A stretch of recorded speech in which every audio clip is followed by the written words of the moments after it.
Oh, we in here. Proper story's supposed to start at the beginning. Ain't so simple with this one. Now here's a kid whose whole world got all twisted, leaving him stranded on a rock in the sky.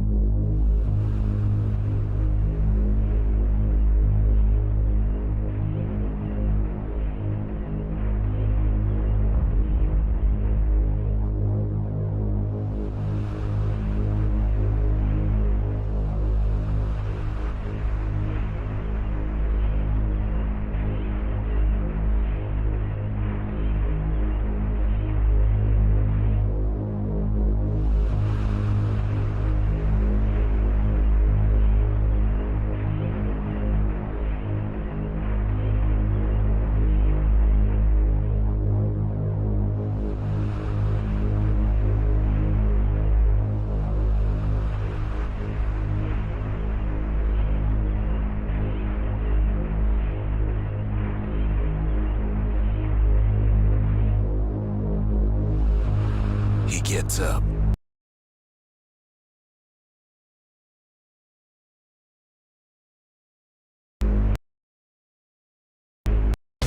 Sets off for the Bastion, where everyone agreed to go in case of trouble.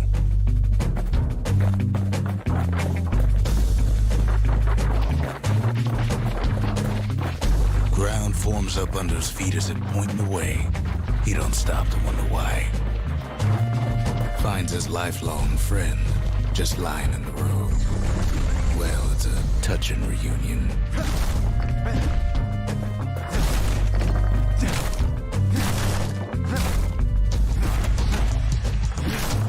He sees what's left of the rippling walls. Years of work undone in an instant. In the calamity.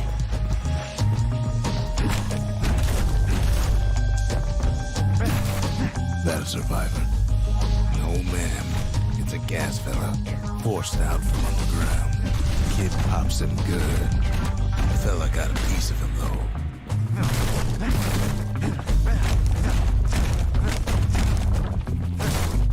Kid just rages for a while.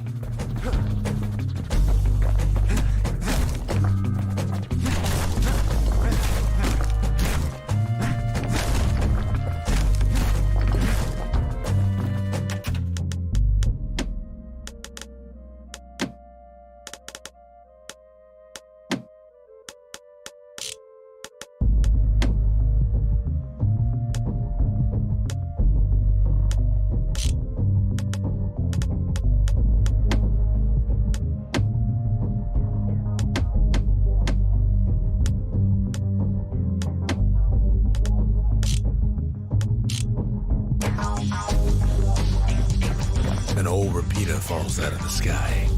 Ain't a gift from the gods, but it'll have to do. Gotta hold her still to spin up the chamber.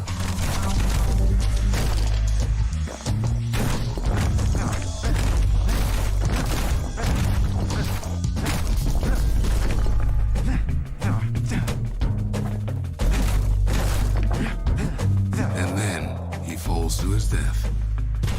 I'm just fooling.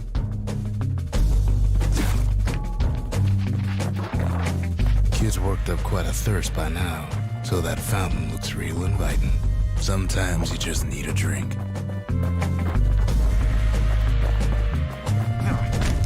A school of squirts tunnels up around him.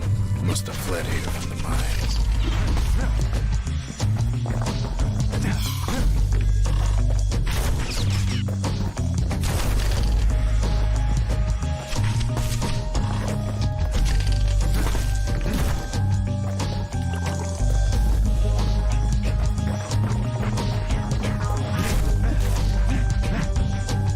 Kid finds a memento from a girl he knew.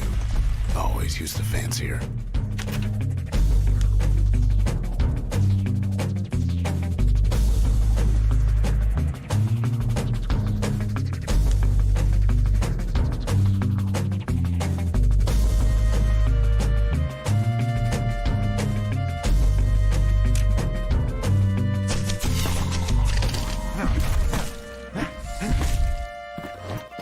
It's a wonder the old saloon's still standing. Used to have the nicest view.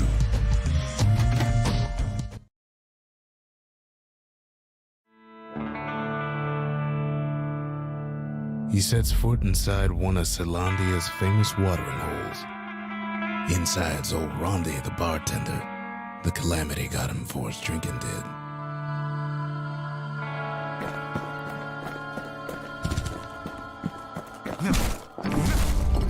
Then Kid finds his trusty shield.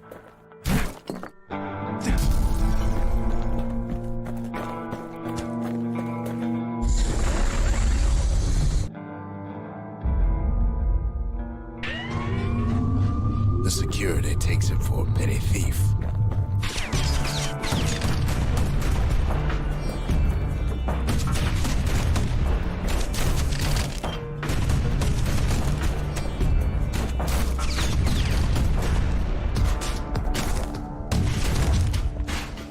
Special delivery. Gas, fellas.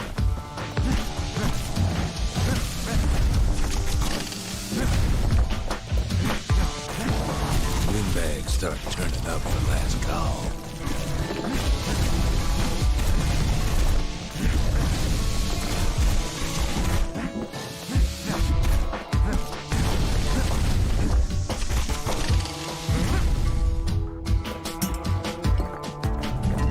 More squirts start coming out of the woodwork. A big old fella pops out in front of the kid. Them windbags are playing for keeps.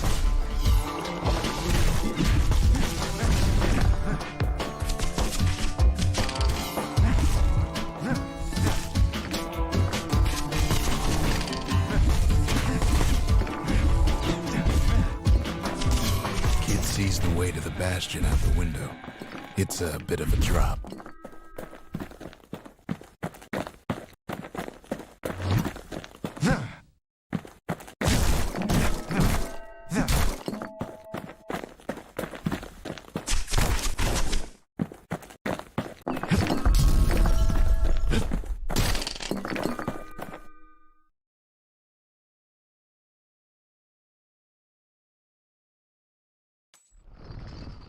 He gets a good look at things on his way down.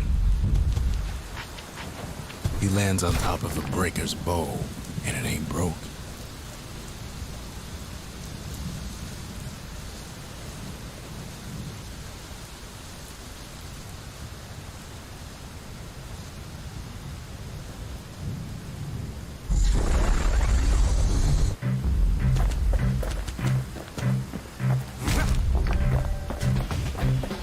Kid spies a good perch for some target practice.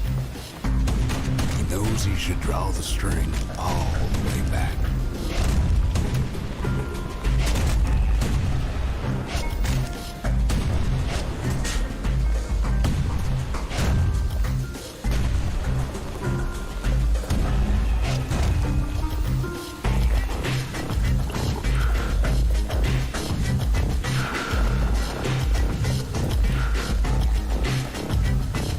Kid pockets a memento from a breaker, once the fastest man in the land.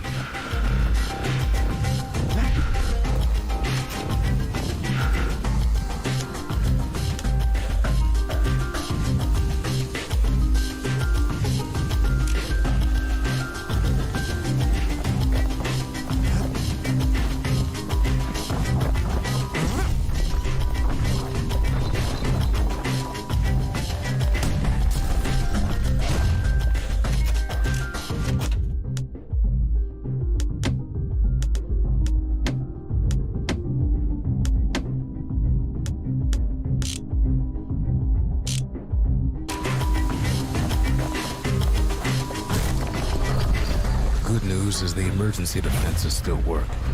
Bad news is they're aiming for the kid.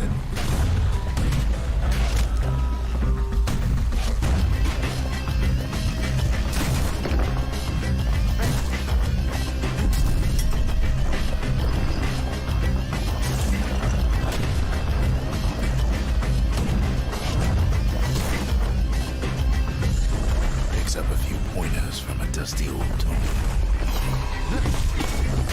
He's a mighty fast learner.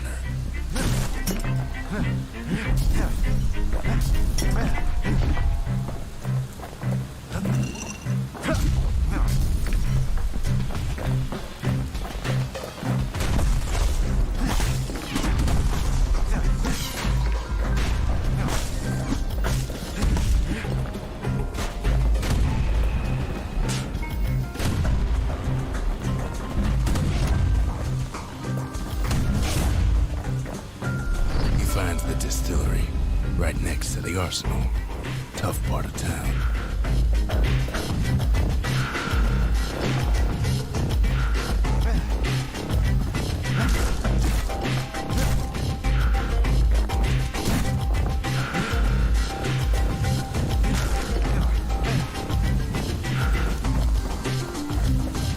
Kid better watch his step. One sip of the spirits in that distillery, and the kid'll feel like a new man.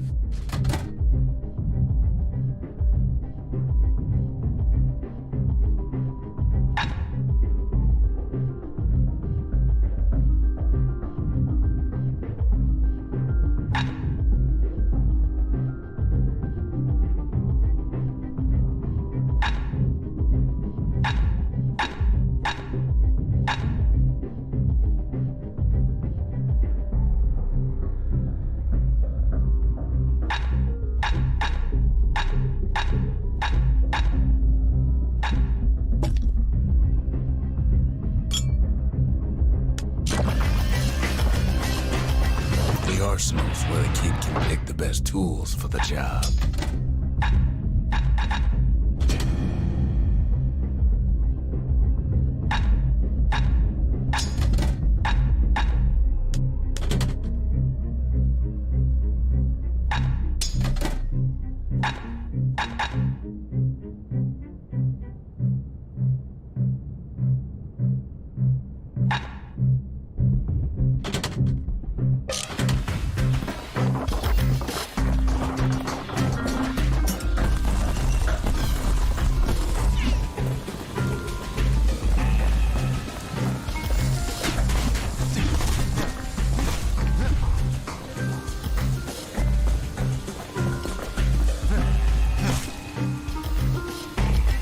Some of them squirts birthing like crazy in a couple of corn bins.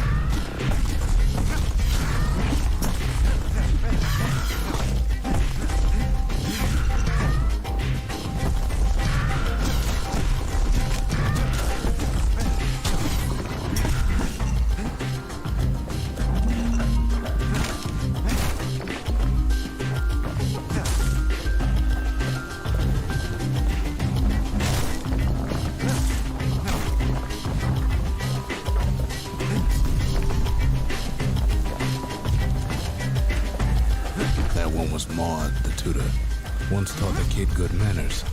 He never used them, though.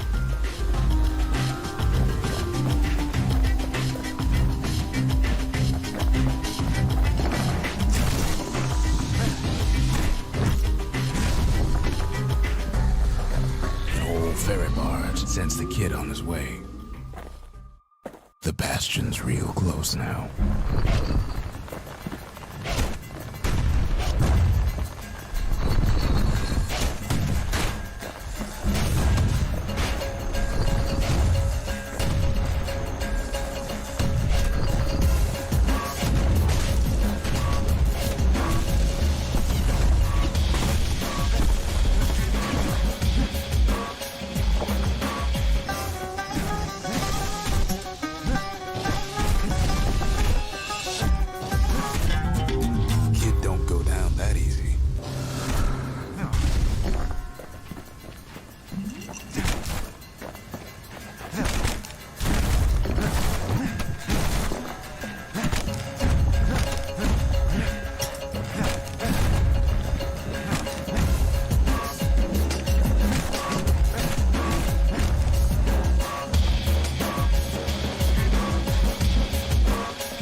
Takes a chunk of alloy. Smell of barley and spoiled blueberries fills the air. Scumbags. Kid maybe shouldn't have done what he just did.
puts him out of his misery.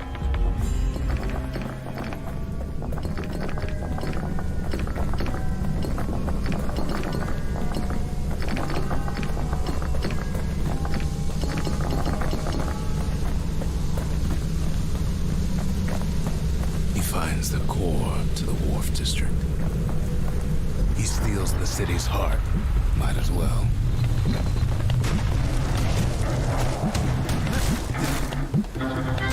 Kid has a feeling he better get a move on. The place is starting to fall.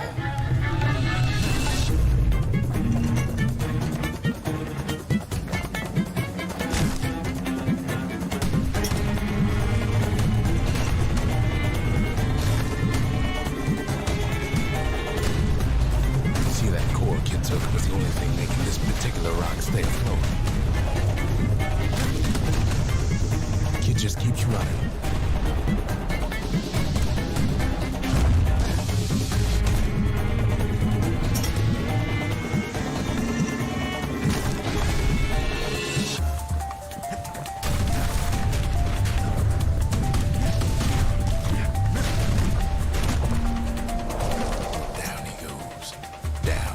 Toward the Bastion.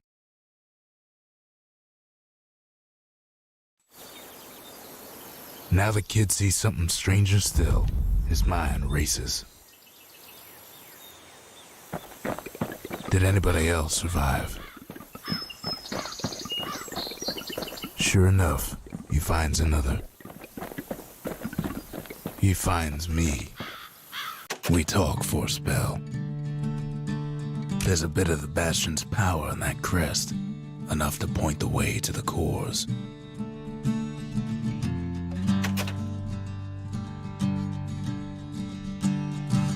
All I tell him is to set that core of his on the monument there, then watch.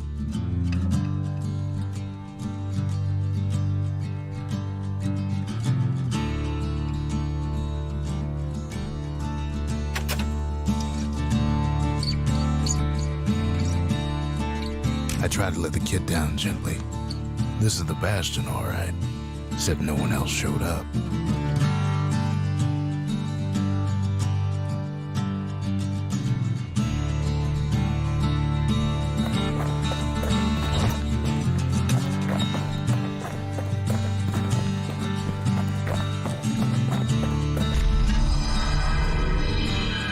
Just like that, the Bastion comes alive.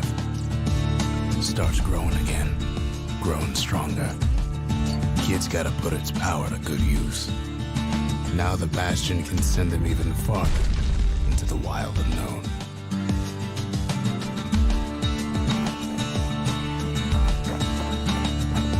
Ain't always much to say.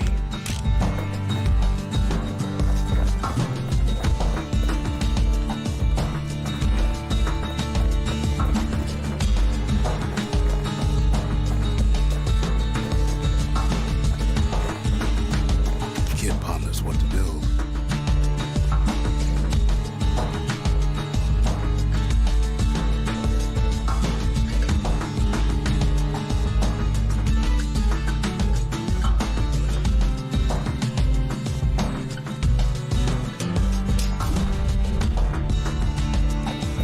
The Bastion's a place of peace, but we can hold our own if we have to.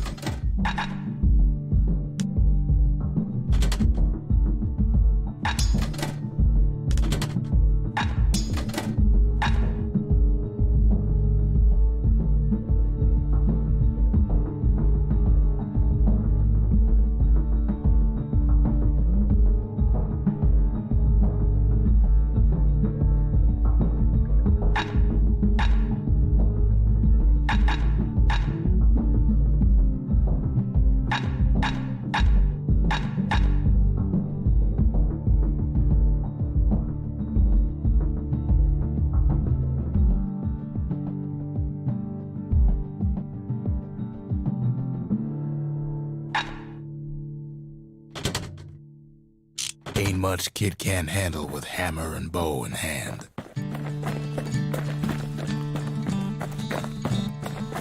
Kid don't know what's out there waiting for him. The Skyway, Now the kid can ride the wind to distant lands.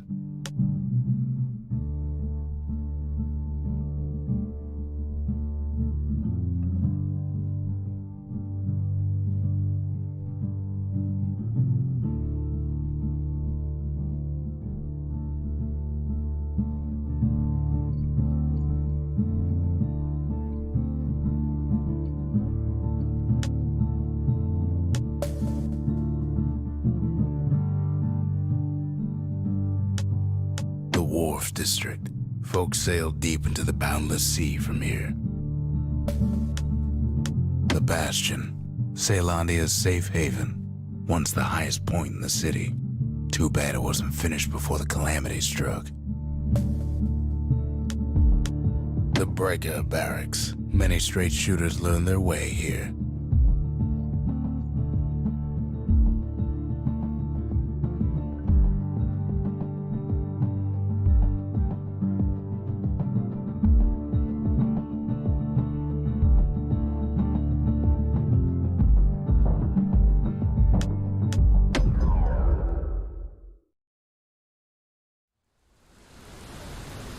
The Breakers used to come here for target practice. Used to play a little game. See who could bust the most targets and the fewest shots.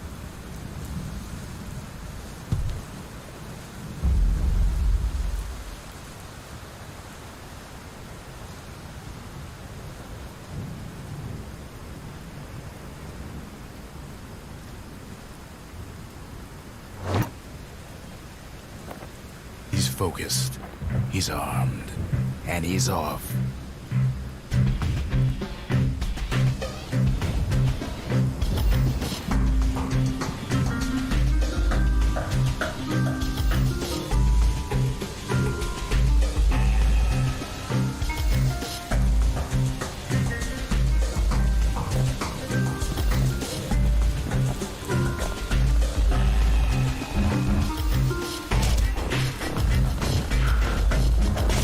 Shot just happens in a flash.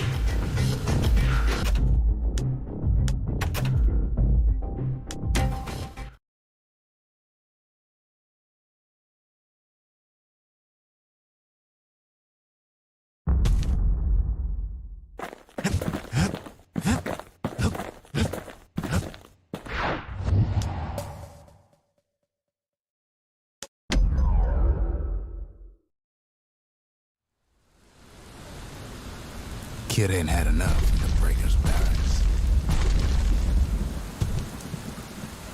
He's focused, he's armed, and he's off.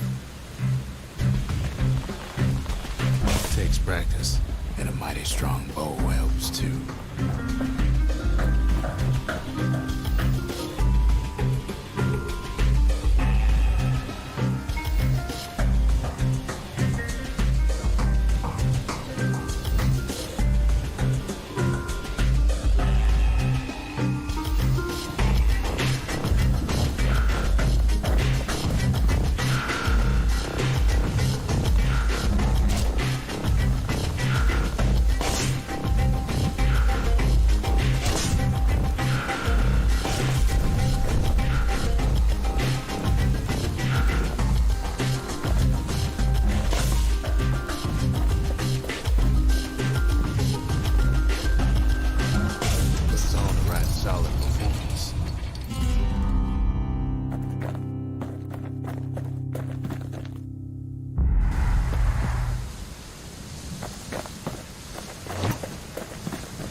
He returns with some of the materials we need.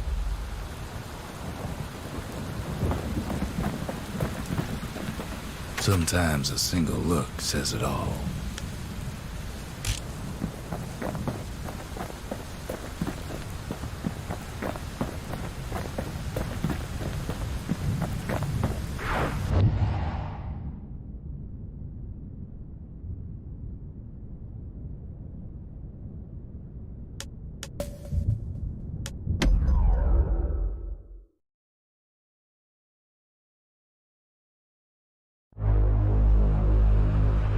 Now he lands at the intersection between bad and wrong.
Taking a nap, yeah.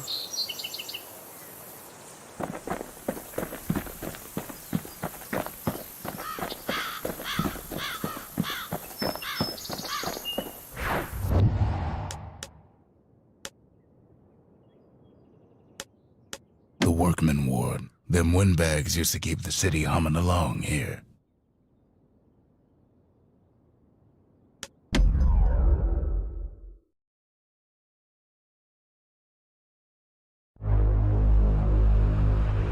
Time to get what he came for and get on out. Ow.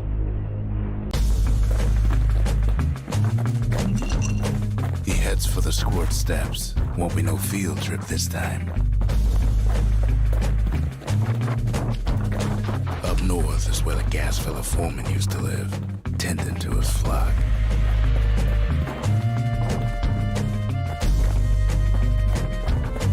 He heads for the east side, where windbags used to keep the local forge.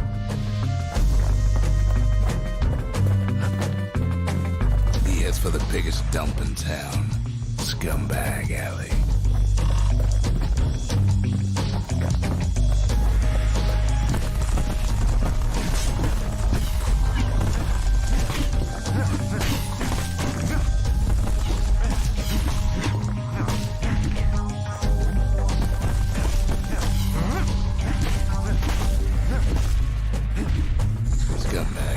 digest just about anything. Except for this. It's quick for slicing and light enough to throw.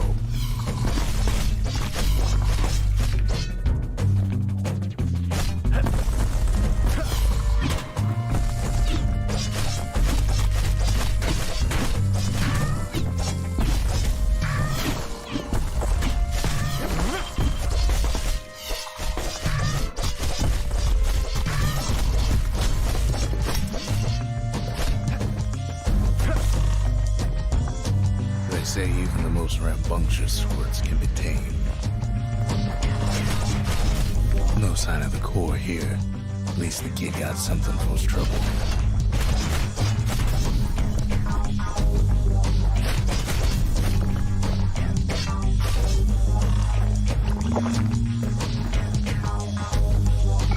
Squirts don't make the best of friends, but they can be useful at a pinch.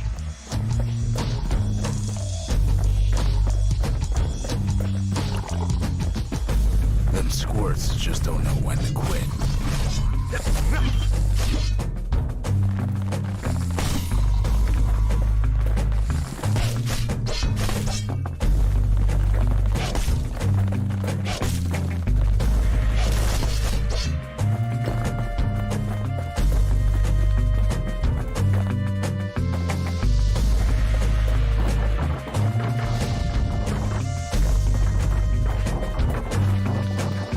Place to find the likes of Percy the Snitch.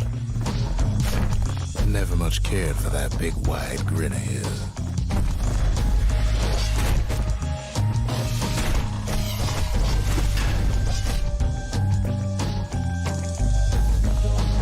Somehow that old forge is still standing.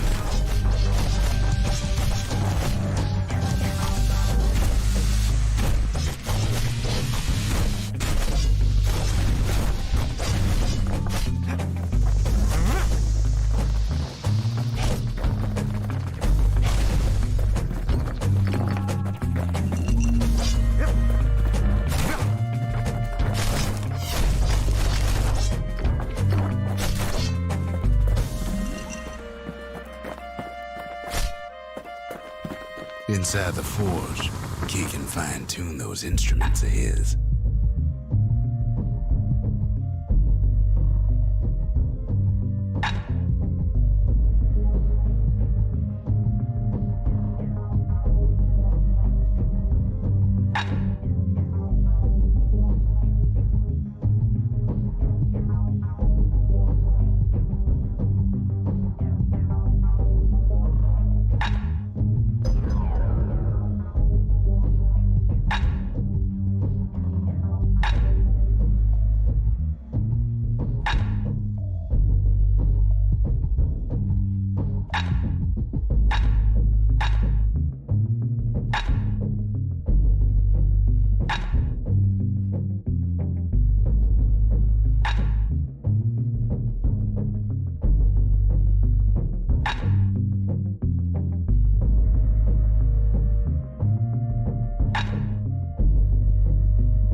With a good length of Miska, that bow's like new again.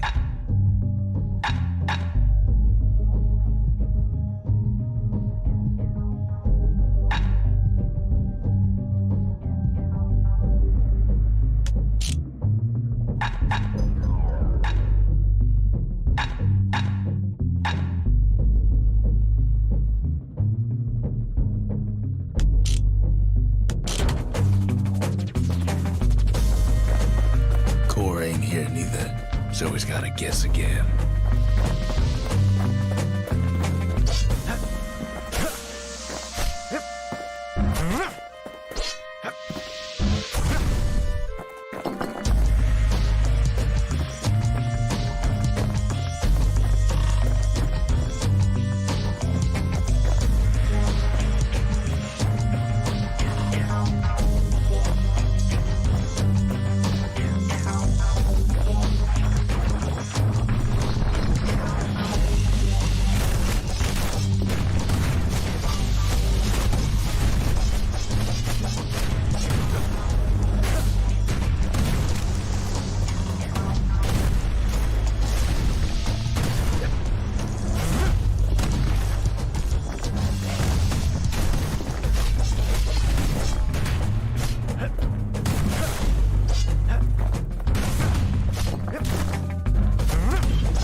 us all dress alike.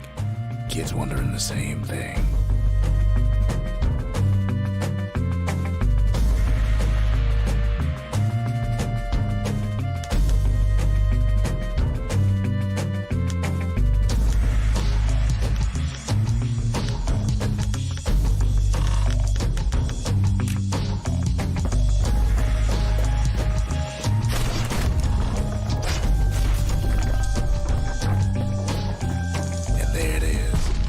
Locked down tight in an alloy cage.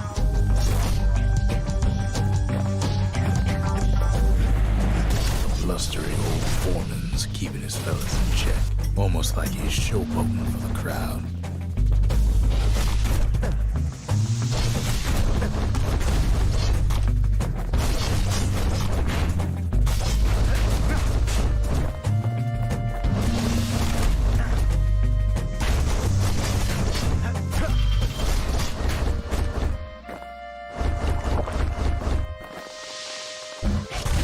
And now there's a new marshal in town.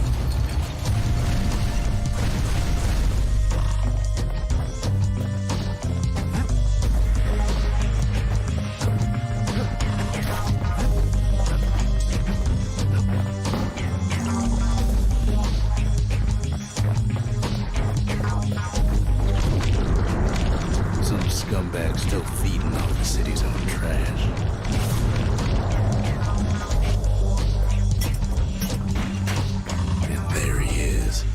The oldest scumbag of them all, Gershel. But Calamity ain't done much for Gershel's sunny disposition.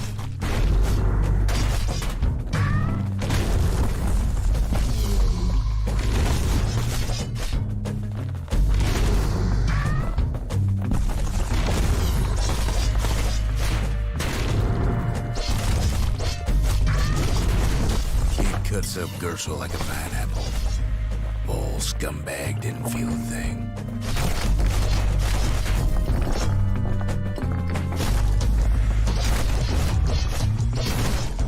The rest of the path is gone for good, and his city crest won't bring it back.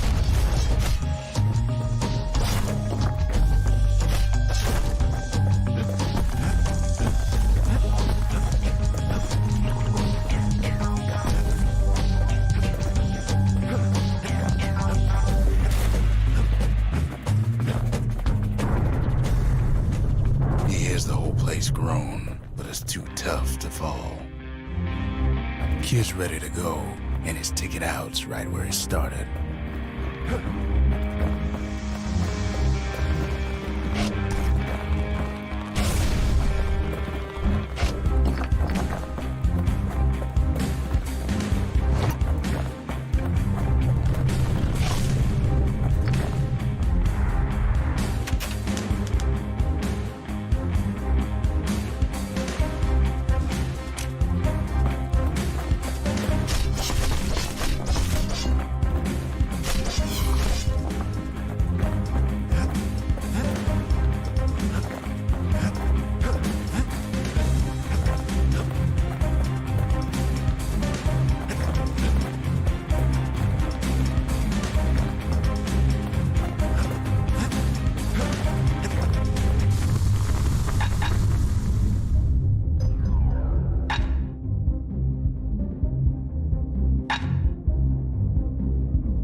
Zolwood oil and that blade shines like a light.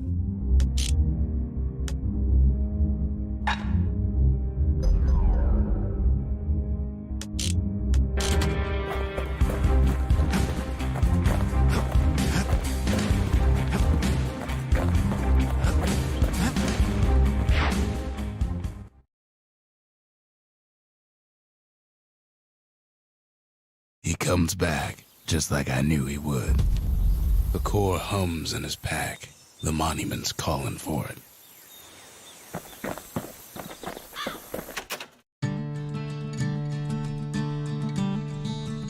The windbags used to be all right. Then the Calamity took the floor out from under him.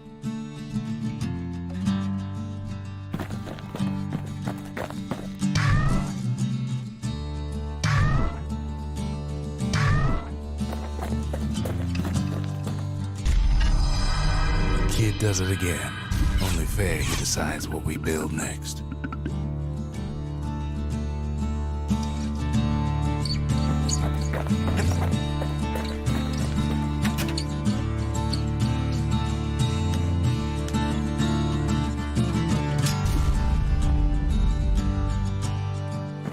A lot of things need fixing up in this world, and we can start right here.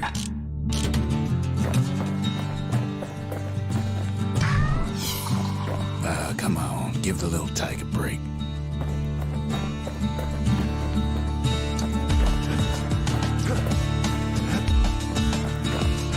Picked up traces of other cores while the kid was out.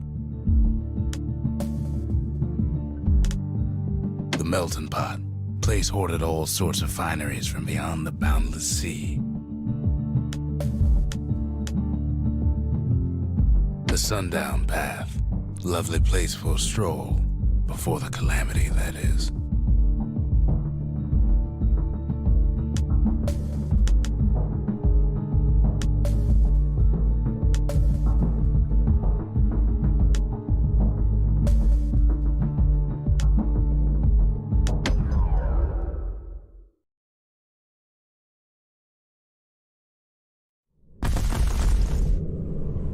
In better days, the melting pot was sealed tighter than the skin on a squirt.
Survive the calamity, it had to be stab weeds. Blasted things hurt like a broken heart.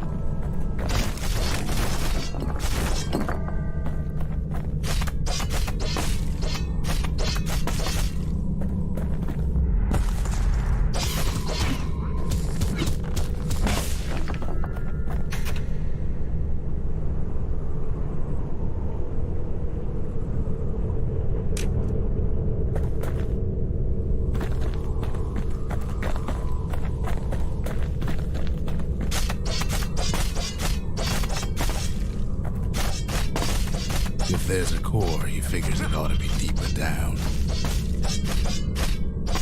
It cuts down every stab weed like there's gonna be a prize for it. Core stuck inside one of those fancy cages.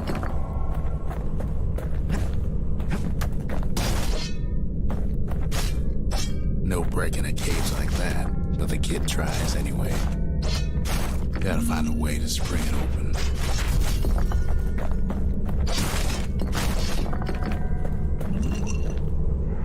Some of the stuff lying around is downright dangerous.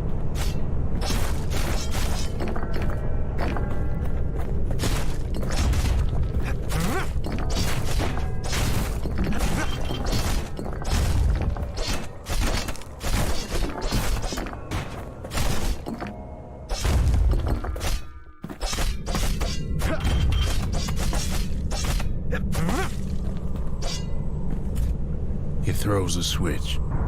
Now what could possibly go wrong? Quite a bit, as it turns out. The cage starts lifting from the core ever so slow. All Kid can do is wait. Shipments start falling in.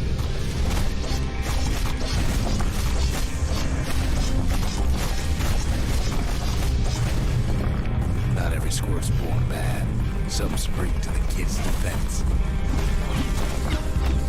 Judging by the movement of the cage, it's gonna take a little while.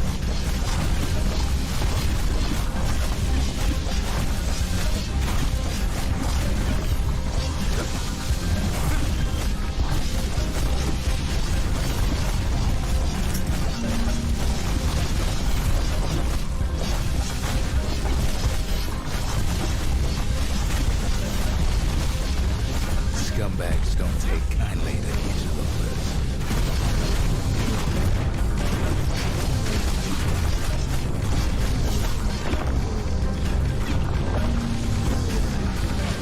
Even some gas fellas take his corner. Birdie pop that mean old foreman.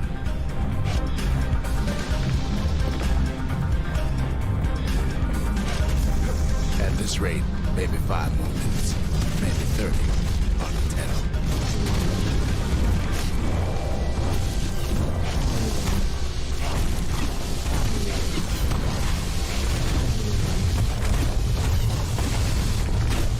Get real territorial around the core. Then a shipment of free samples shows up.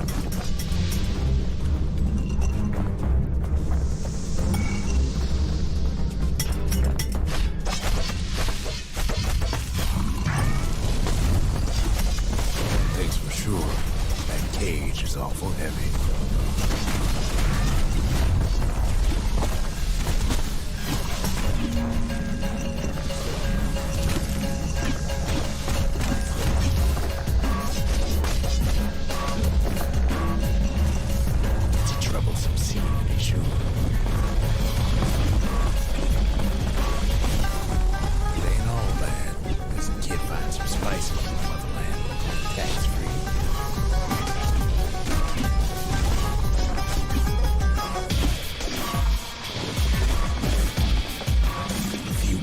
Left, and the core goes free.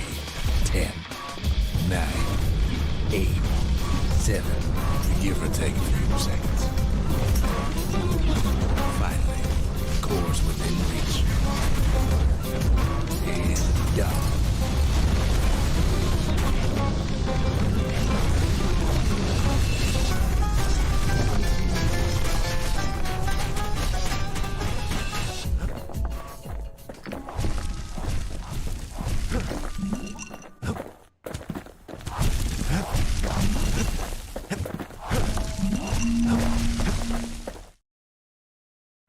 He's got it.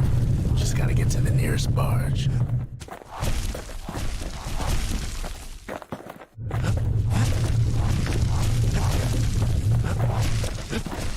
Ain't no easy way out of this mess.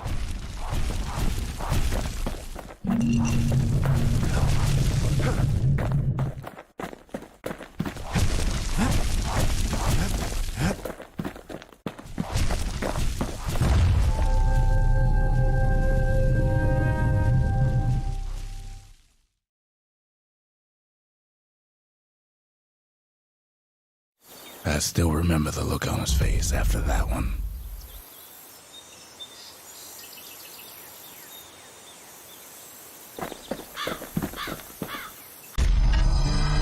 The old world's finished, but the new world's just getting started.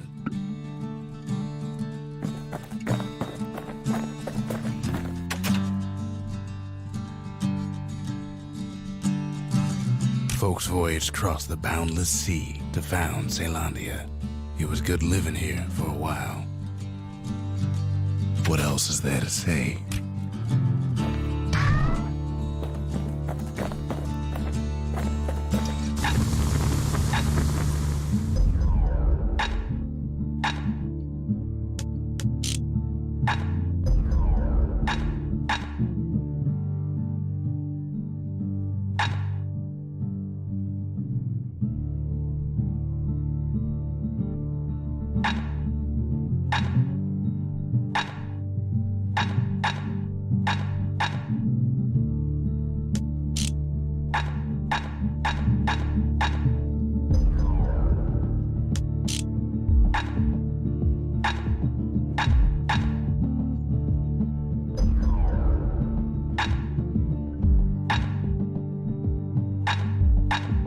packs a special surprise in every one of those arrows.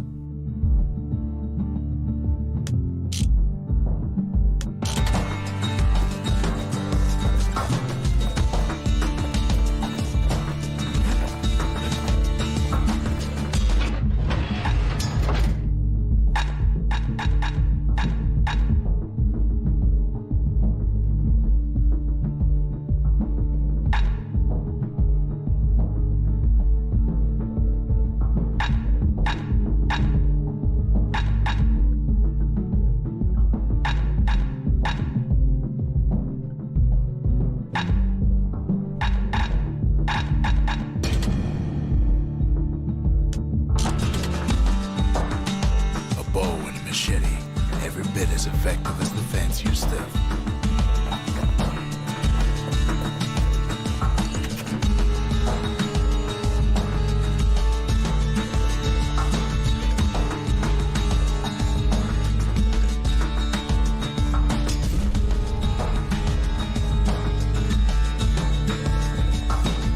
Makes time to sample spirits from my personal supply.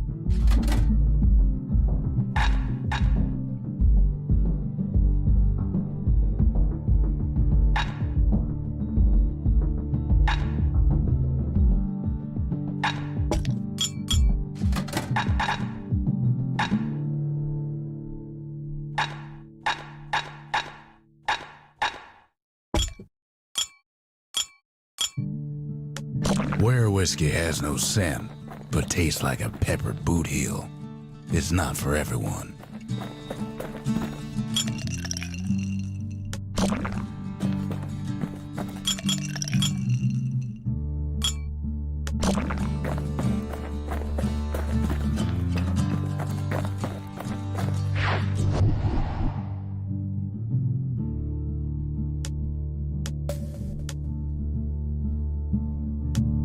That's Windbag Ranch. Perfect place to work a blade if you got the stomach for it.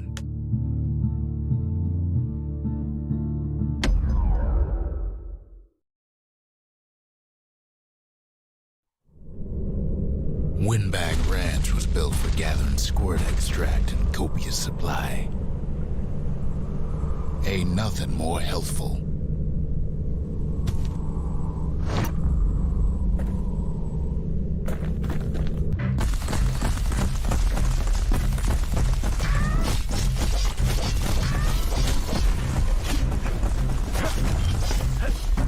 Slippery little devils. Some folks showed up to make a fast buck with nothing but a knife.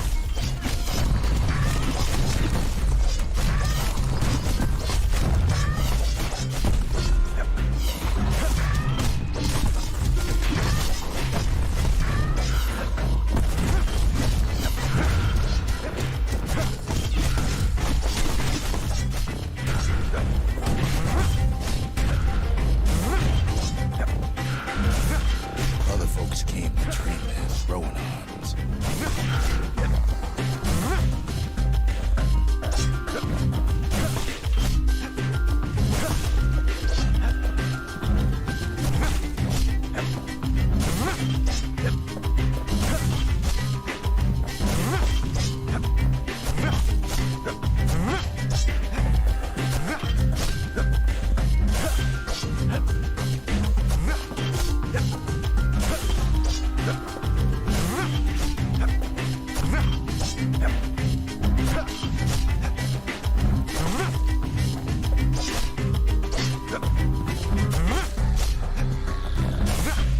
Place gets awful slick sometimes.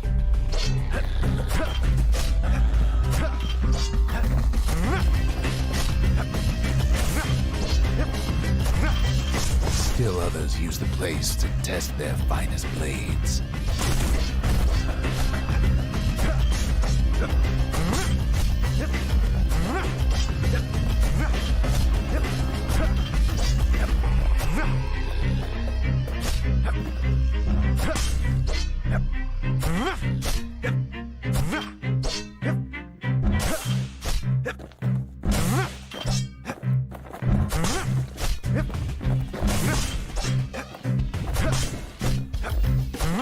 Soon enough.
Kid comes back from Windbag Ranch, smelling good and right.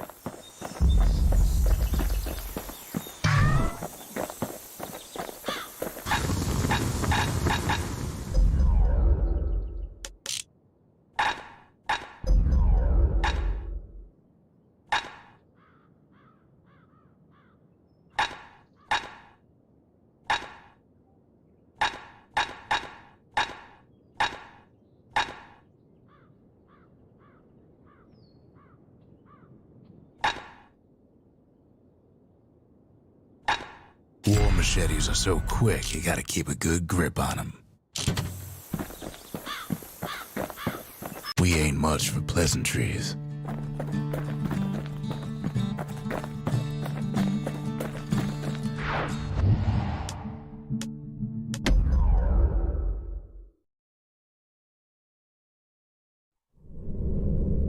Always time for juice and squirts, they used to say.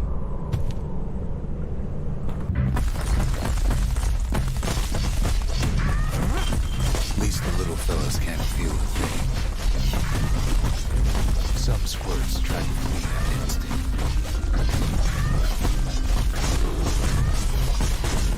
Best to put them away first before they rile up the others.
Livestock.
was always looking for good help.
Couples used to walk the sundown path.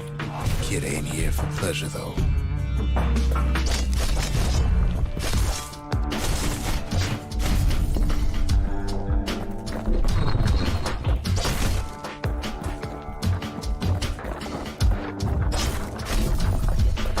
But then, somebody gets to the core before the kid.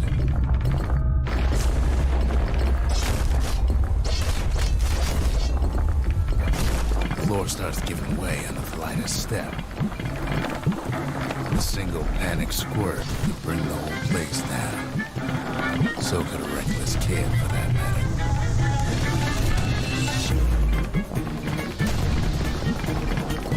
Fragments of the old world rain from the sky.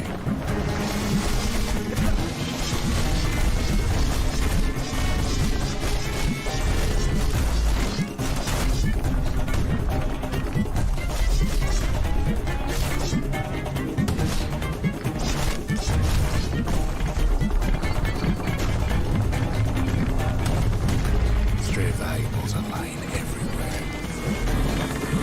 Kid thinks twice about risking his hide,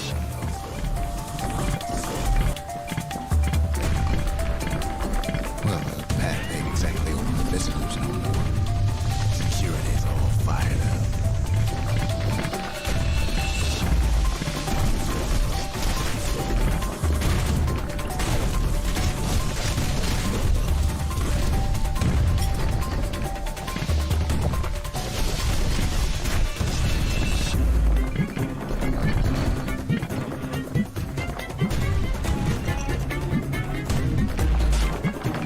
See, the path was intended for leisurely strolling and such.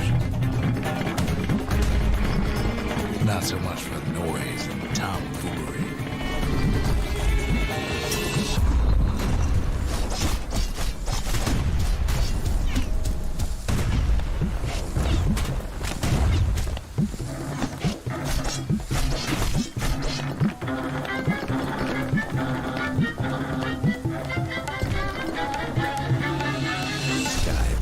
Link the path together.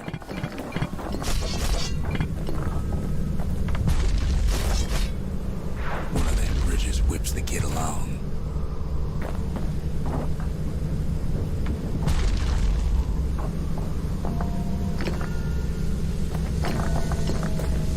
Finds a spyglass, like the ones they'd used to search the stars.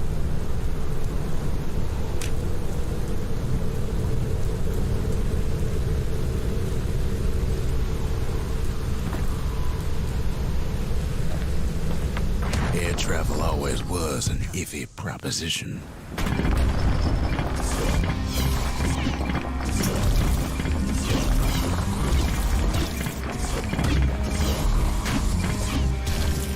calamity changed everything, even where the wind blows.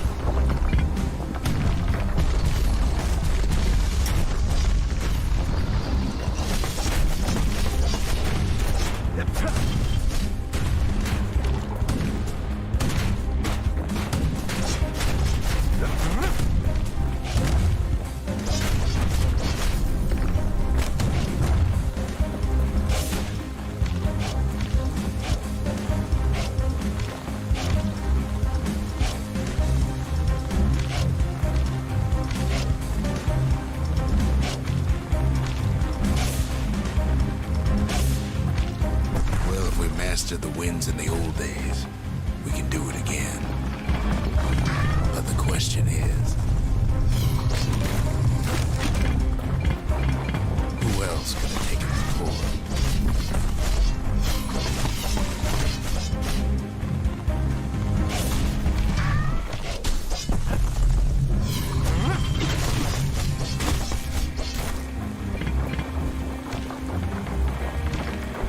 Well, ain't no survivor stole the thing. Scumbag ate it by mistake.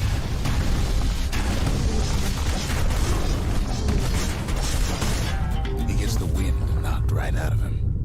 Tough break. Unlike the kid, that core ain't coming back.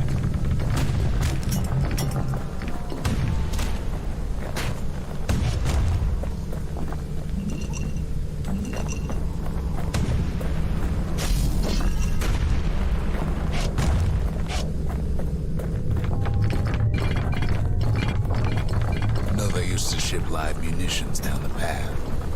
Find time to find them.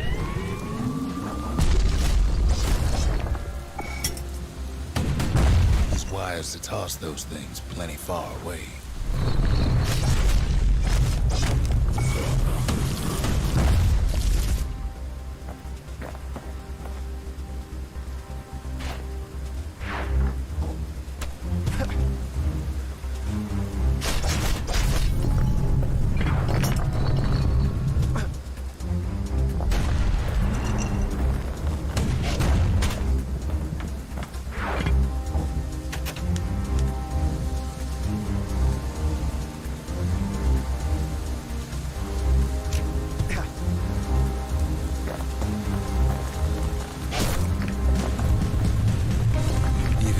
Fellas need some shut-eye from time to time. They get real cranky.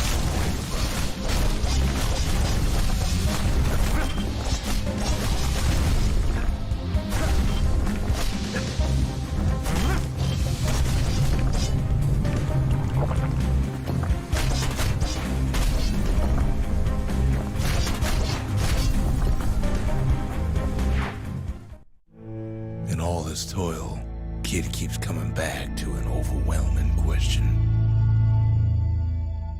Who else could have survived the calamity?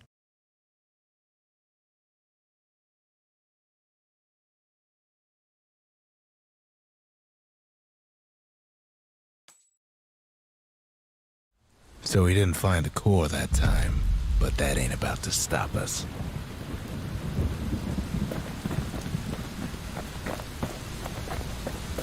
Can't be too careful these days.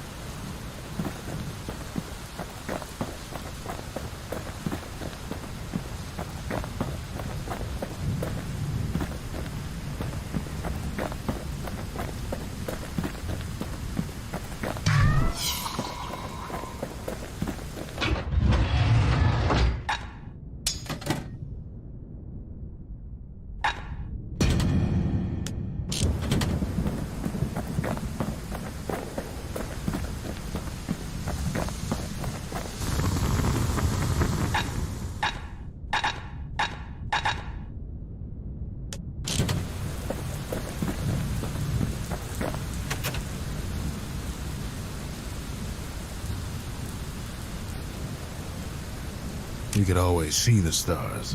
We just never could reach them, no matter how high we built.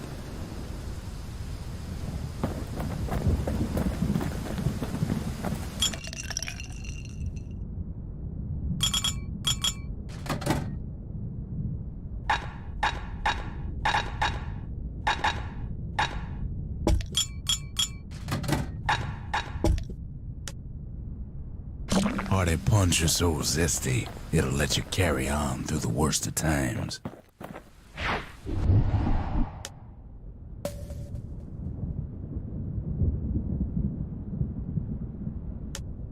That's Trapper's Shingle, only place in the city to go to get certified with a repeater.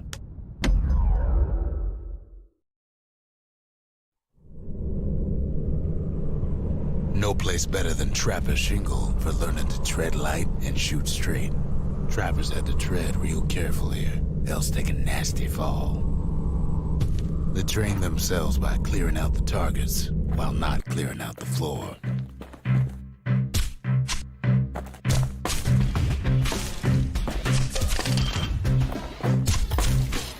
Any good trapper knows never to take a step till the time is right.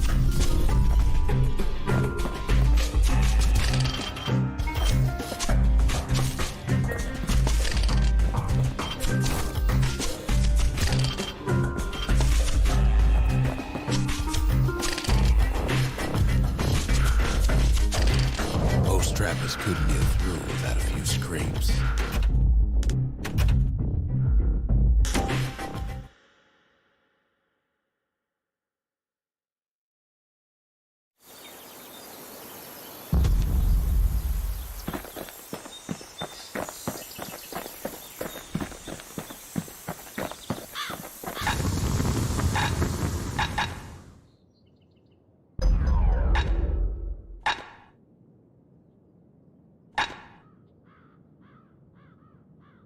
Turns out those old bones still have some spark in them.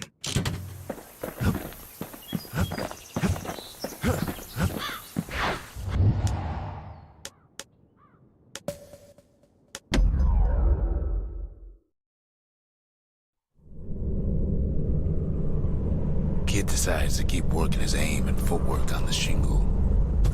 They train themselves by clearing out the targets, while not clearing out the floor.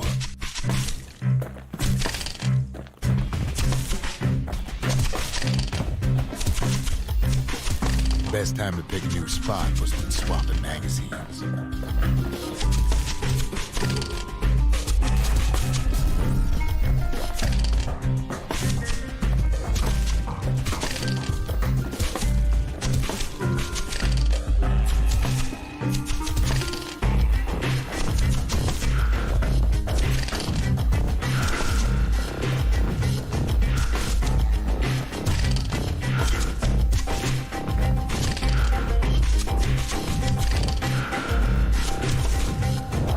Trappers couldn't get through without a few scrapes.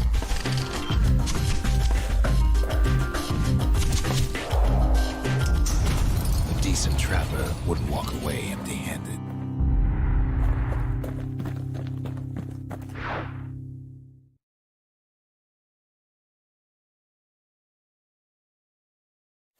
To think a rickety place like the Shingle survived, and so little else did.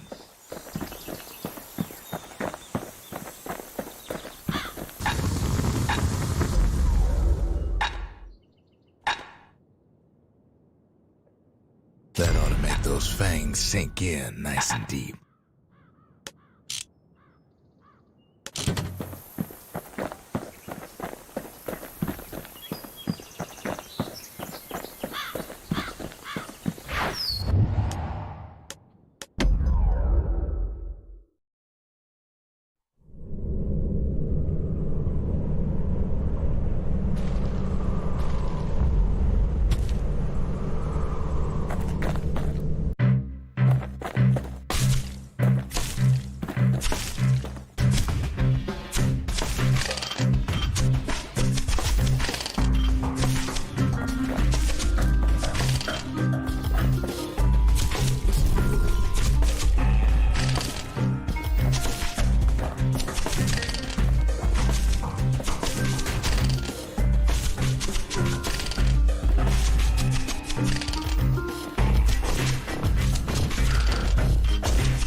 The Hanging Gardens. Folks used to go here to relax from their relaxing.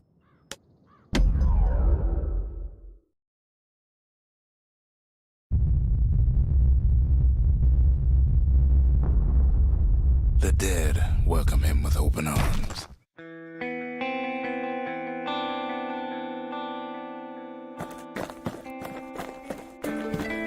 The calamity took everybody after all.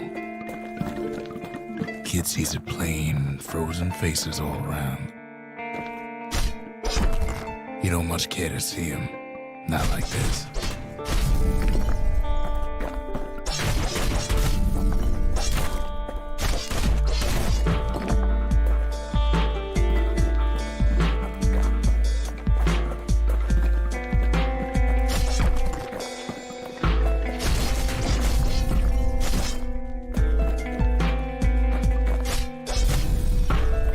These folks never saw the calamity coming, but someone did.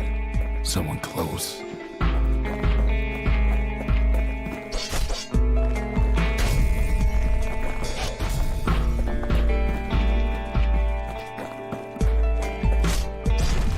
Someone who ain't like Mr. Beckley and his kindly wife.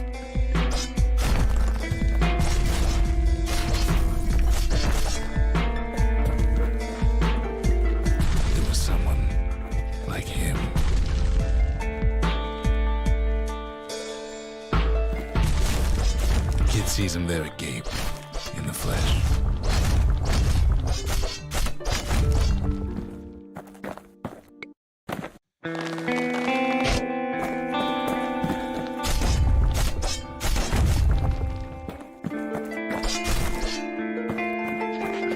It's a snag or two trying to get to him. He ain't about to stop, no matter what.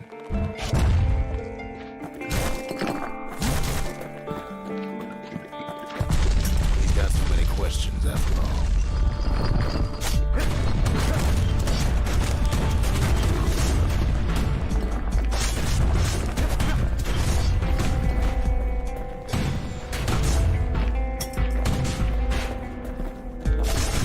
We just ain't got time for answers.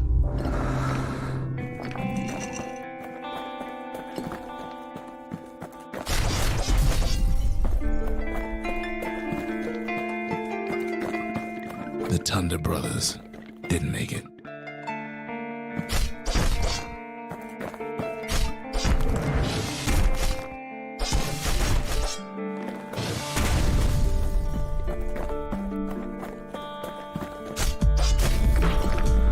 They never saw what it was like beyond the walls.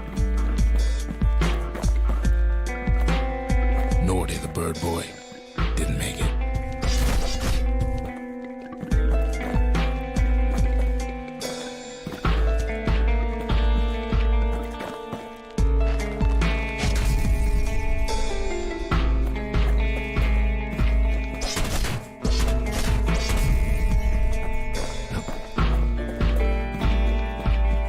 The Jawsons, they didn't make it.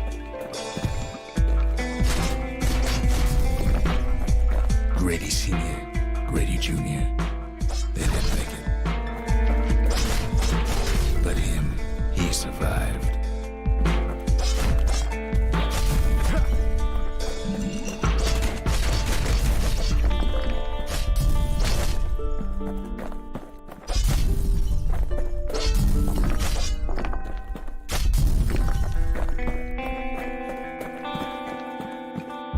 Kid finds proof enough that man ain't from around here.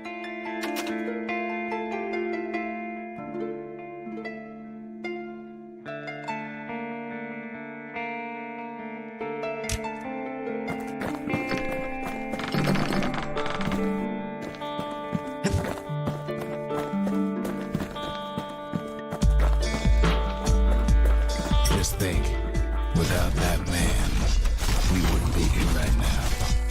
Would we?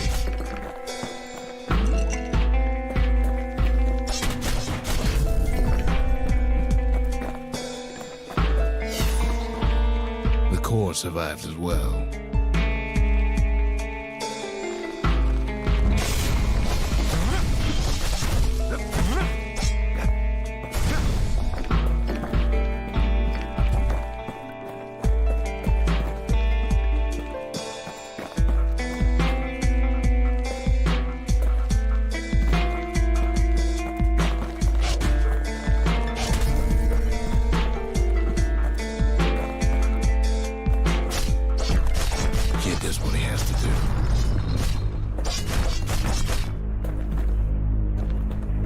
What do you say to a man who's seen too much? Kid hasn't a clue, but he says this. We have to go. Please.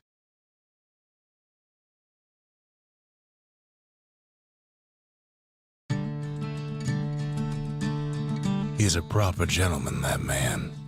His name is Zulf. No hiding he's an Ura. Folks like him ain't never been a common sight in Caelondia. He's relieved to see a living face or two. The kid and I introduce ourselves in kind, both to him and to each other, for the first time.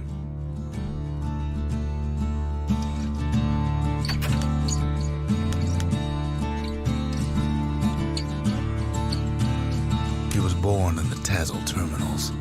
The Ura sent him on a mission of peace to our city, and he's lived here ever since.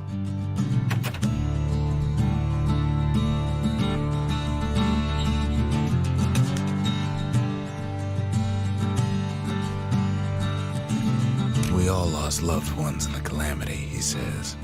I don't know how I'm gonna go on without mine.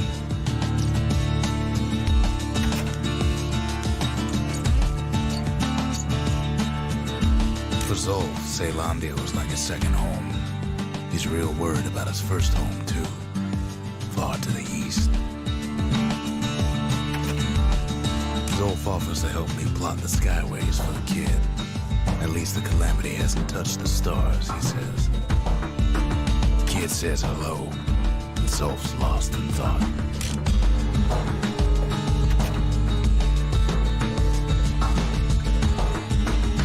Fought the Ura decades ago, but that was then.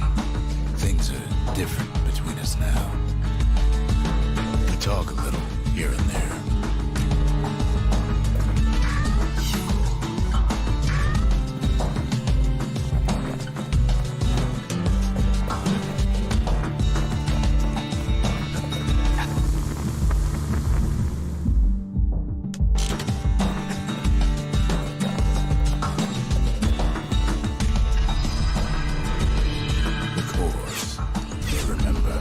That's why this place is coming together.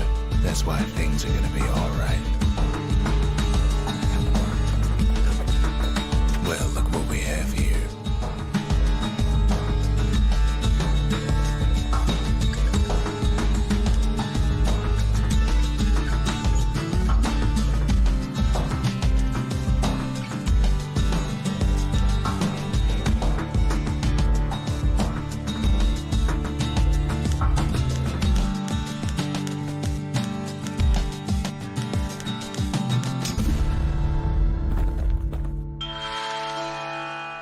The lost and found. Here, kid takes fragments of the old world and makes them whole again.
fragments, and the Bastion makes it good as new.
Stay absinthe is like drinking a cool breeze.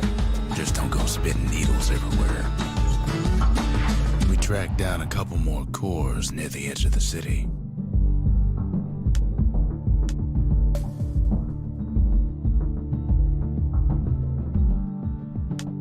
There's Pith Orchard, built in honor of the bull, and folks like Zulf who pray to him. That's Cinder Brick Fort, where the marshals used to watch over the city.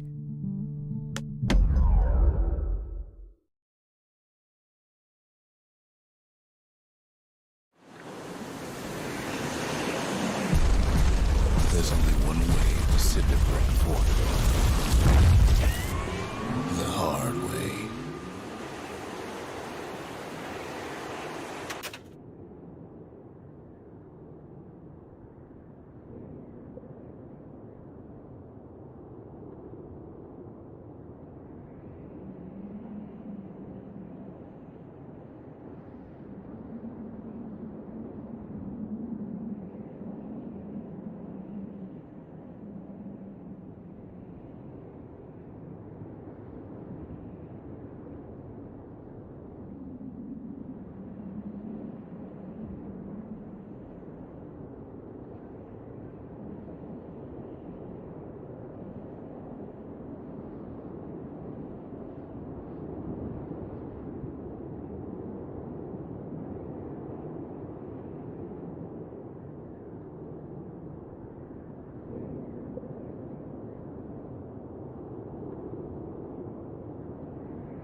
Sure, the city marshals may be gone, but now the fort's crawling with windbags.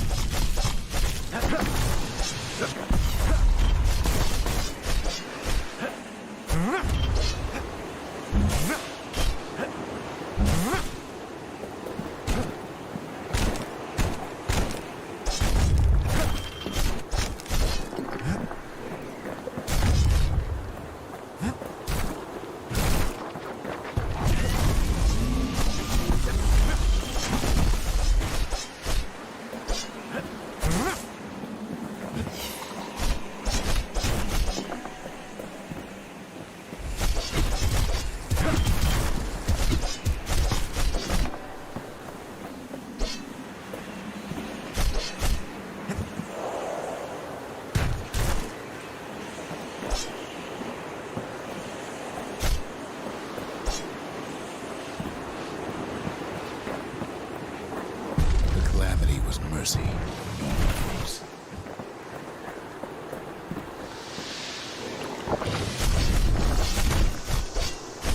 The windbags ain't so lucky.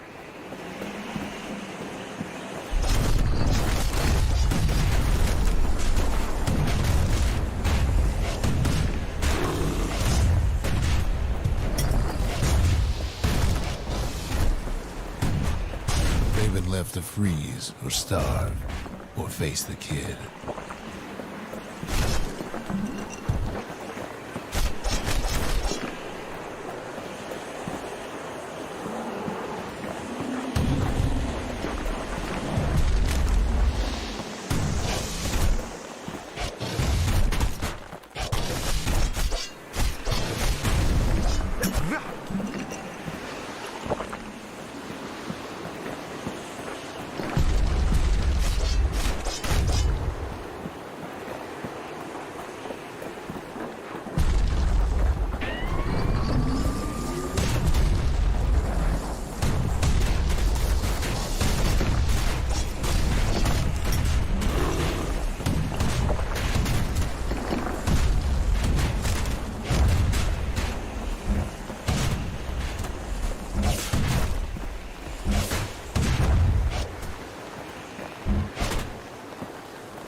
Well, windbags young and old keep fighting for the fort.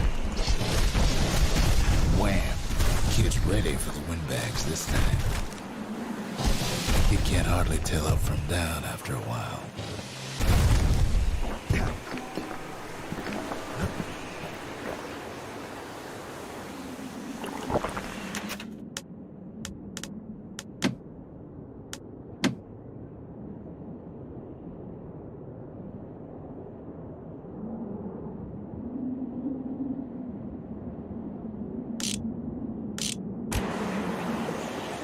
Good thing the windbags don't know Kid's fresh out of health tonics.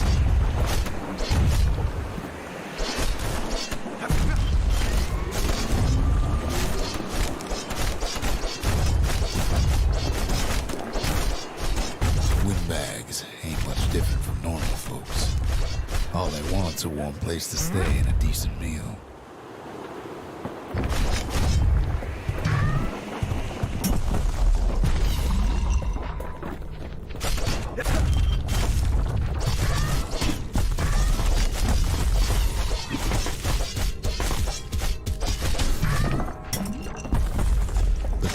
Drove the windbags topside. A lot of them wound up here in this very fort.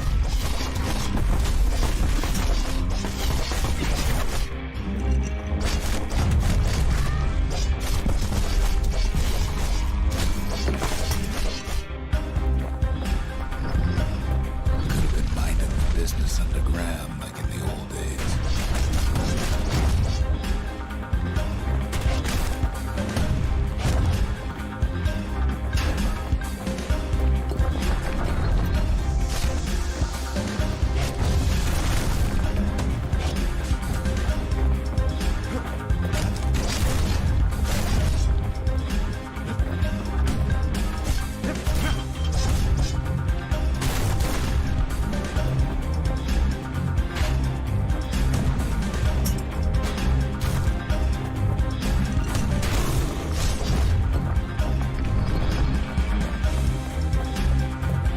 Windbags can't use the martial supplies, but the kid sure can.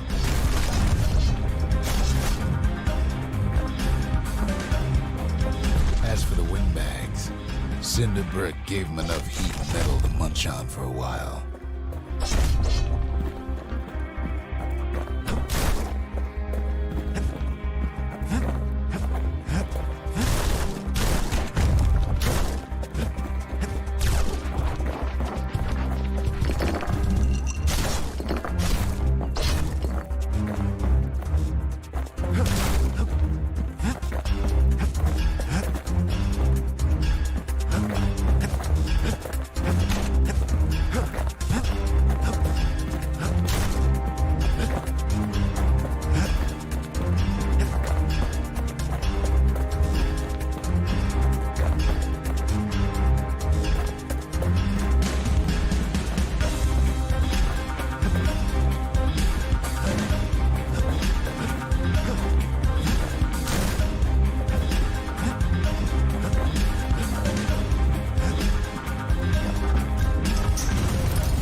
Can't blame them for wanting it, though.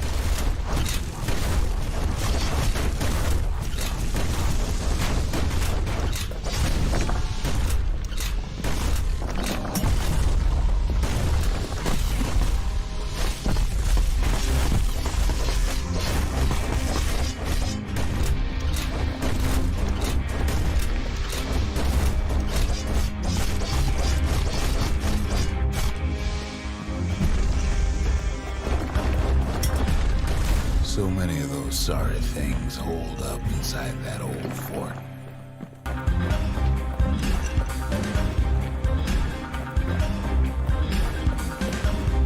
Not a scratch on him as he presses on the higher ground.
Gummed up the works.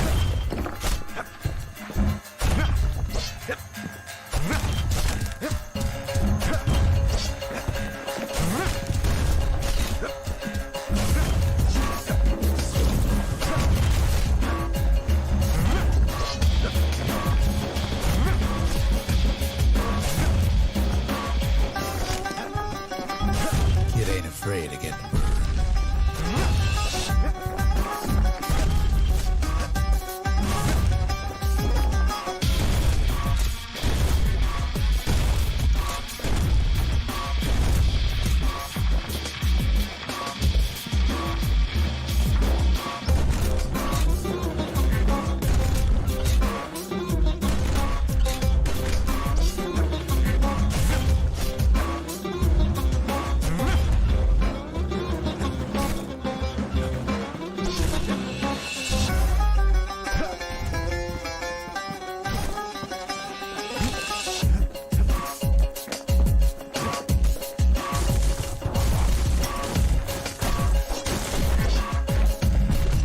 Trapped the kid in the middle of the fort's parade grounds.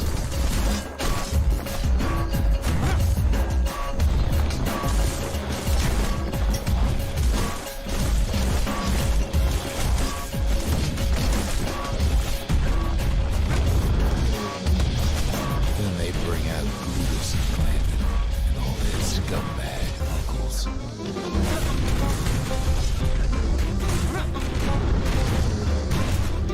They got something to gain, and only their sorry hides.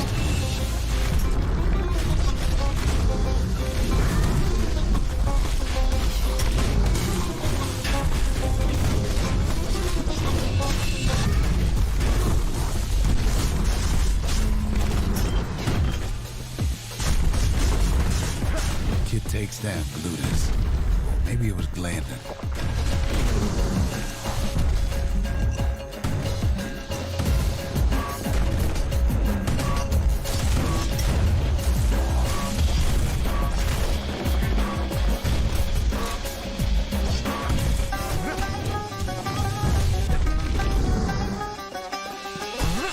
The uncles go out with a whimper.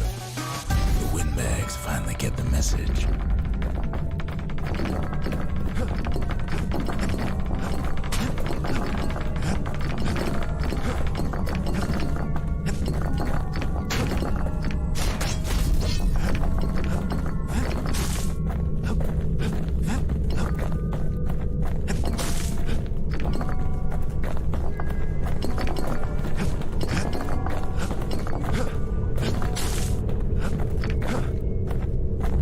Kid used to dream of getting a marshal's badge, but not like this.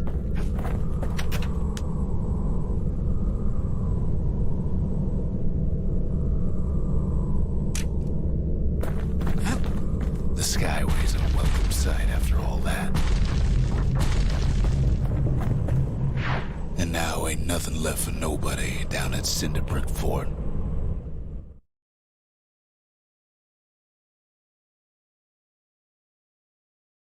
Kid shows up just as Zulf's telling me about his own journey to the city. Seems the only thing the Calamity saved for Zulf was a smoking pipe.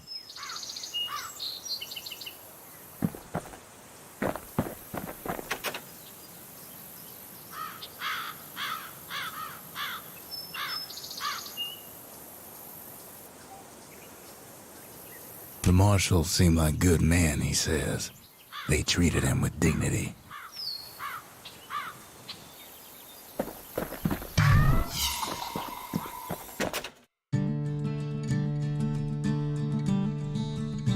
Even since the Ura surrendered to us, the marshals kept a wary eye on him.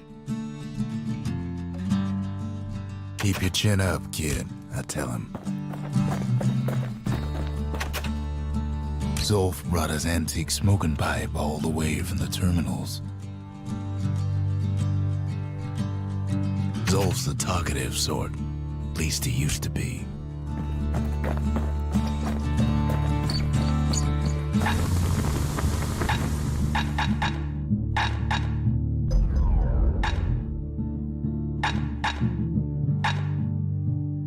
Points just don't get any sharper than that.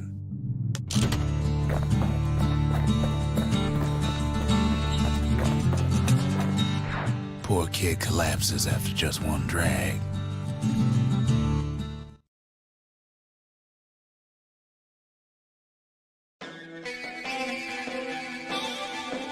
The past. Only good thing ever come out of the past is history.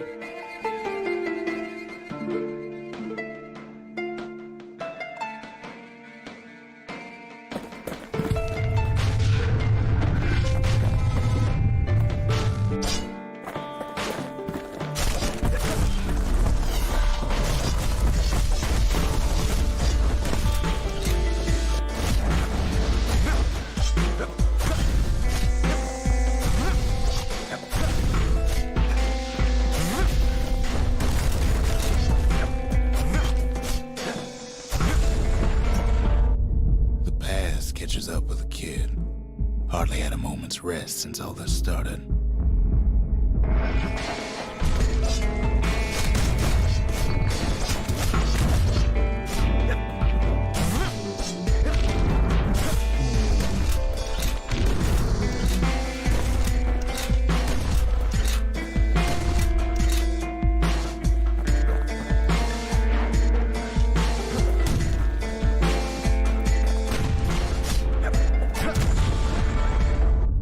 Fair to say he's led a hard life, supposing what he says in his sleep ain't no lie.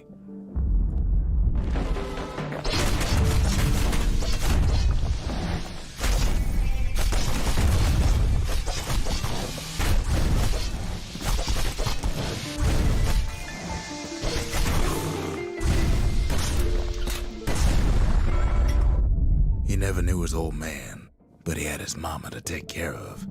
Frail thing with pure white hair like his.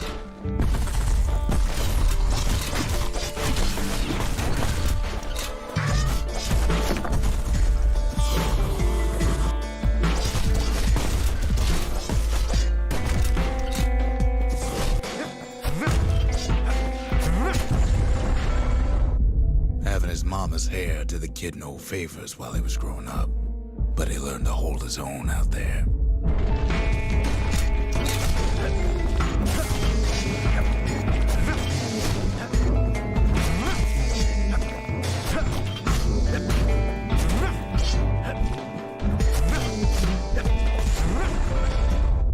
School ain't working out, so the kid signs up for a turn on the rippling walls. Make his mama some money.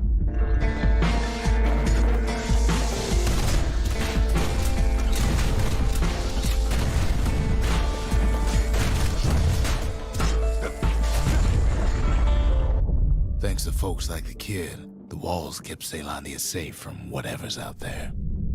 The elements, the Ura, you name it.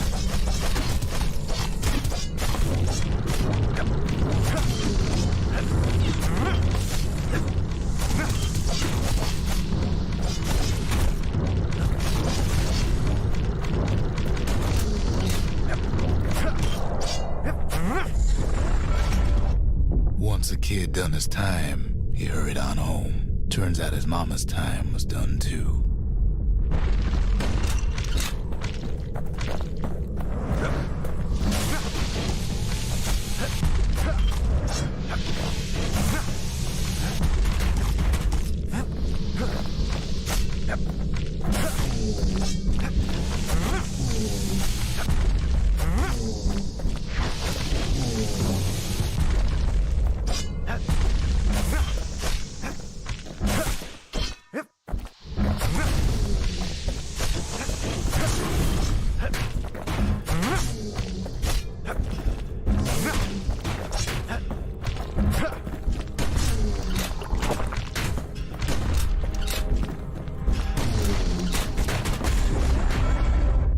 The city had nothing for him. The money he'd been sending home was nowhere to be found either.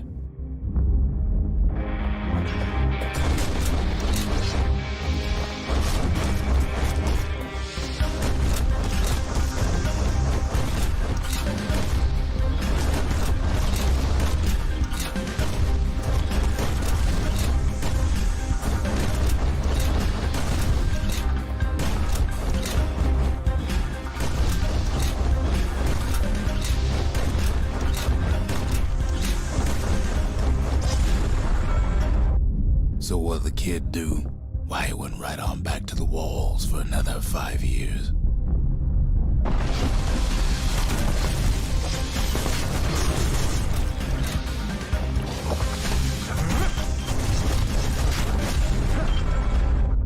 In the history of Caelondia, nobody's ever volunteered for a second shift on the walls.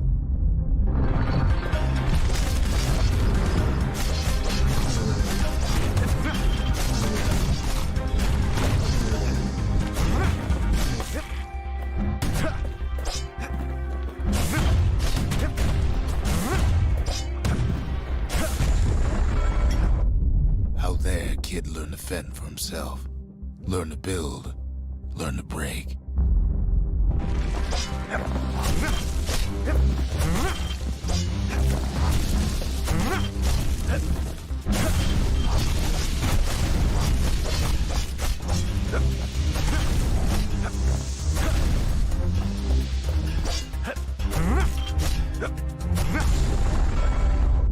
In time, the kid earned good standing with the marshals. They trusted him to scout out farther than anybody.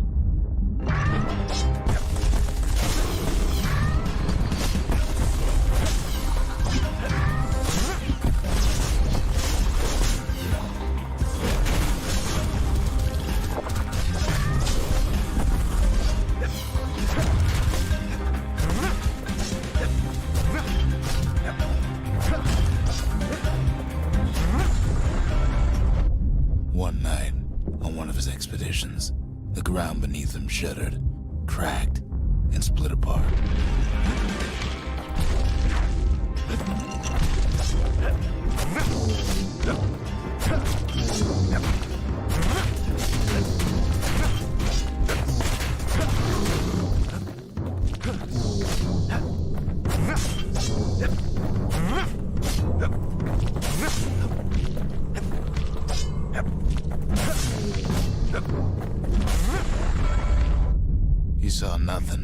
where the world used to be. The calamity happened just like that.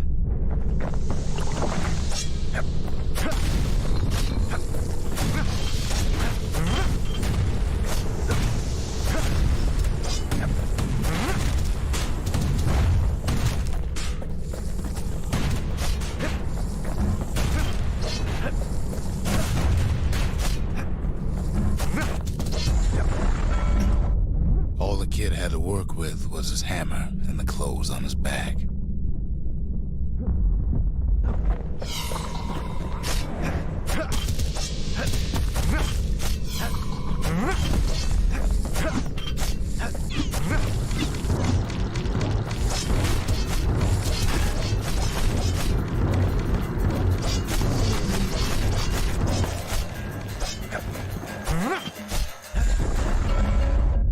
Through twisted streets, he ran with nothing but the city crest and an old stranger's voice to guide him.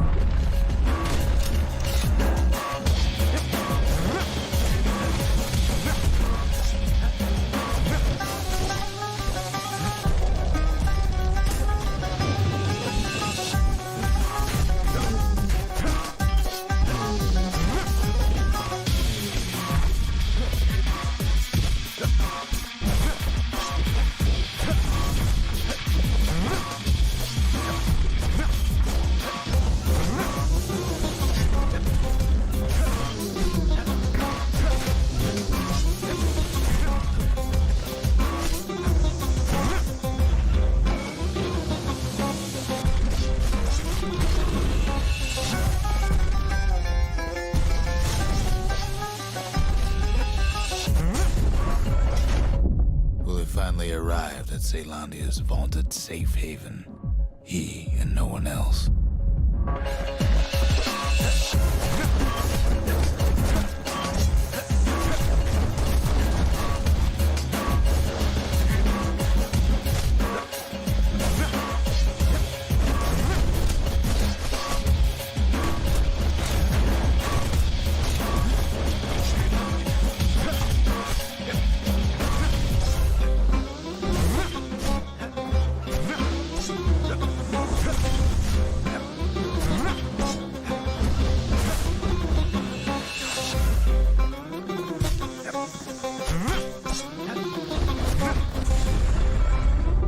But then, all he got was more thankless work from a man who ain't even asked his name.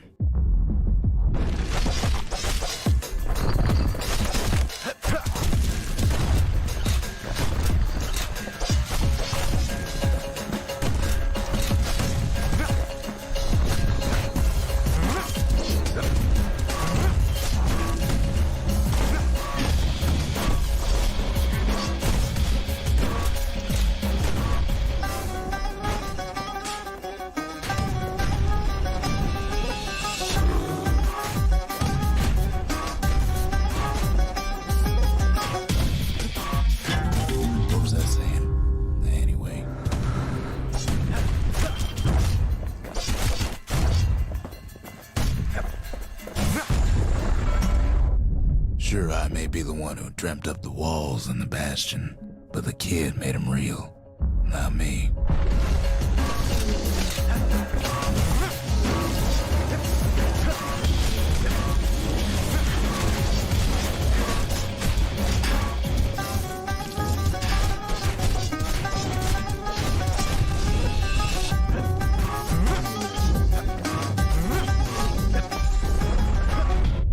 I'd like to say I'll never forget him, or what he's doing, what he's done. I surely would.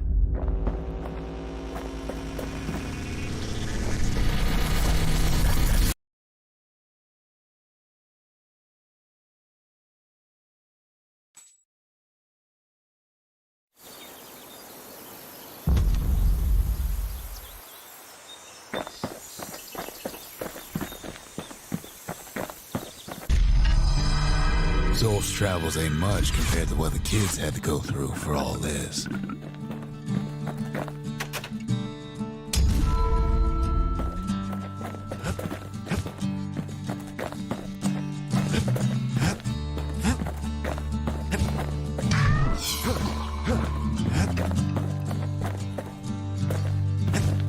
The memorial. Here a kid can pay respect to the old world and earn it in kind. The valediction. Just another one of my sketches. Nothing more.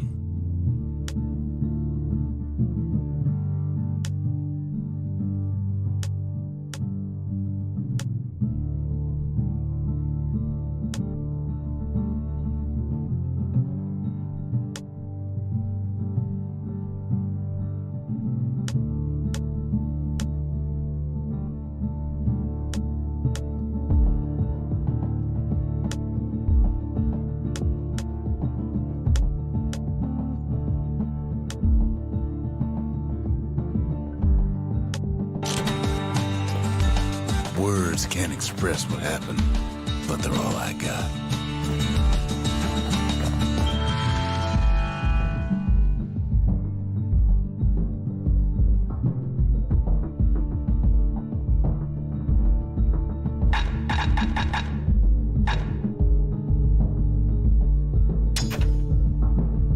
Finders keepers.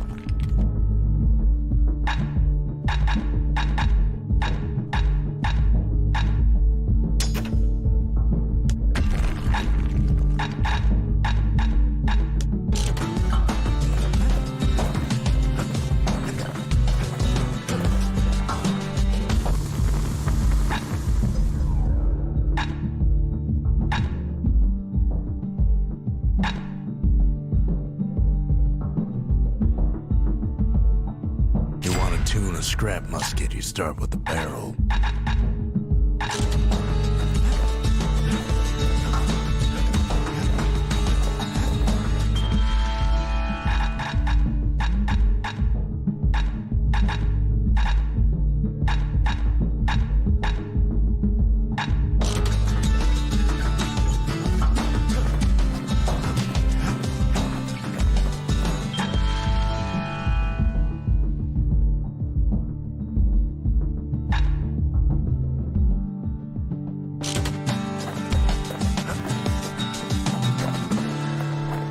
Zolf trails off and asks to be alone. Kid takes another drag, goes out like a light.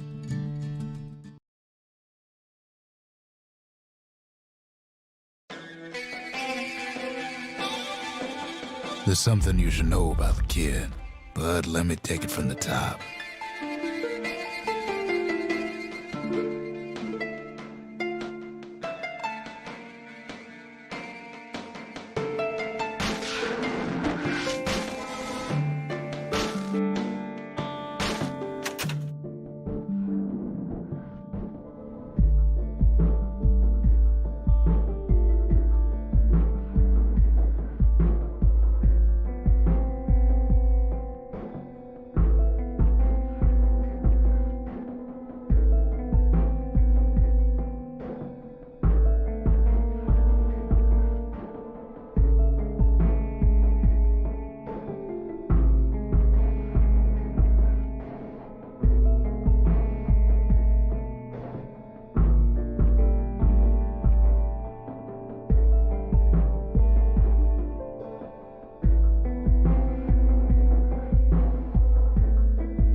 Hardly had a moment's rest since all this started.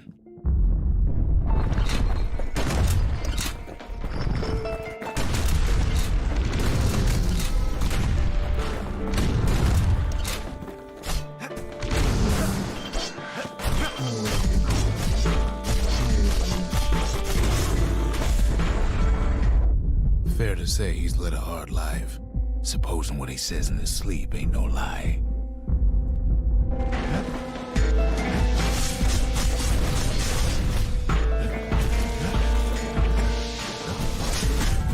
Wait, where was I?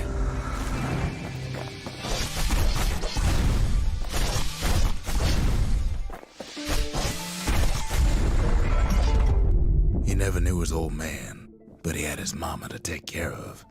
Frail thing with pure white hair like his.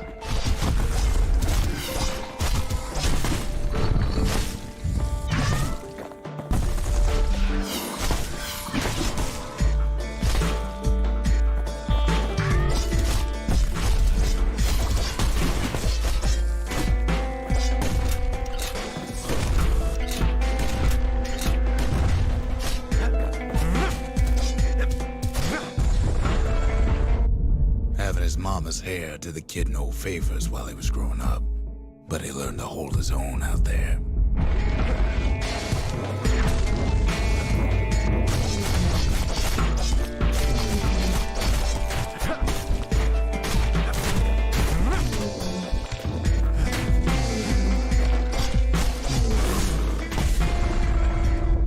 School ain't working out, so the kid signs up for a turn on the rippling walls. Make his mama some money.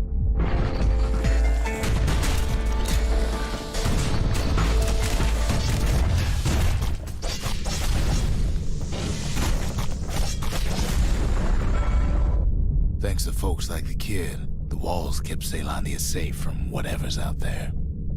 The elements, the Ura, you name it.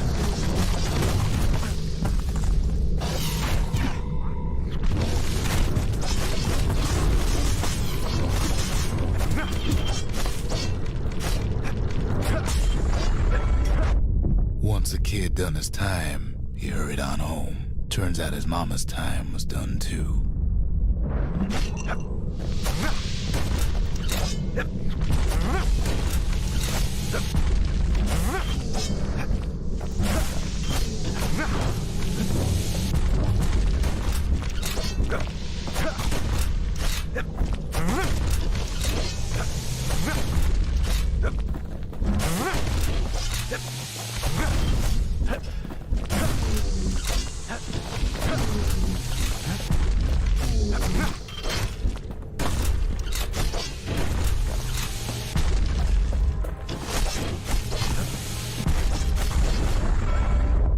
The city had nothing for him.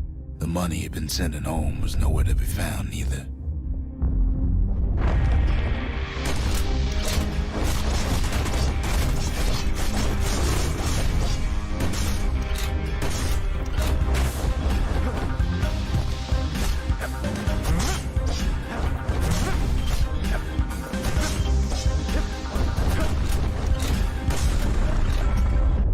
So what'd the kid do? Why, he went right on back to the walls for another 5 years.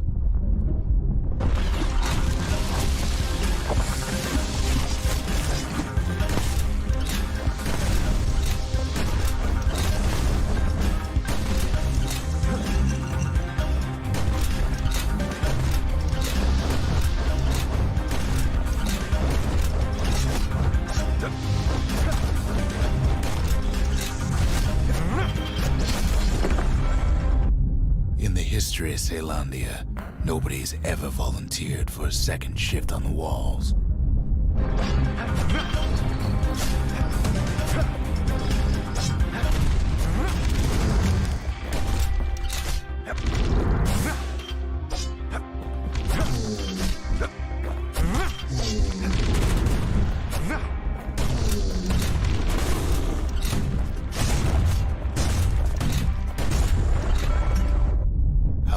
Kid learn to fend for himself, learn to build, learn to break.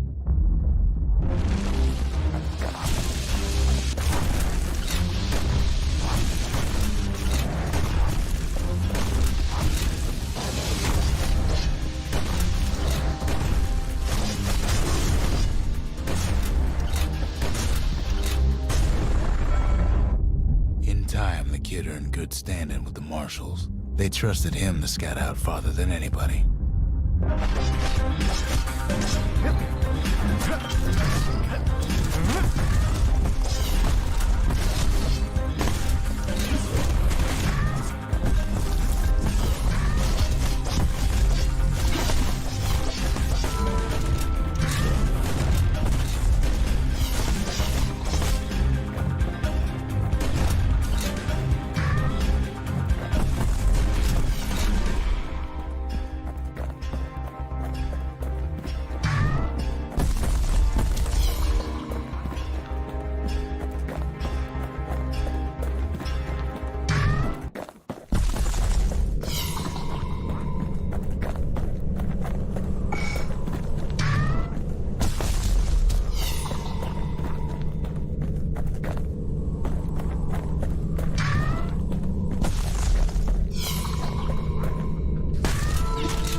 The ground beneath them shuddered, cracked, and split apart.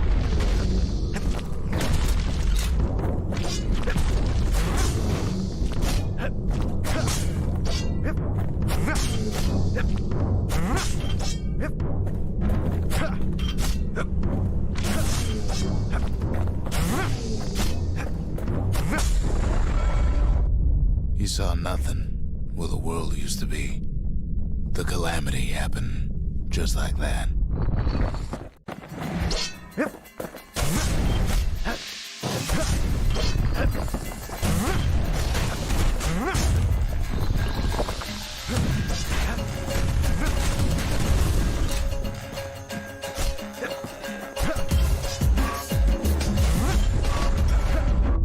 All the kid had to work with was his hammer and the clothes on his back.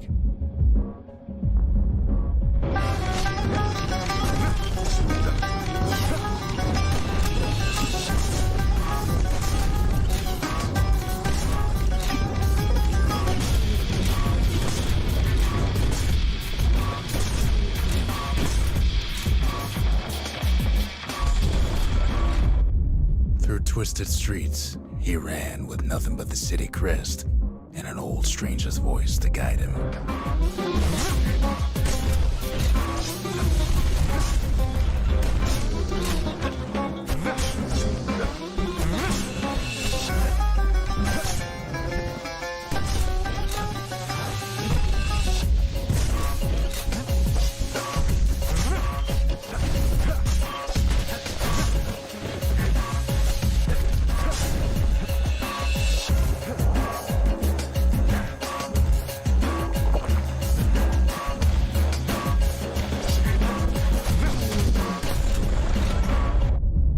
Finally arrived at Caelondia's vaunted safe haven.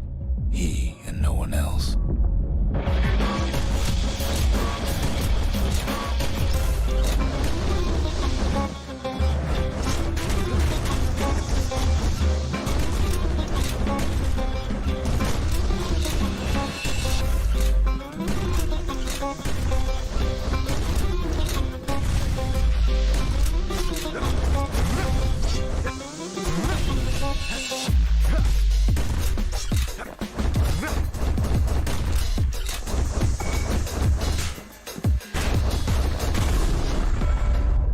But then, all they got was more thankless work from a man who ain't even asked his name.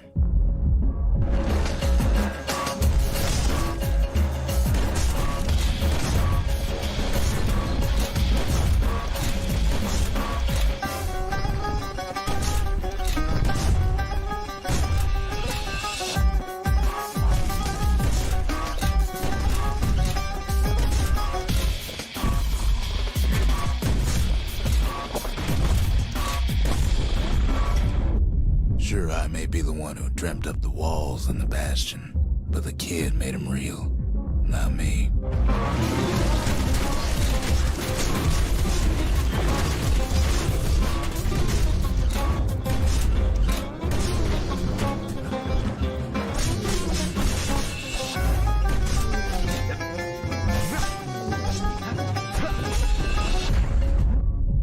like to say I'll never forget him, or what he's doing, what he's done.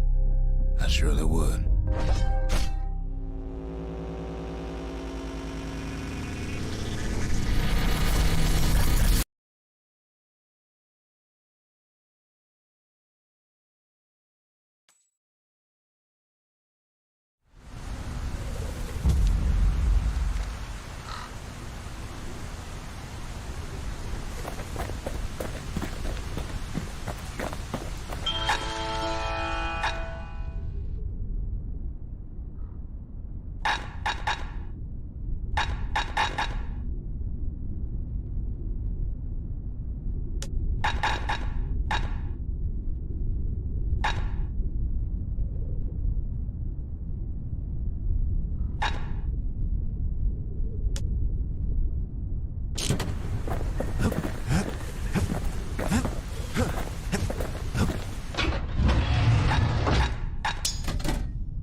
Anything survives a musket shot ought to be quick work for that blade.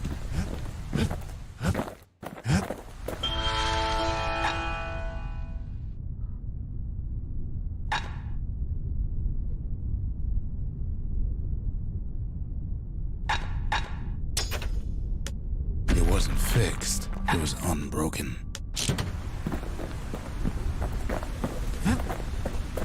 The Gravers. The arm of justice. They seemed unstoppable. The Marshals kept the city's peace. They can rest easy now.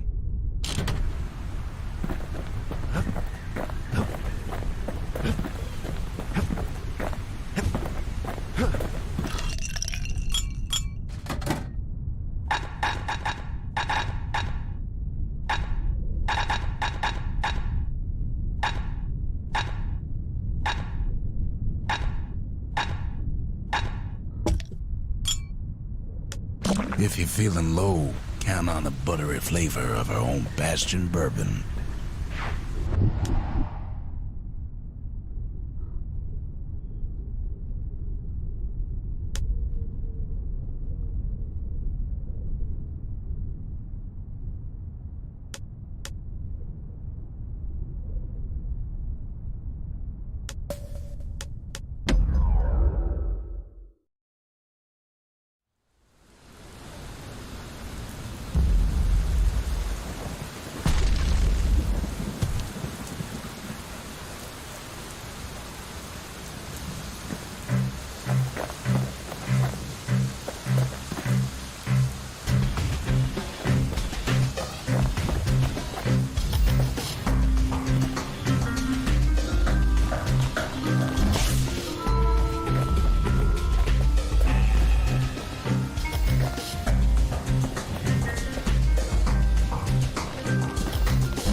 bow's looking lean and mean like a prize fighter.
I almost don't believe it when he says he passed the Breaker's challenge.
There's always more squirts to go around.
Breakers. Ain't no one can outrun them. Or their arrows. I've asked a lot of the kid, but this is something he's done on his own.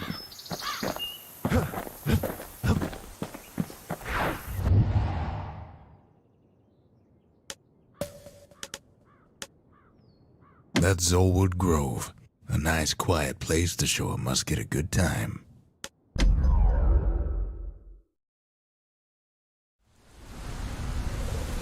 Ever felt a Zolwood gourd, like picking up broken glass barehanded? At Zolwood Grove, marshals learn to make every shot count.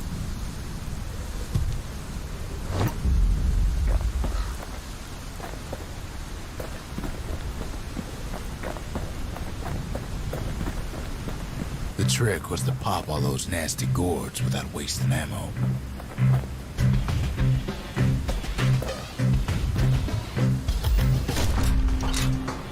Most marshals didn't get far on their first few tries.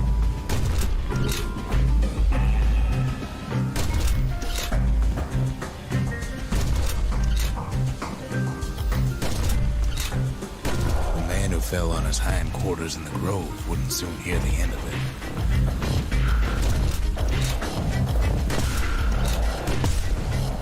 Had to catch a bunch of those gourds in a single shot.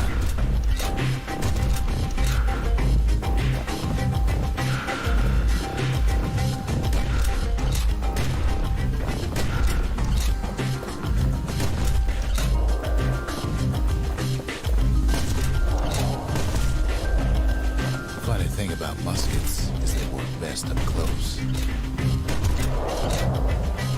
It took a keen eye to got an itchy trigger finger.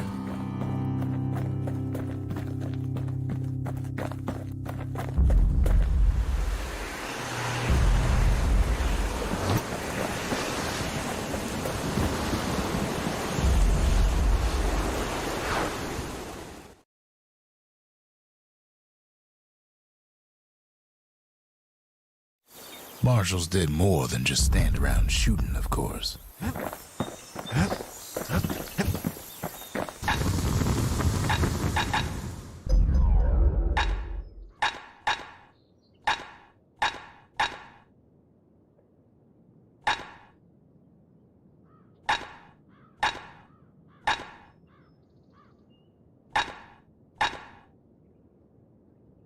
The marshals learned to pack those shells full of fire.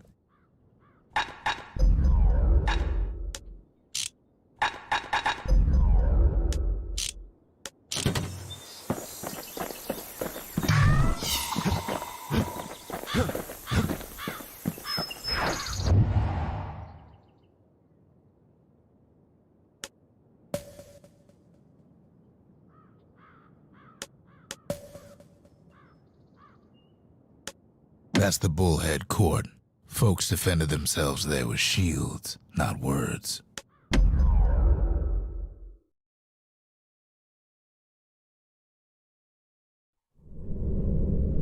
The accused always got a fair shake in Zealandia.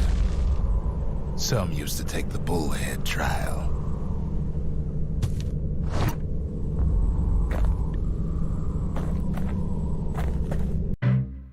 Survive the trial without taking a scratch, you'd walk away a free man.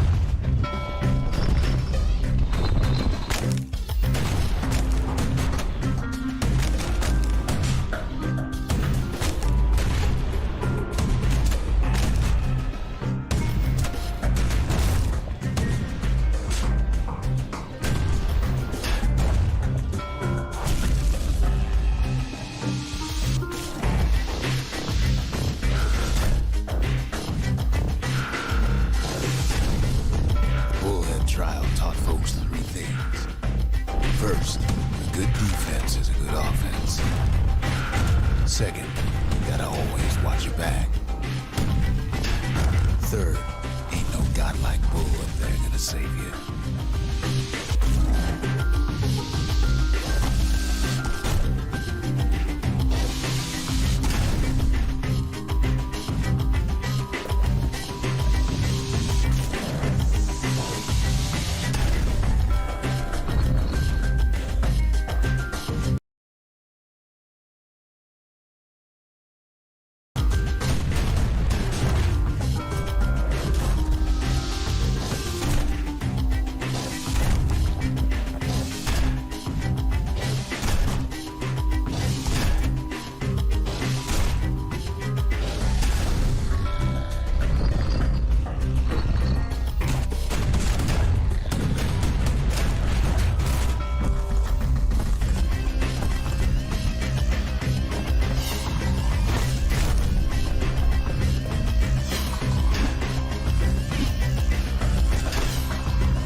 when to just step aside and let things go.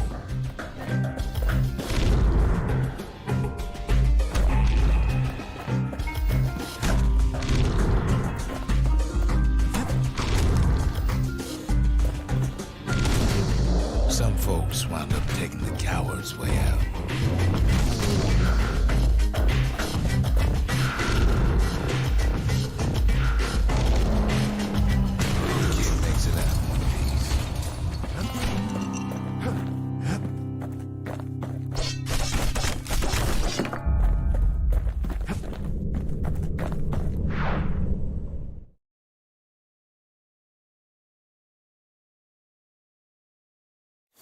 Well, the kid always wanted to compete in the bullhead trial.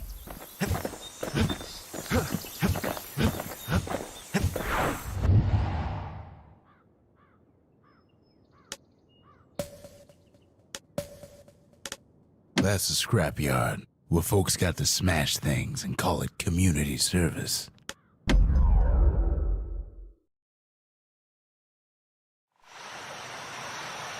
The city's unwanted things all met their end in the yard.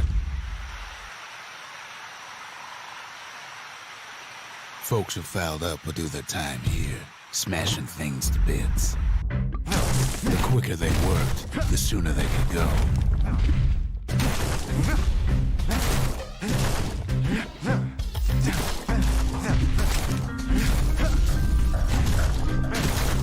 Folks learned to plant their feet and put their backs into it.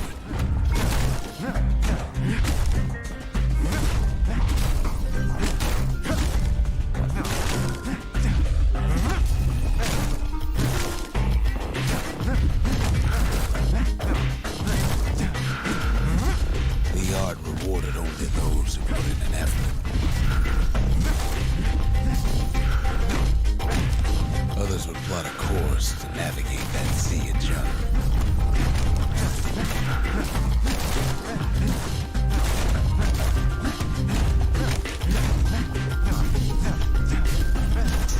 Had to work real fast for the finest prize.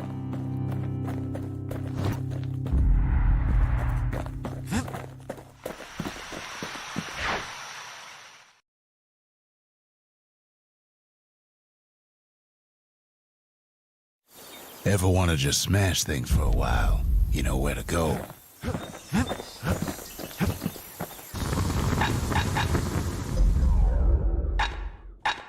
Kids' lifelong friends looking fit to keep on fighting.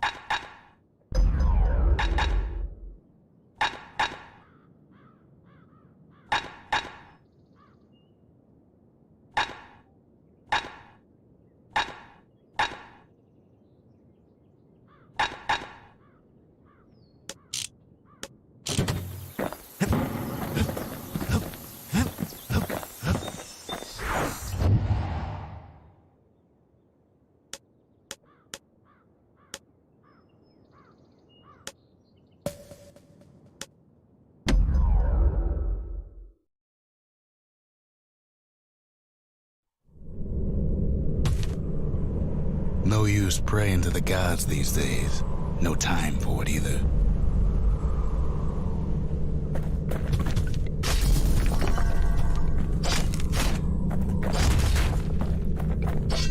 Folks used to make pilgrimage here to pay their respects to Piff, the bull. Well, the gods are long gone now, and the orchard core is long gone too.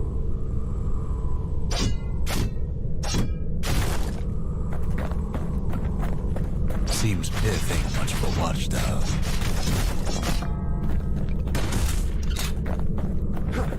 The gods ain't gonna catch you if you fall.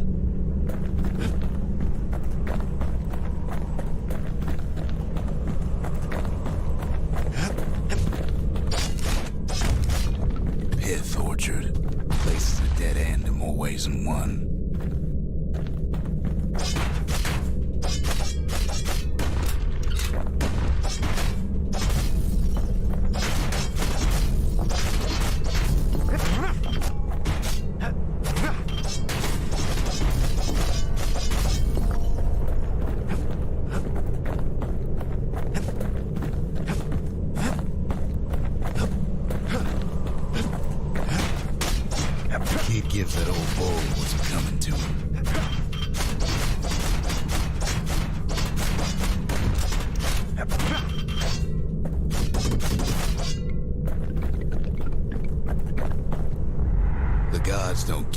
like trinkets, but the kid ain't no god.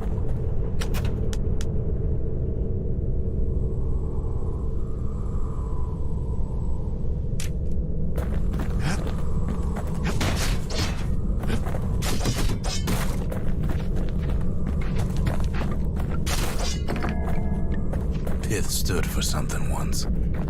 Something real. In time, though, the bull stopped being a symbol and started being decoration. He couldn't even save his loyal subjects.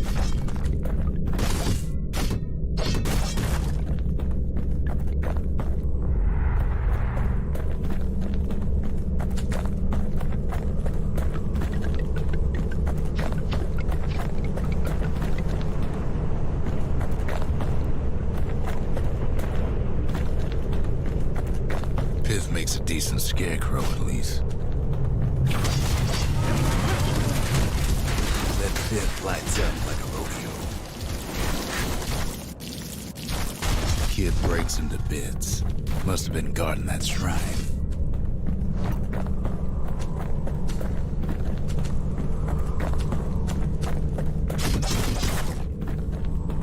So what'll it be? Invoke the gods? Or tell them off?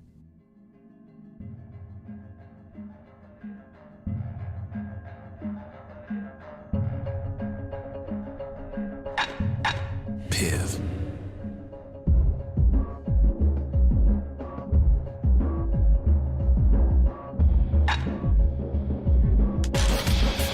Kid decides to press his luck.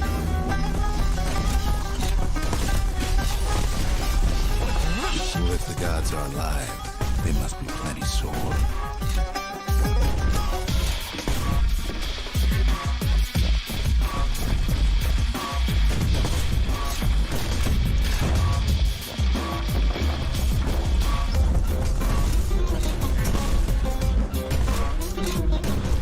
Kid ain't never seen windbags that quick. Maybe old Pith put a scare in him.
Passes Pith's trial, and he's richer for it.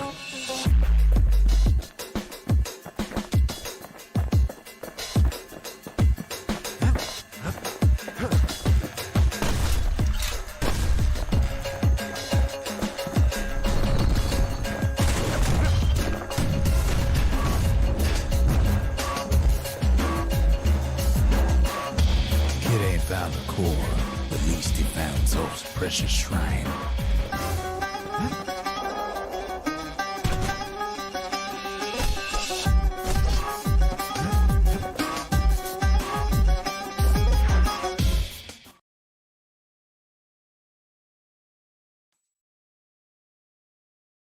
Now we can build a shrine of our own, though I got some alternatives in mind.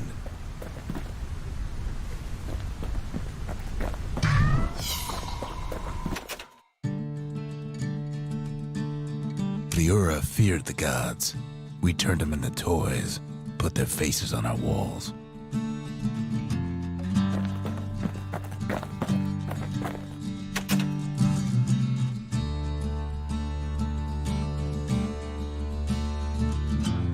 Zolf doesn't touch the thing.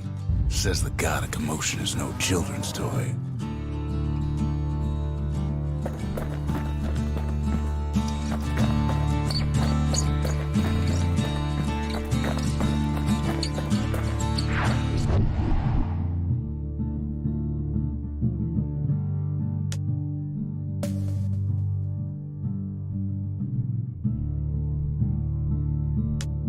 That's the Langston River.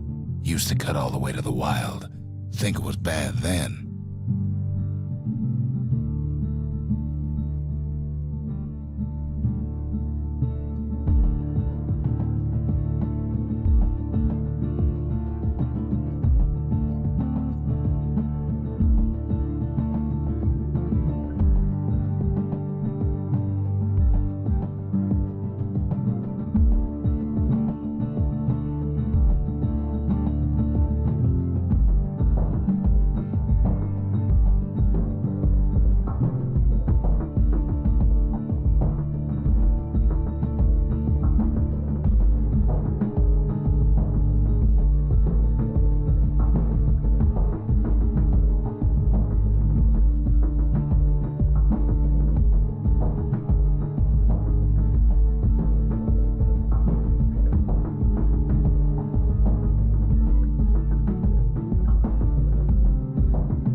The Langston River flowed free and wild till the calamity drank it all up.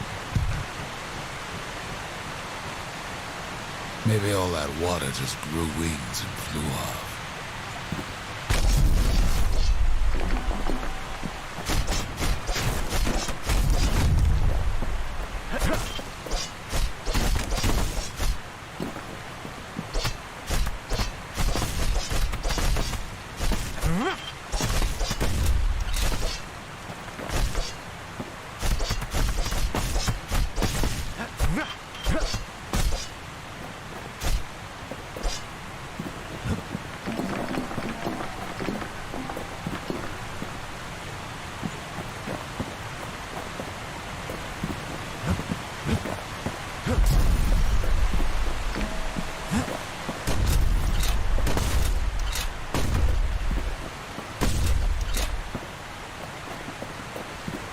banks swarming with windbags. They're so bent on finding the core, they hardly notice the kid. Lucky for him, a certain famous ferry barge is still afloat.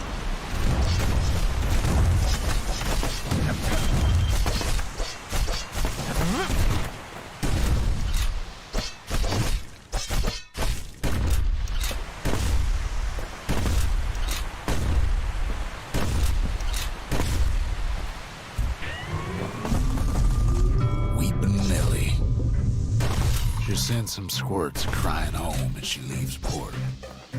Maybe Nellie knows the way to the core. Maybe she can slip right past all the clamor on the coast. Or maybe not. The security skiff pulls up portside. Nellie's just another windbag to those guns. Just then, the windbags notice who she's sailing with.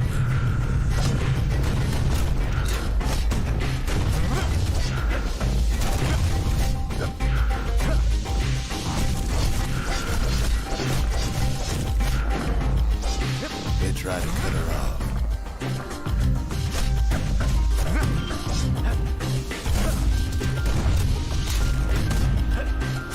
They try to slow her down.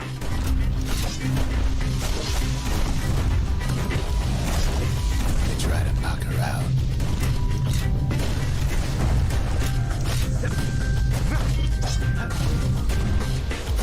Well, Weepin' Nellie tries harder. Try as she might, though, she hits a snag. Kid's gotta help her get untangled. Favors for favors.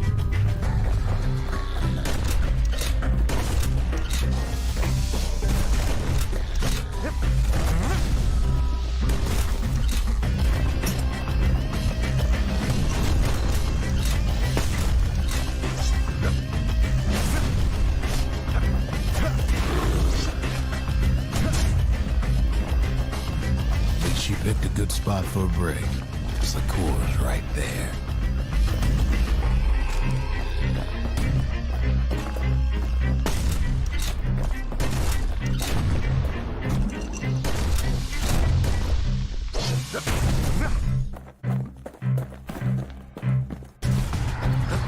Then the kid hears an unusual sound, like 100 flapping wings. They had their own eyes on the core. But why?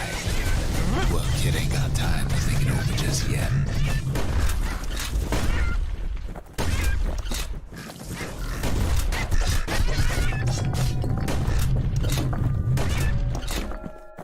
He finds Weepin' Nellie raring to go.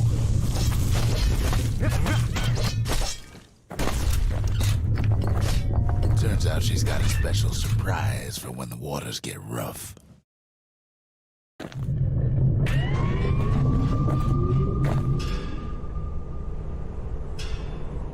She's gonna need a little help with all them peckers. Crafty things think they're king of the roost now.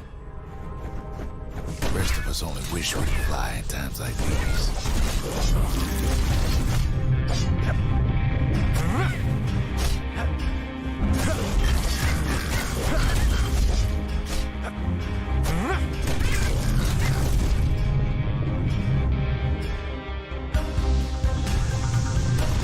Security skiffs keep on coming, starboard side. Don't seem to care what they shoot, as long as they hit something.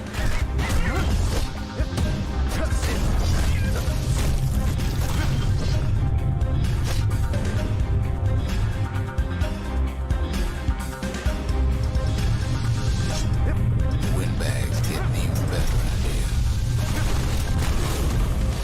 They aim to smash Weepin' Nellie splinters. Kid boards one of them skiffs like some kind of Ceylondian privateer. Well, it all proves too much for poor Nellie.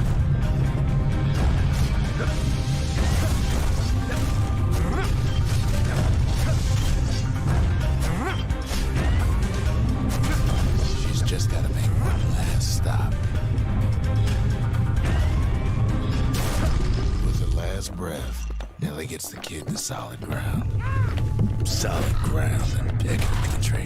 want that core real bad. Seems the calamity ain't hurt the beggar's appetites.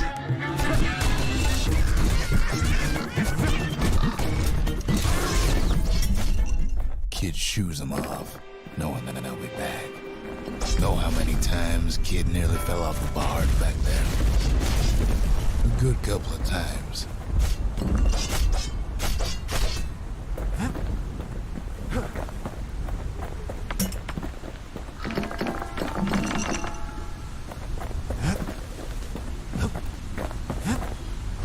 Now, listen close. You should remember this next part.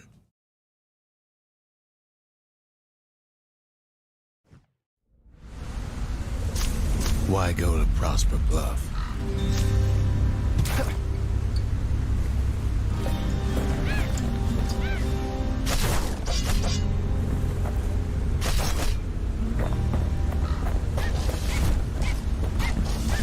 Used to take an enterprising man or plain old fool to venture out that far.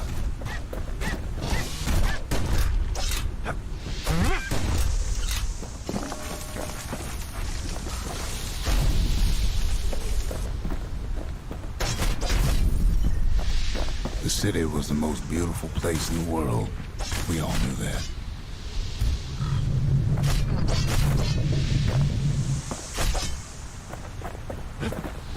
But on the other hand, some folks just yearn to see the things they're told they can't.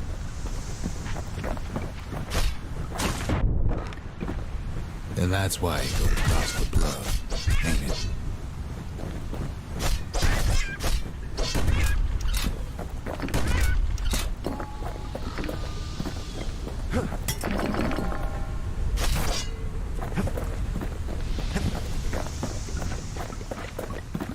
There, the kid hears something he ain't heard in a long while.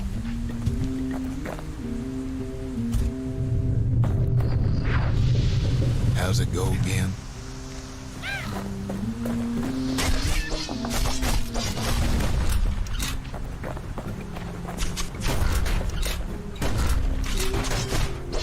Yeah, that's the one.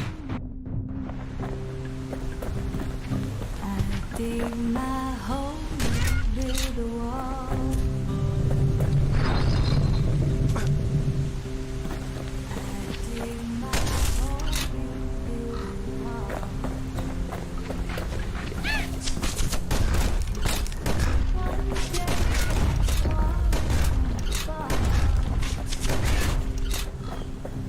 Gonna build that city.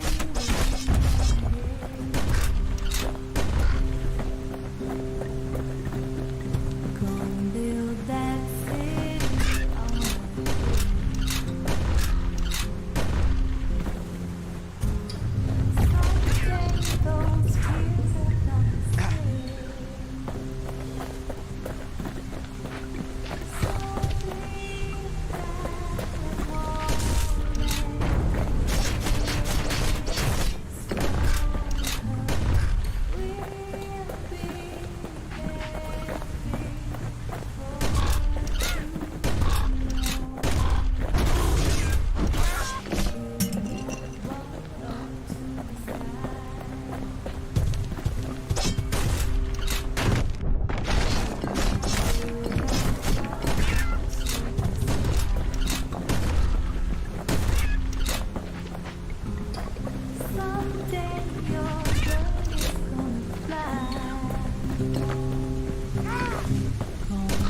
point explaining what happens next, right?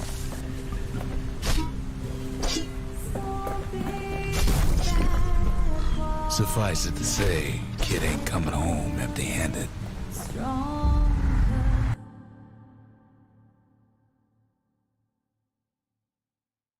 Fucking sticky keys.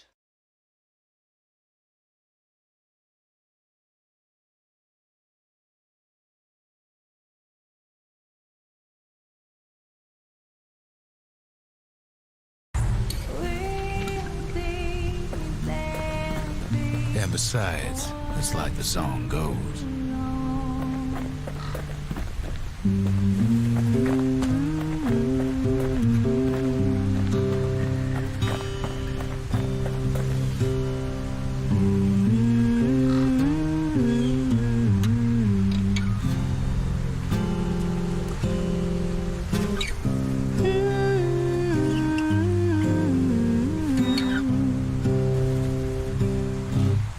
Dig my hole, you build a wall.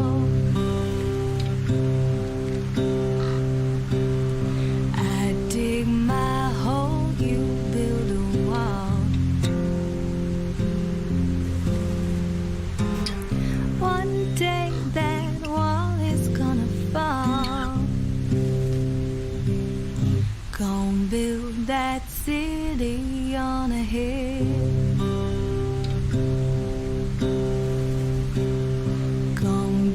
That city on a hill.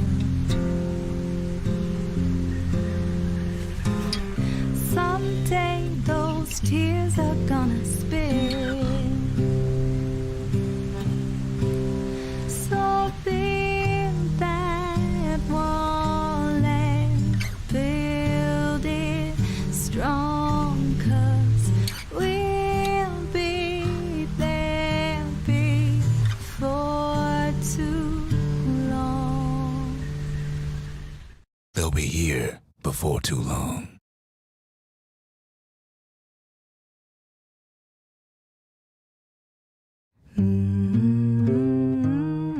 We darn near celebrated when the kid got back, didn't we?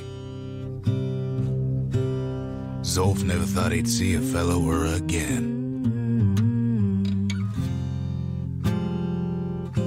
We become fast friends. Calamity has that effect on people. But there was more to be done. There was one last core to find.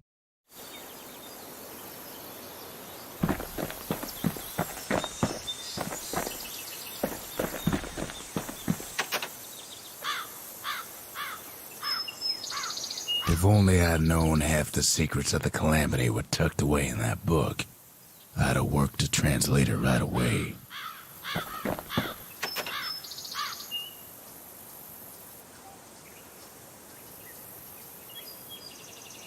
The scientific journal written in Zolf's native tongue. He learned so much from it. Too much.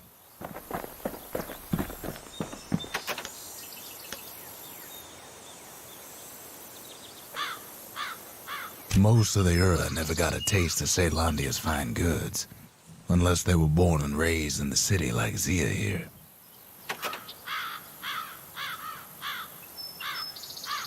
Sure, the world's all gone to pieces farther than the eye can see, but leave it to this gal to point out the amazing view.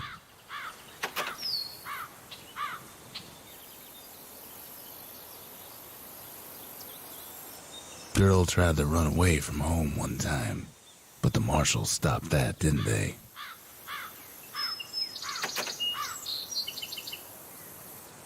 So many secrets in there, and she can't even read it. Her father's own journal. He ain't all that shy.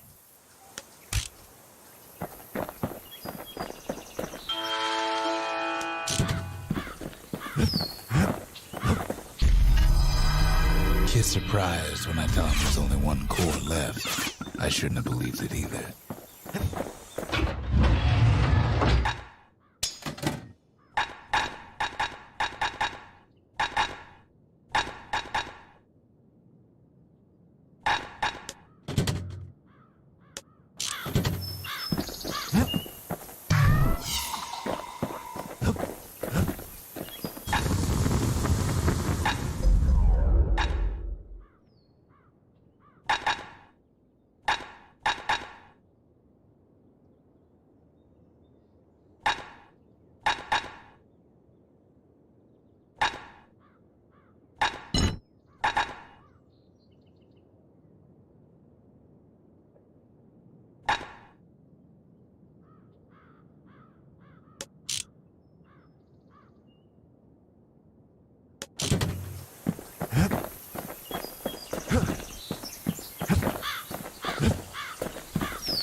The gods never liked competing for people's affections.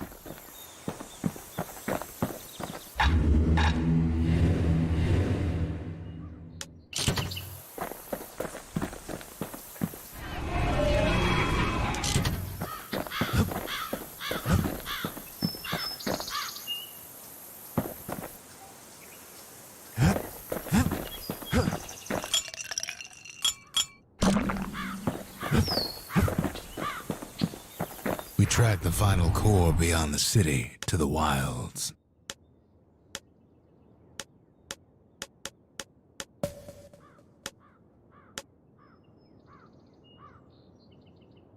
That's the edge of the wilds, where Jawson and his boys disappeared.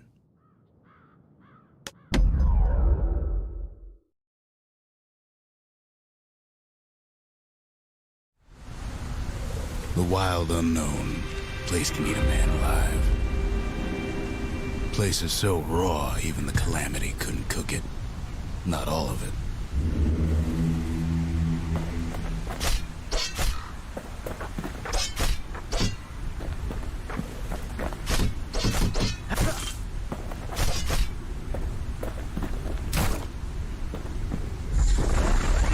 Know what's better than having a slinger pistol in a fight? Having two.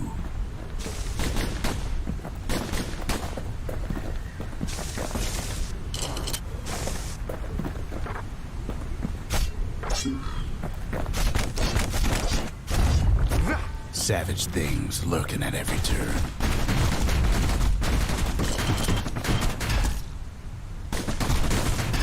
Good thing pin cushions can't see where they're shooting.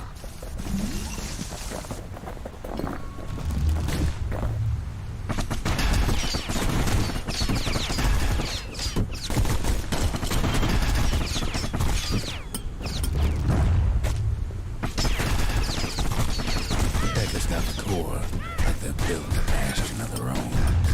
The welcoming committee scrambles to attention. They get so soon.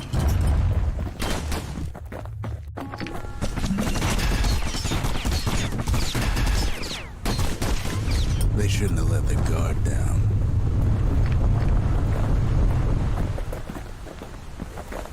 The core's right there, itching to come home.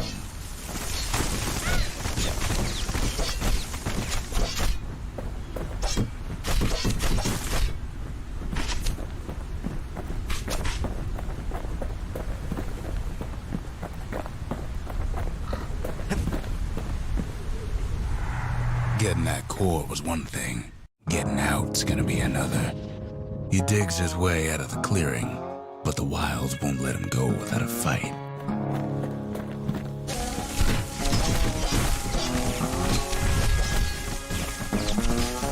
Then he gets the feeling he's being watched.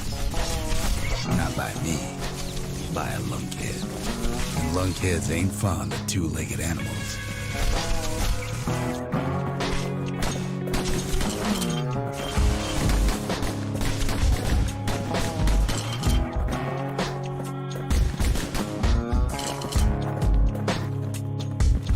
Wallflowers survived the Calamity.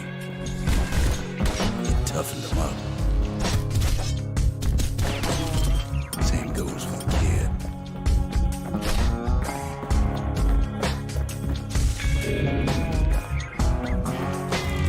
Best take it real slow. Pincushions are afoot.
Kid's faster than a slinger with those guns.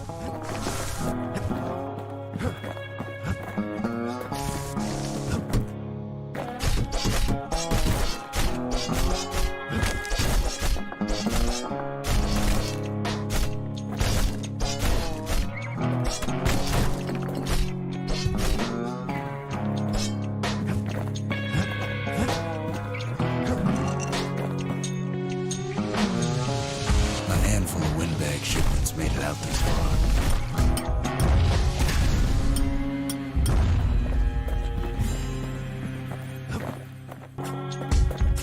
Slinger Johnson's old outpost is all that's left of him.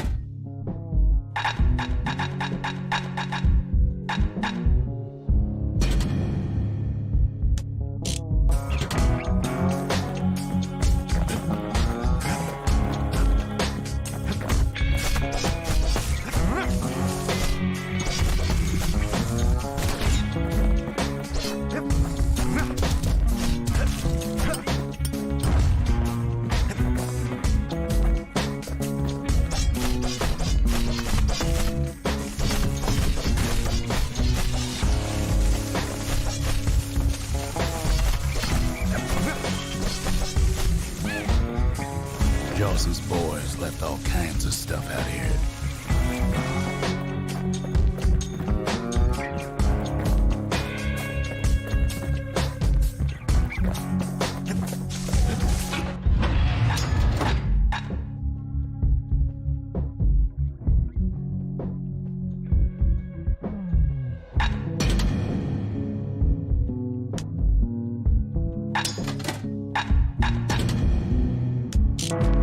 Kid sticks to his old standbys.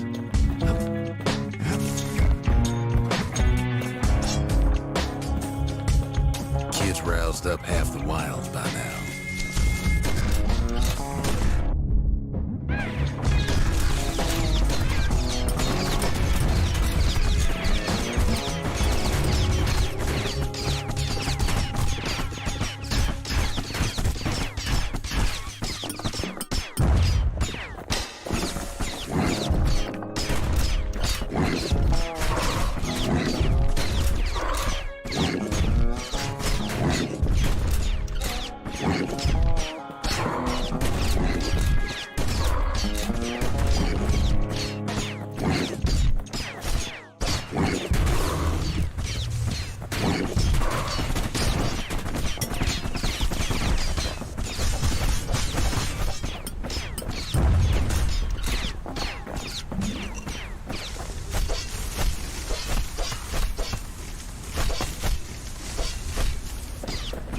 Sees a smooth black stone coughed up by the calamity.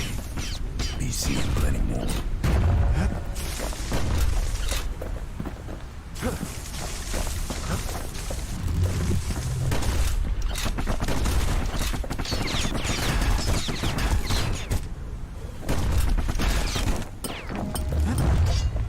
Hardly any signs of the old Jocelyn camp.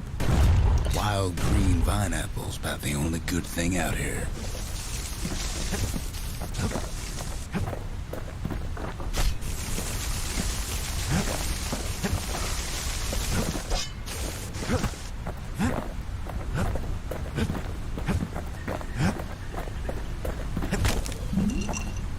The wild's already reclaimed this place.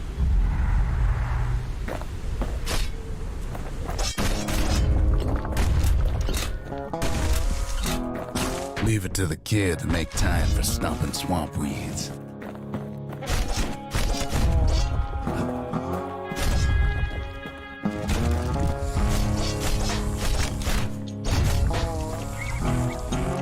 Pow gives a wallflower a taste of its own medicine. He's anxious to get back.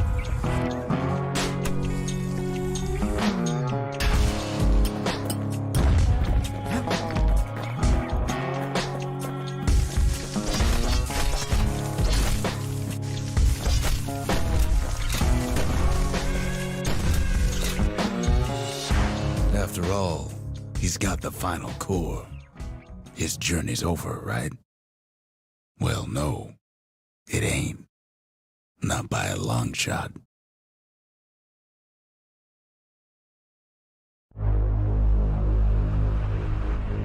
Kid knows something's up when we ain't there to give a warm welcome. See, Zolf and I were just wrapping up a heated discussion. Zolf can barely muster the words.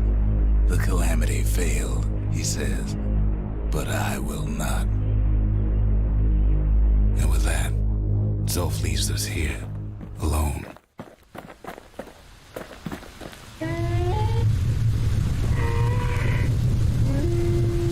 Turn him round and round all you like. Pit's still gonna be ugly.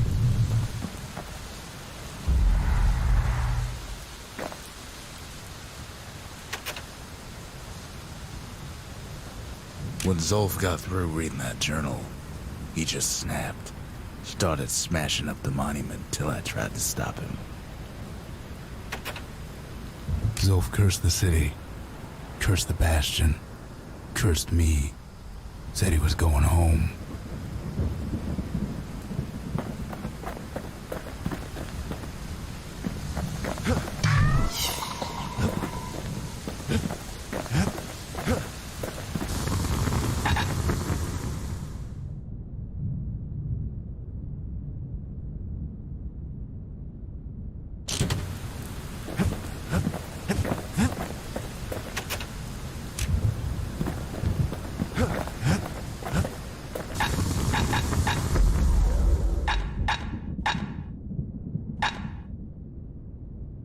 Takes a lot of moving pieces to make a dependable sidearm.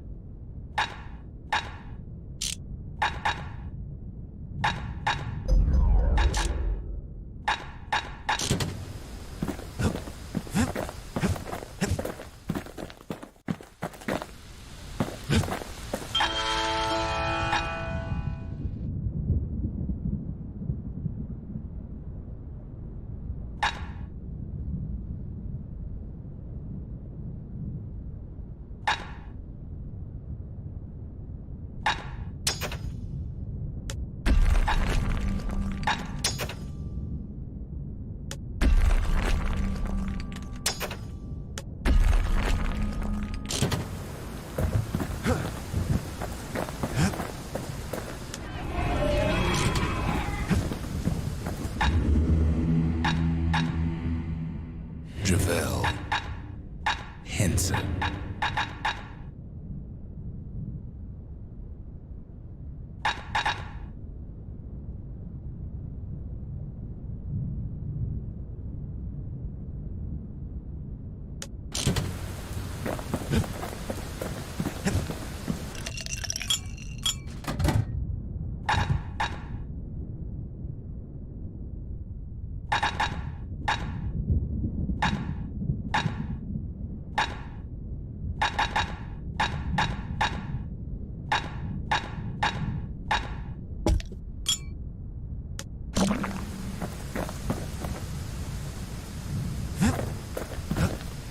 Kid ain't finished here yet.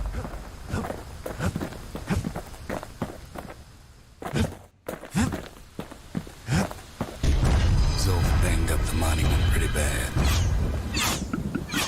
But there's a way to put it back together. The shards. We're gonna need all of them to nurse the Bastion back to health.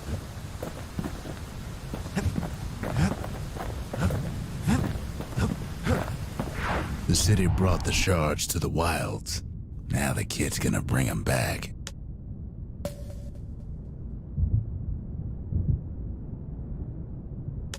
Slinger Range is where the city's quickest pistoliers put themselves to the test.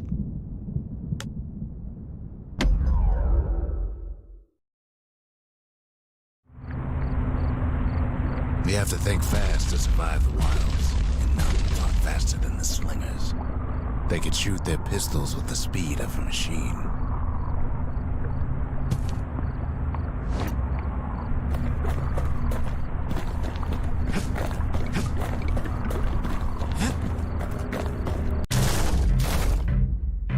They knew just when to start shooting and when to stop.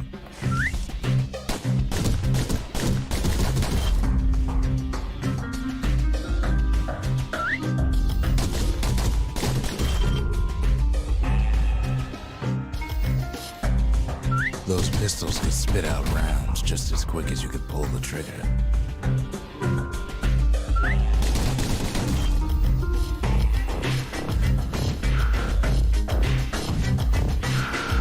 Learning to hold your fire can be his own challenge.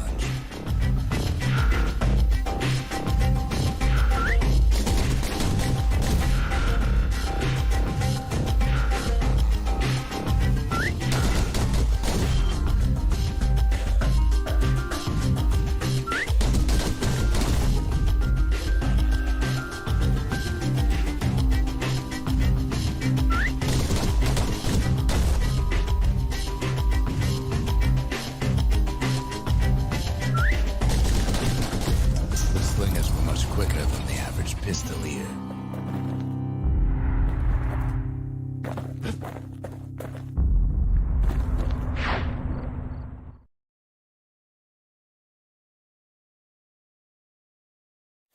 Well, even the slingers weren't quick enough to escape the calamity.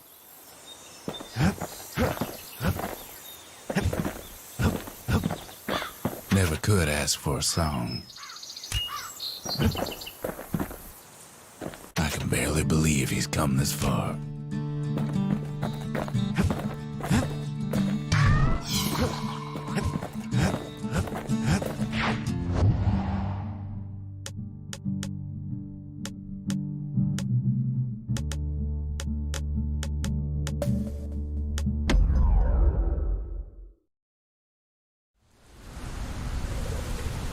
Kid takes a little personal time for just him and his favorite musket.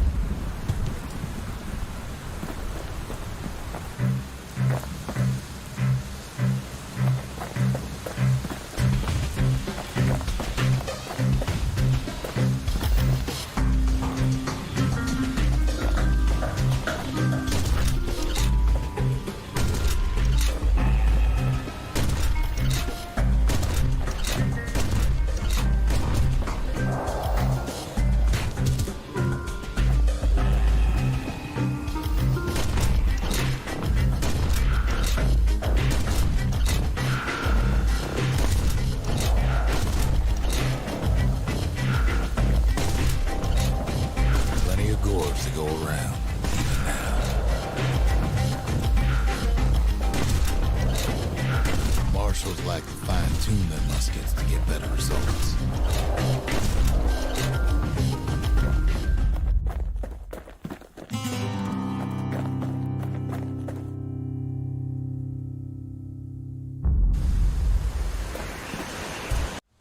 The orchard grew over so quick, the marshals made it worth clearing out.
Kid probably could have made himself marshal one day.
The less said about Jawson Bog, the better. That place will eat your mind.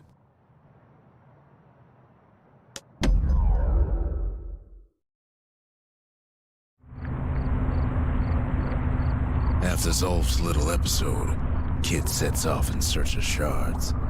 First stop, Jawson Bog. You'll get lost in that bog, I told the kid, and I won't be able to guide you back.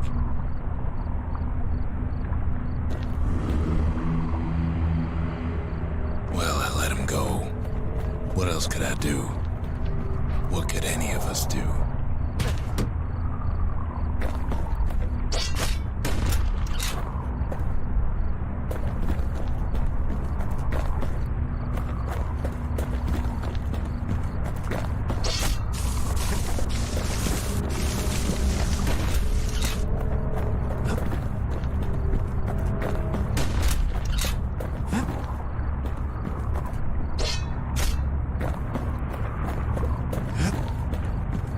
Zolf put us in a real bind. Hurt the Bastion bad.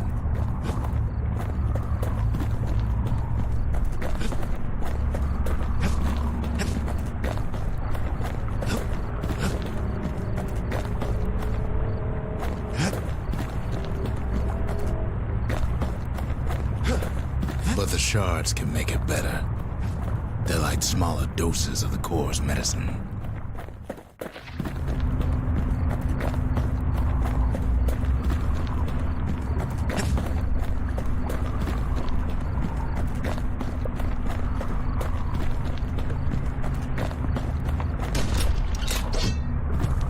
Shame the only place to fill that prescription is out here in the wilds. This place is intoxicating.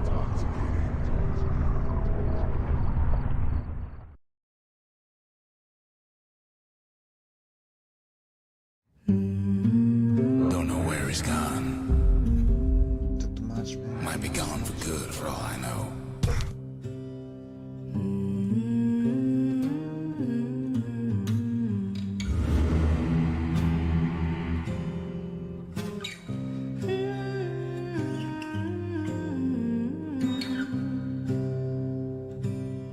I dig my hole, you build a wall. I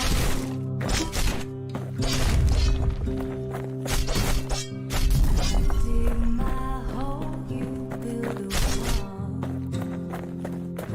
Wherever he is. Somewhere I've never been. Somewhere I never want to go.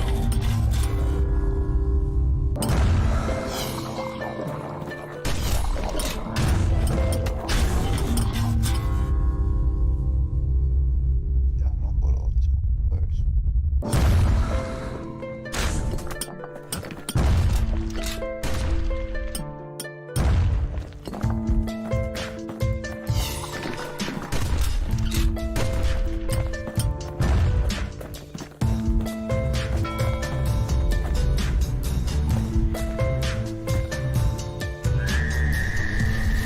The dead welcome him with open arms.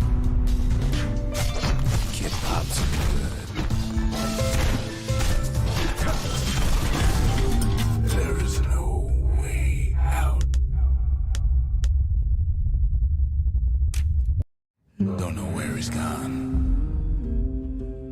Might be gone for good for all I know.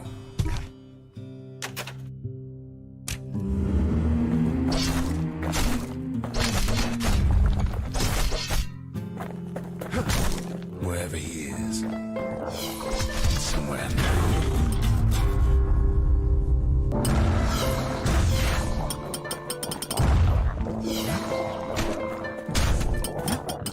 Kid can't fall, no matter how hard he tries.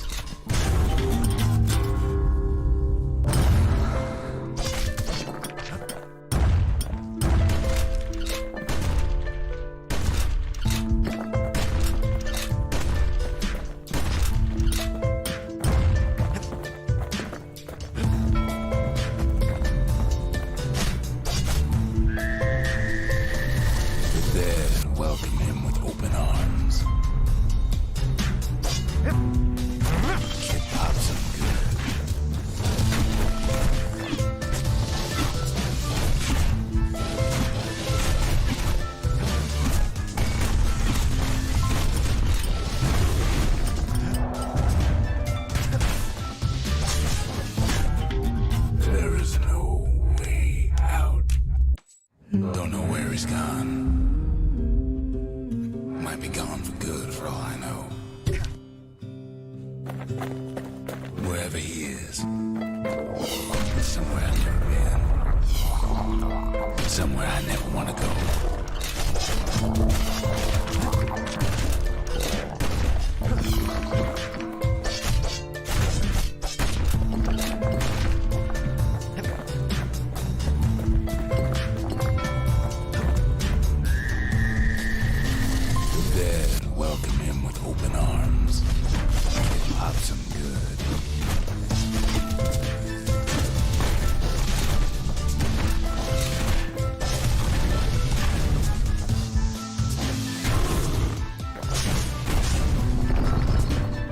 Survivor?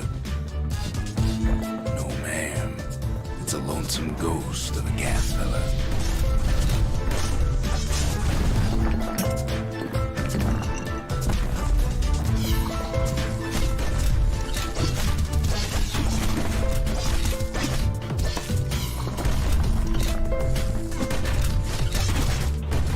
What do you say to a kid who's seen too much?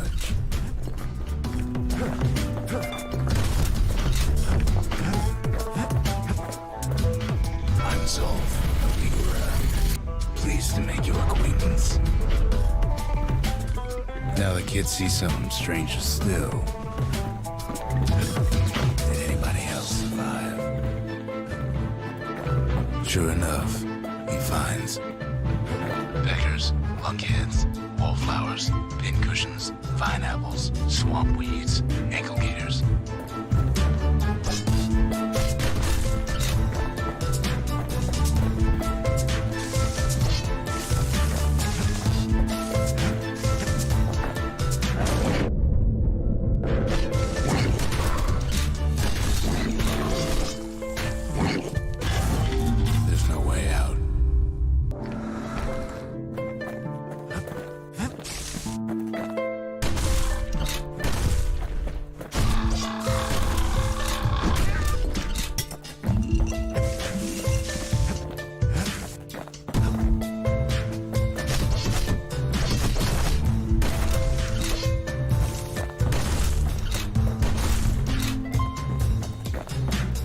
Now the Bastion can send him even farther into the wild unknown. Kid sets foot inside one of Ceylondia's famous watering holes.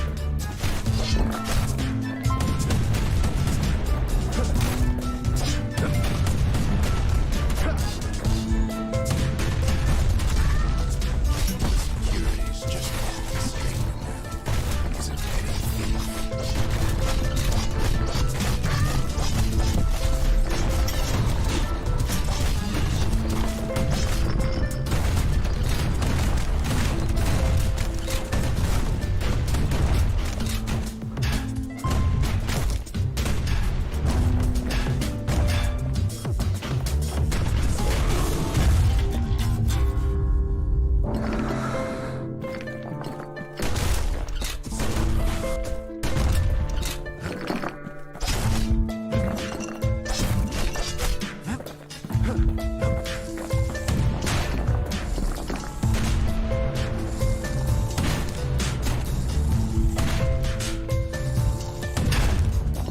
Succeeds where the calamity failed. Would you look at what he did to poor old Ronnie the bartender? Proper story's supposed to start at the beginning. It's so simple with this one. Now here's a kid whose whole world's alright, snoozing there on a rock in the sky.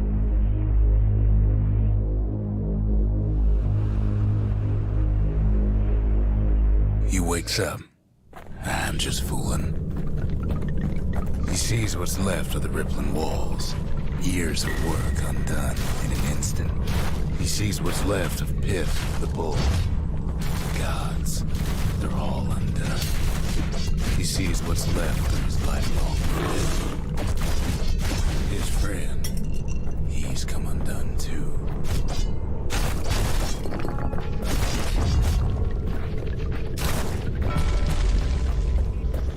He sees what's left undone.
Thought we lost him, but he finally comes to.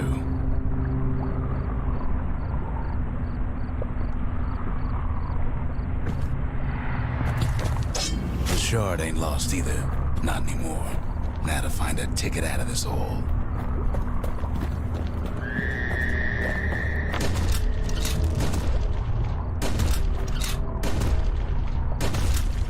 Disgusting things.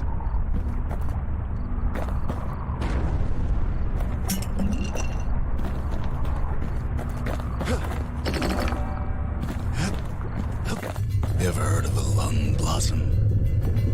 It's bigger than the stories say. The breath on that thing, like a scumbag sprung a leak. Bootlickers dig their nasty thorns into his heels.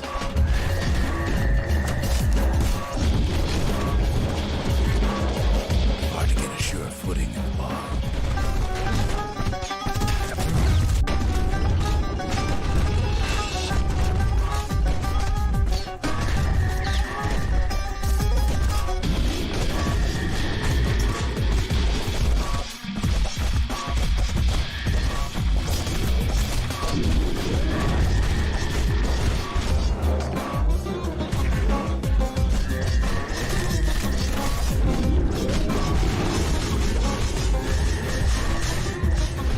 Say one whiff of lung blossom will make you lose your mind.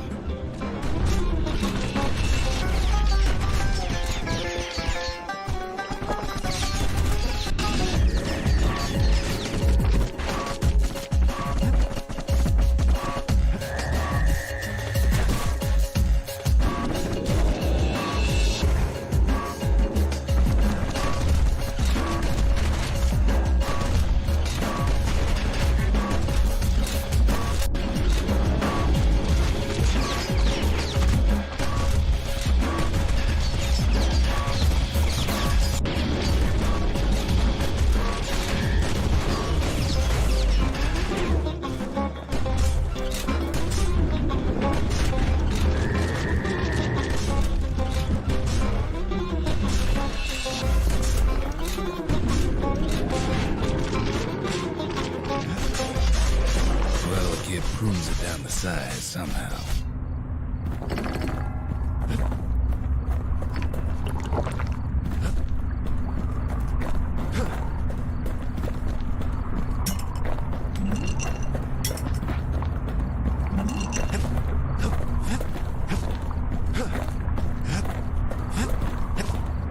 Mother only knows what happened in the bog. Kid never much cared to speak of it.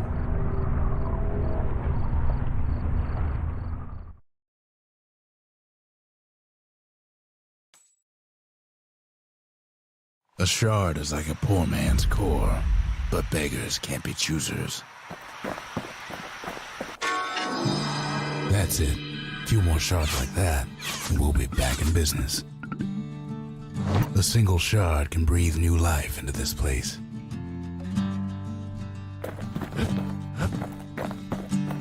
The shard's got enough juice to spruce up any of these places.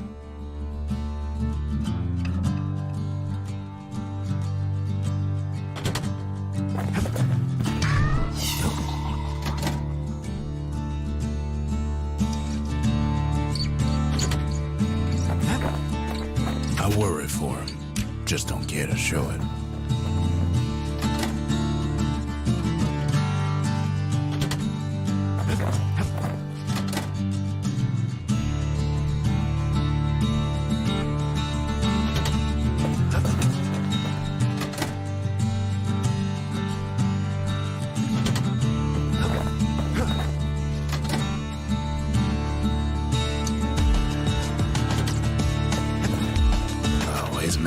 so bad.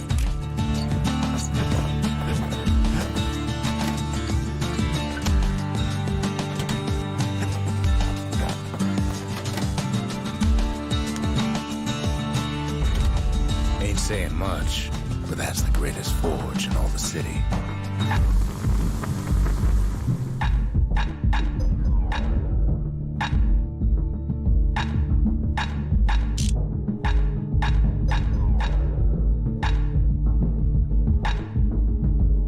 He's made a right comfortable bed for all those bullets.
The city tried to use the shards to stake out the wilds.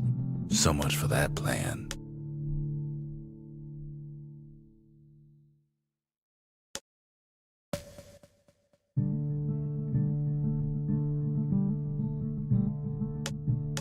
Rothus Lagoon. Even the brushers stopped going there. Didn't like being eaten.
Want to stay alive in the wilds, pack a pair of pistols and a good blade.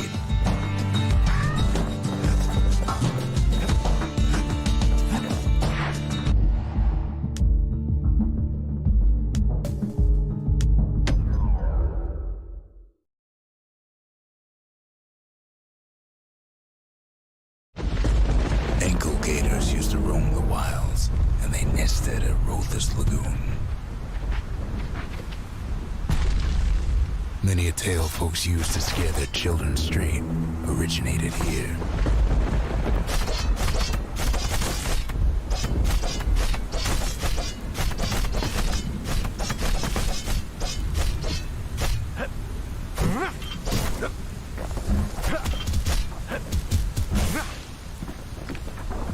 All kinds of beasts we don't know up from down, still lurking about.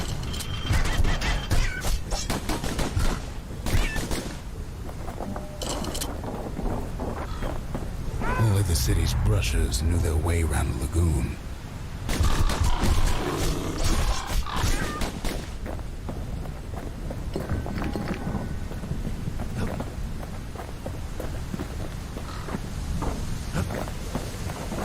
These beasts, they don't like company.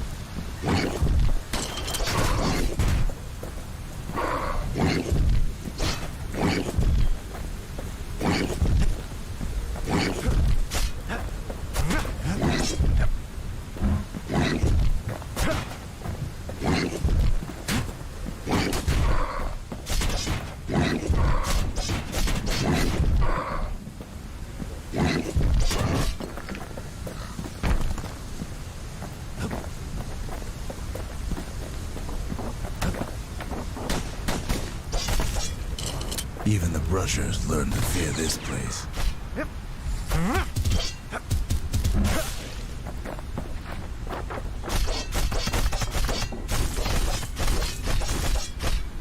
They used to think that ankle gators were extinct.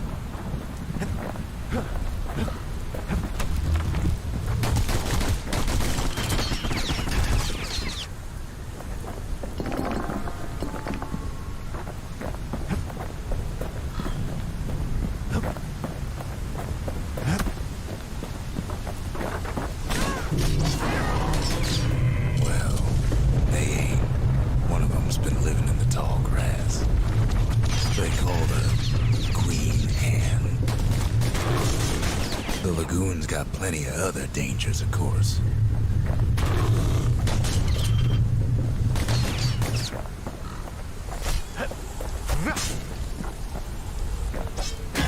That's ankle gator country for you.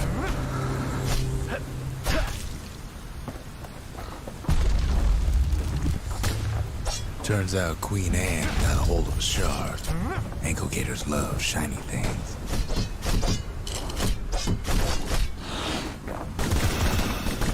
You know what smells worse than an ankle gator's breath? The stinkweed.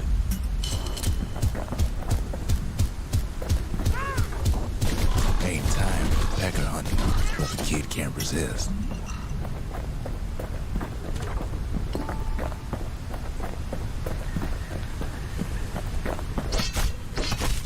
Can't fight Queen Anne without the proper tools. Brushers use their pikes to keep their distance around here. Now the kid can do the same. They say you can't hurt an ankle gator unless it's raining, and it ain't raining.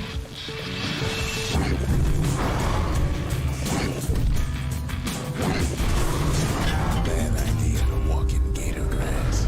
Sharp sticks make Queen Anne nervous, so she backs off a bit.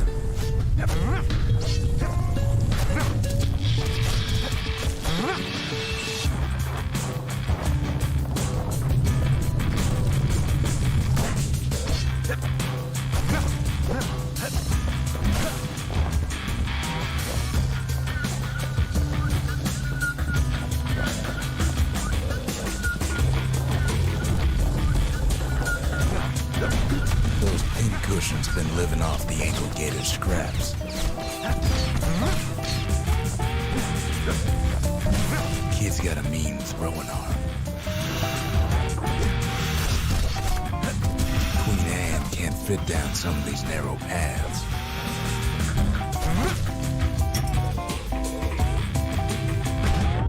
Can't get hasty in a place like this.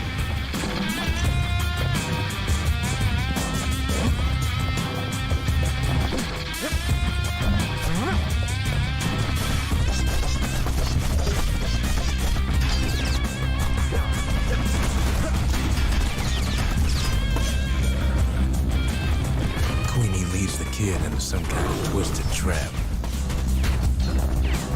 One bad step in that tall grass, and he's Queen Anne's lunch.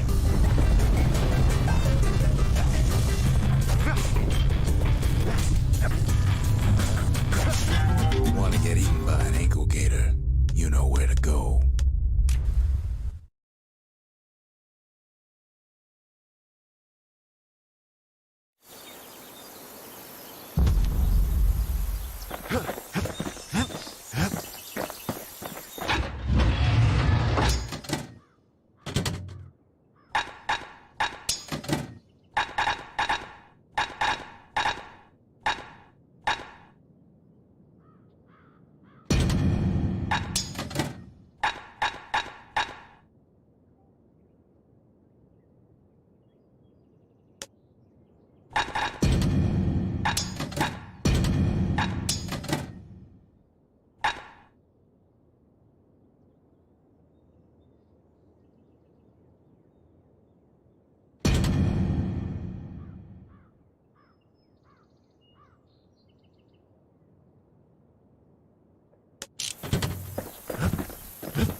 Achraezuxceus Lagoon. That ain't the sort of place you'd want to go by choice.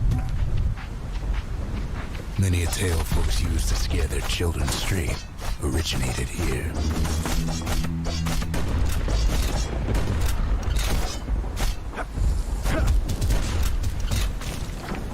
All kinds of beasts we don't know up from down, still lurking about.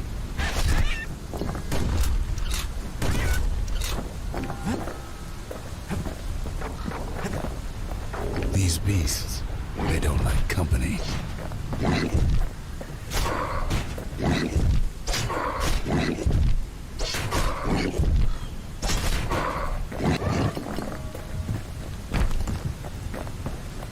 Only the city's brushers knew their way around the lagoon.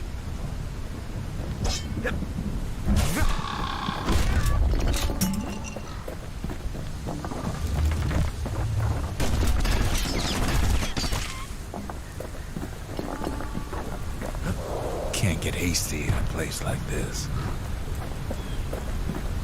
Even the brushers learn to fear this place.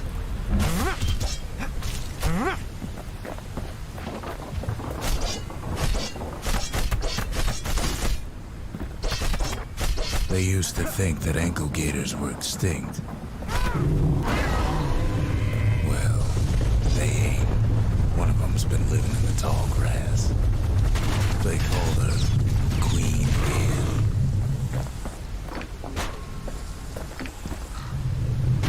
That's ankle gator country for you.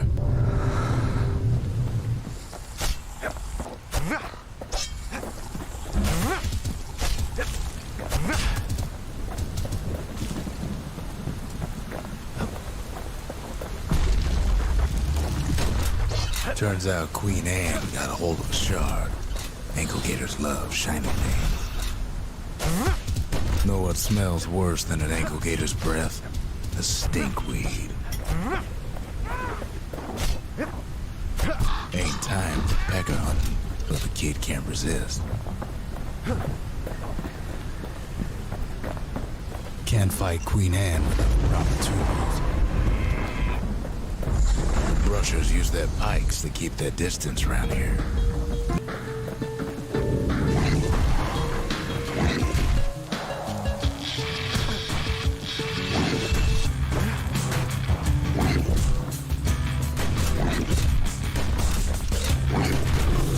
They say you can't hurt an ankle gator unless it's raining, and it ain't raining.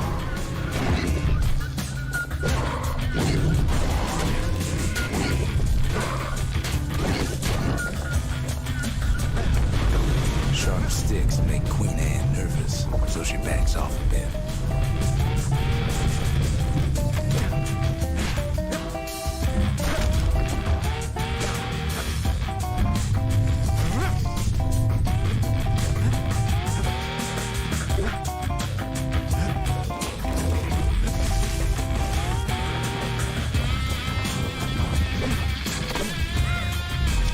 Most of those peckers are smart enough to stay out of Queen Anne's way.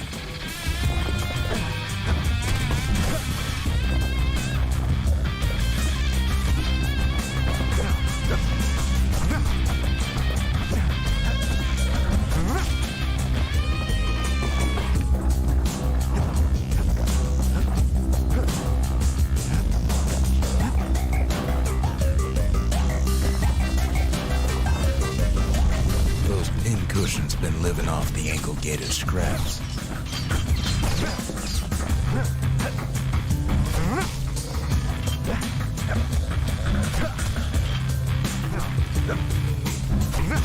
Queen Anne can't fit down some of these narrow paths.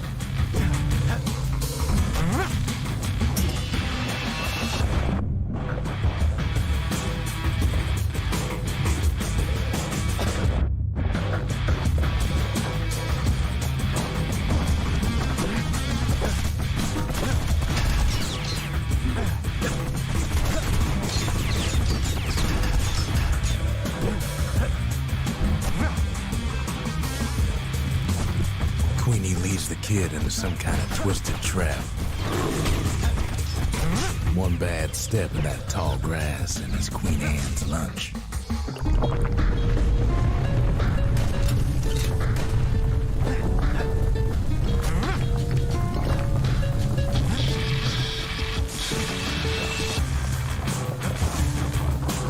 Still no sign of the shard.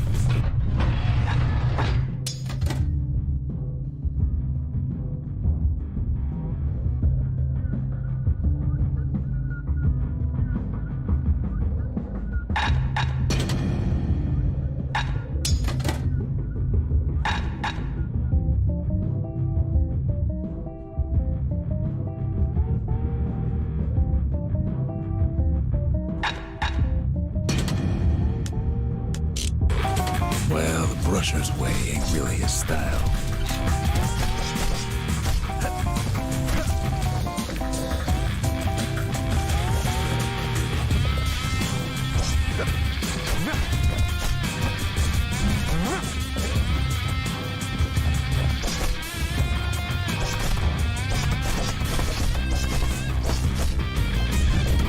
The closer you get to an ankle gator's lair, the thicker the tall grass grows. Kid's gotta make a run for it. Those leaping lunkheads don't like Queen Anne any better than the kid. That old gator's right on his tail.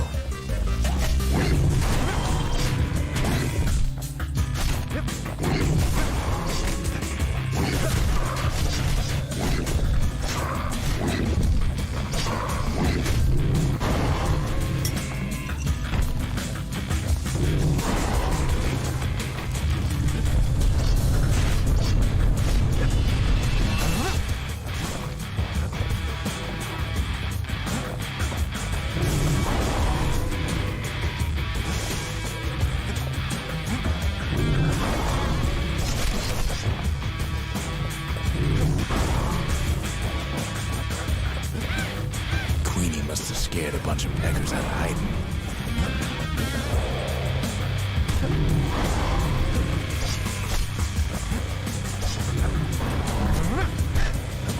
Seems even stinkweeds know to stay away from the queen.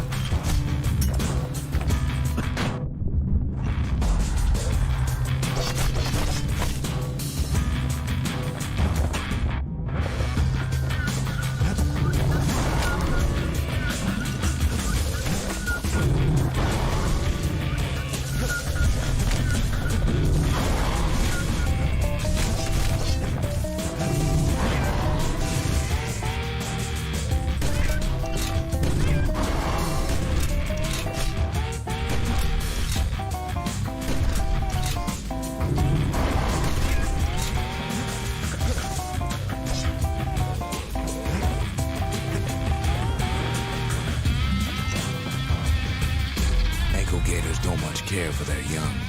That's why there ain't many around.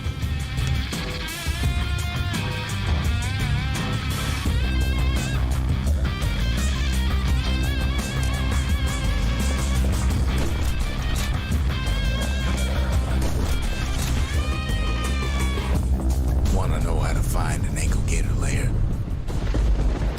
You use a kid as bait.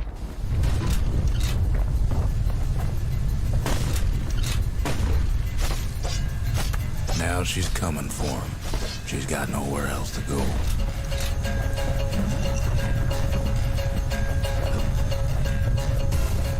They say if you run across an ankle gator, you better keep running. The shard's sitting in plain view.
free.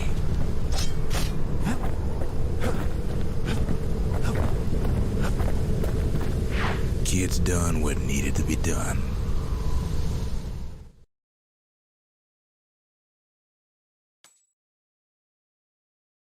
Queen Anne's reign is over. We even got a crown jewel.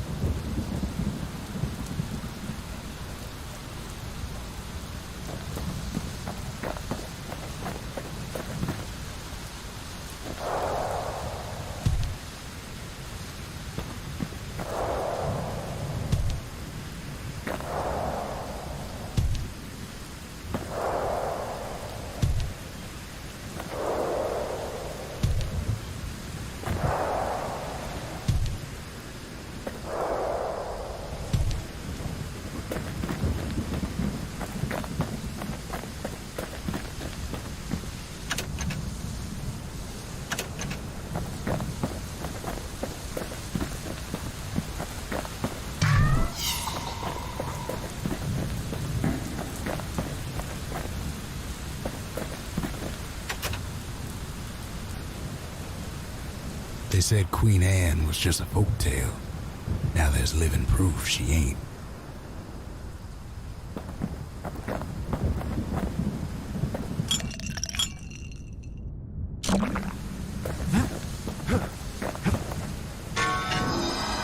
All that trouble for a single shard. But you know what? It was worth it.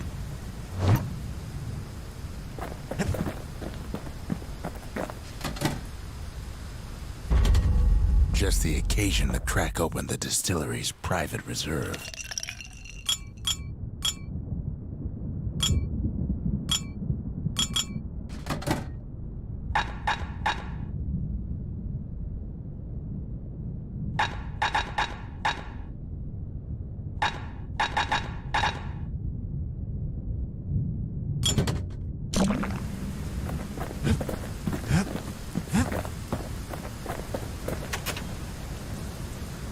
That Gator's a crazy gal, but so is the gal who promised to look after her.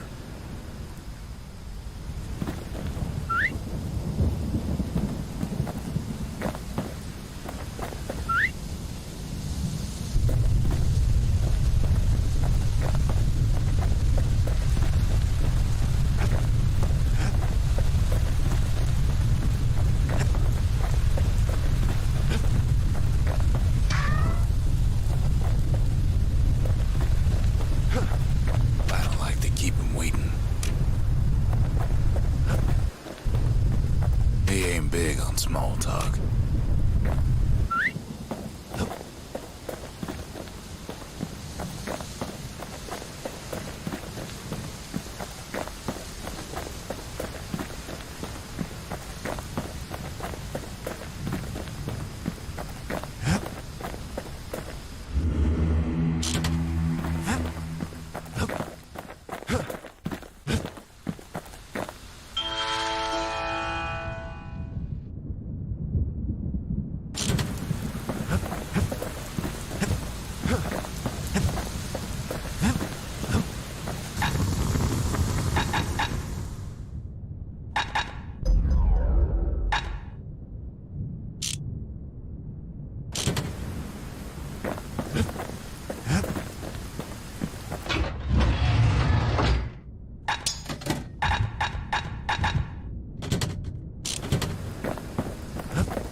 The next shard should be farther out there in the wilds.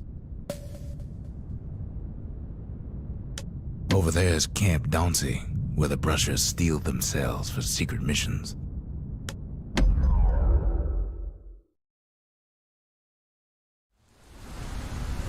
To prepare for the wilds, Ceylonia's brushers practice at Camp Dauncey. Had to navigate a maze of pincushions with nothing but a pike.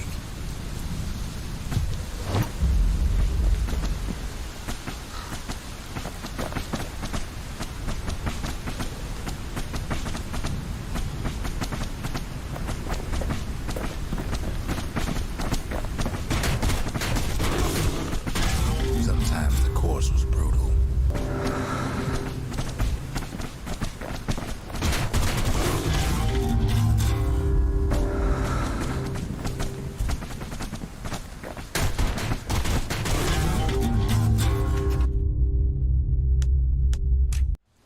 The Brushers were Caelandia's field agents, and their training was harsh.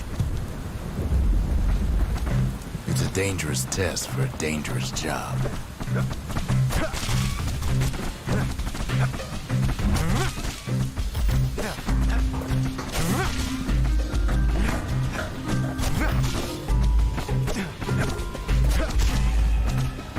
You had to find a path through the maze as quick as you could.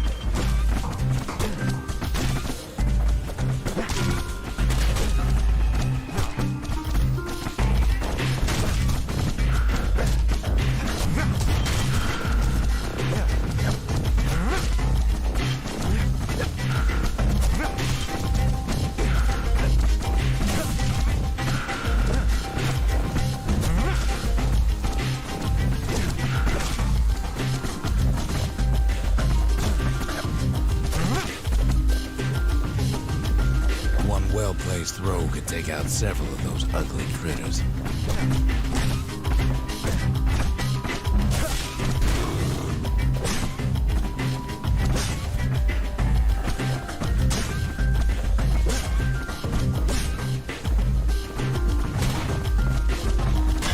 Sometimes the course was brutal.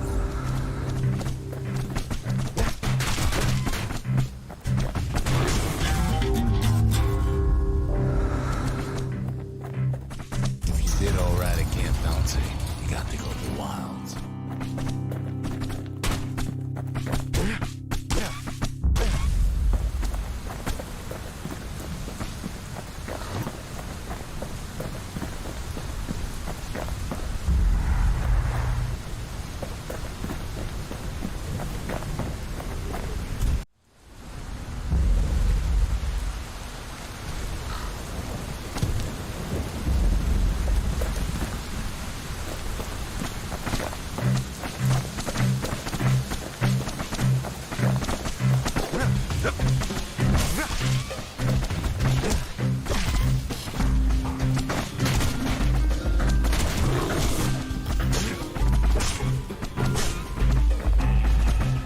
Prep for the course, the Brushers could modify their pikes however they wanted.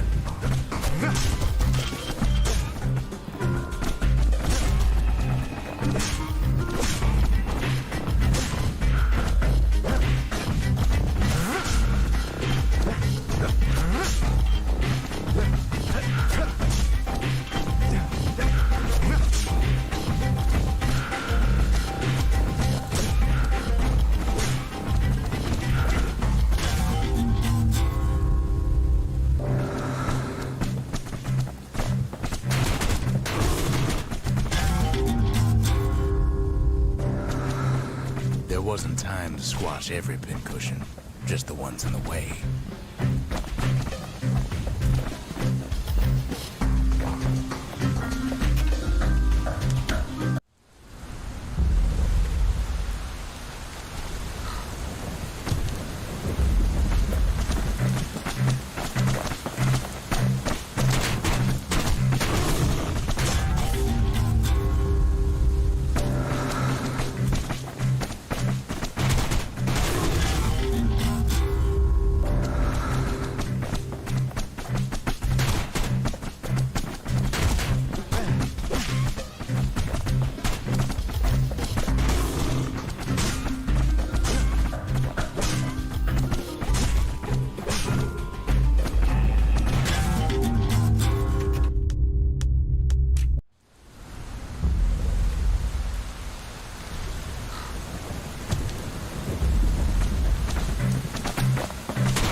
You can see why the brushers prize those pikes of theirs.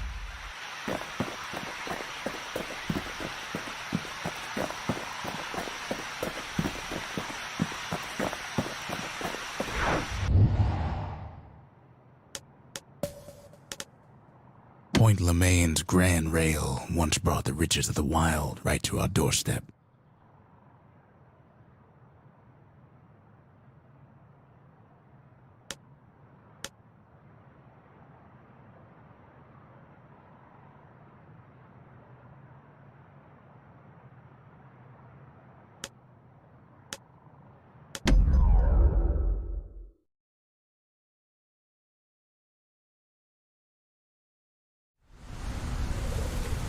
Know how Caelandia became the richest city in the world?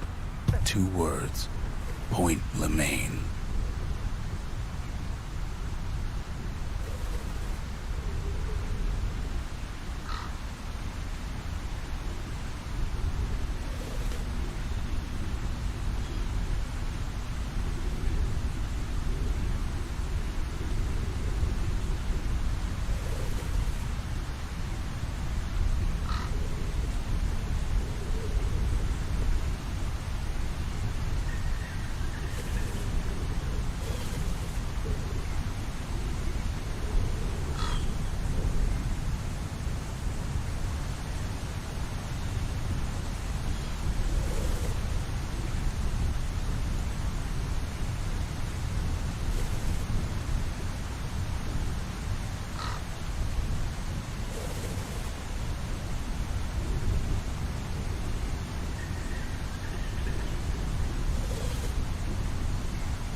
If the wilds could ever be tamed, it was gonna happen right here.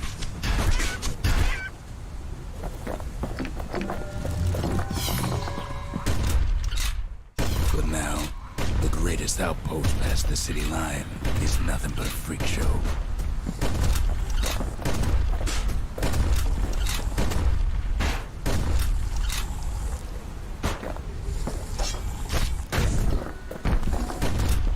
The army's triggers once had the place on lockdown.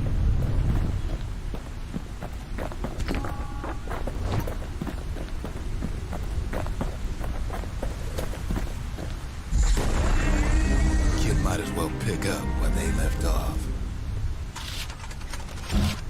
Blam! Just like my fighting days. A gun like that can even put the wilds in check.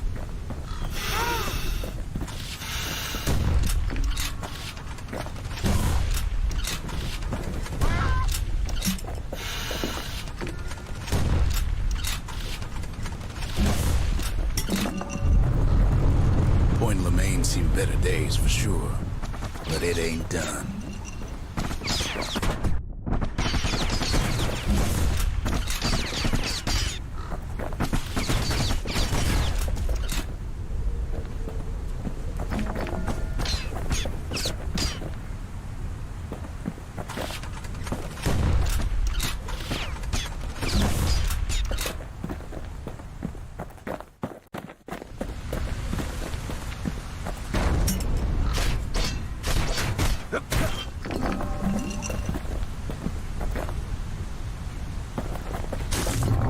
face shudders in a fit. The Grand Rail of Point Lemaine. Not only is it still there, it still works. Of course, it's no longer shipping hides and alloys and spices. Zealandia lost many good men on the rail, but it can give the kid a lift. Just as long as he can stay clear of the trouble on the tracks.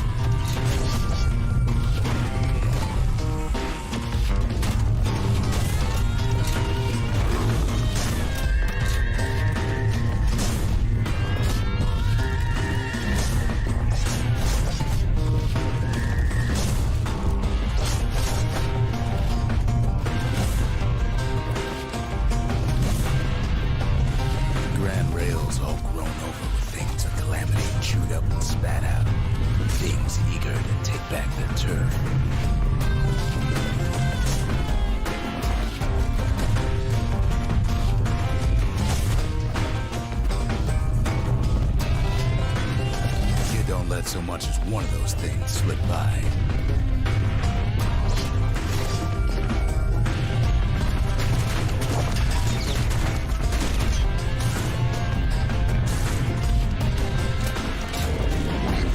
It's settled in like they own the place.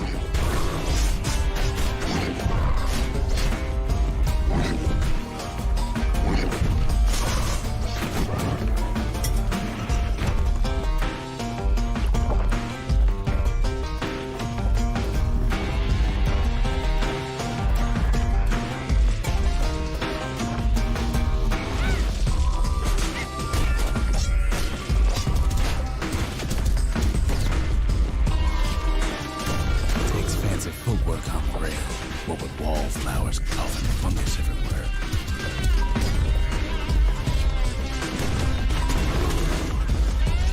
Only one way to cure a cough like that.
Used to be closed off, but now it's split open like a rotten pineapple.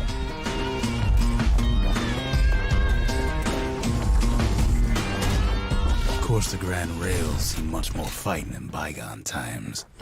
Near on 50 years ago, first shots fired in the Achraezuxceus War.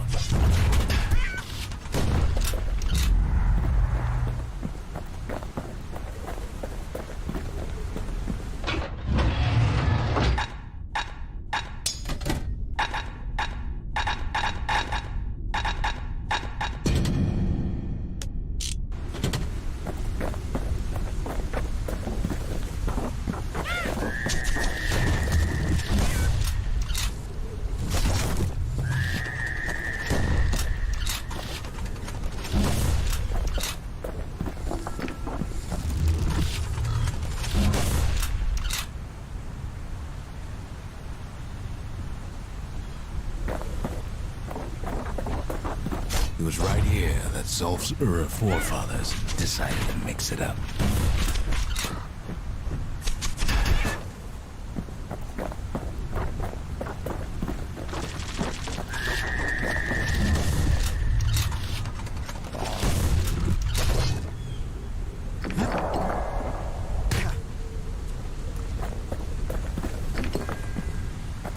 Okay, so maybe we didn't get their sign-off on the whole Grand Rail thing. That was bad.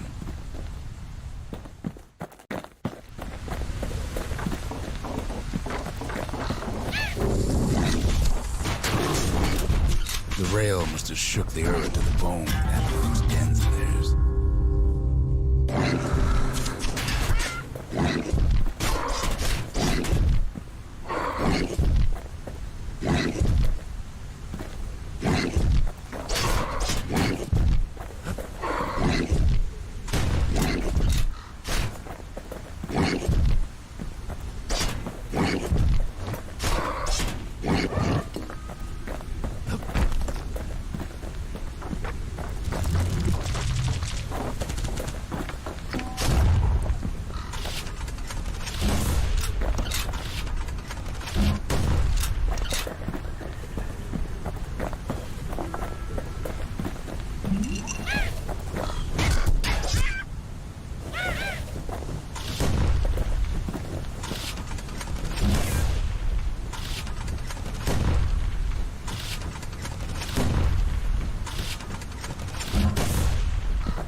Well, the rail won't last much longer now that the kid took the shard.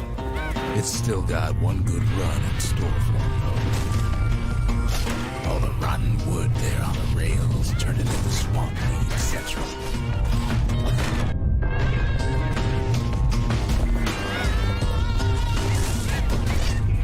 Ever tried dancing side to side while holding your breath? While shooting a genuine registered on the carbine? Choking on swamp weed. While Pecker's trying to prick you in the eye. Well, let me tell you, it ain't fun.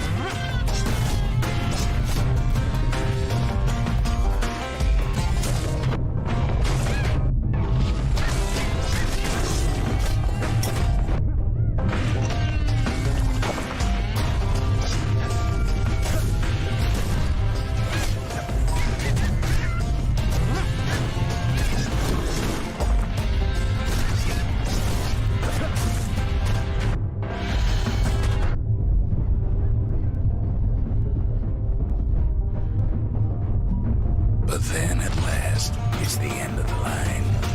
He'll be picking swamp weed out of those boots for days.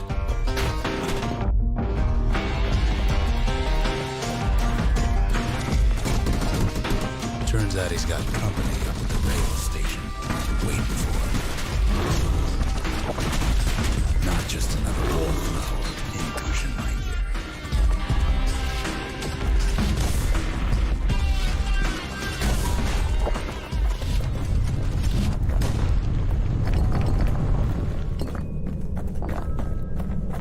At first, he thinks it's Zolf.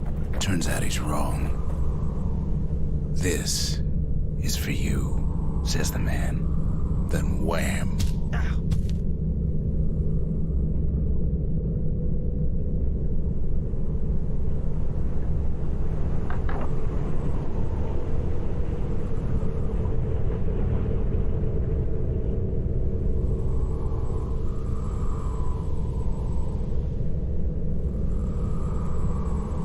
When the kid comes to, the man's long gone, but something else is there. The only words Kid recognizes on that parchment are for Zia.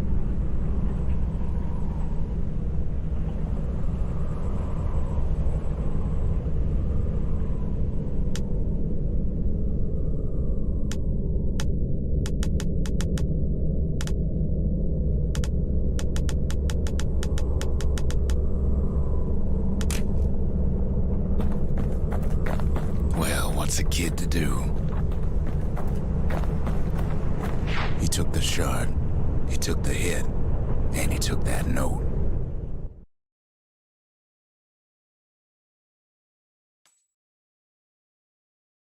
That note cuts straight to the heart of things, don't it?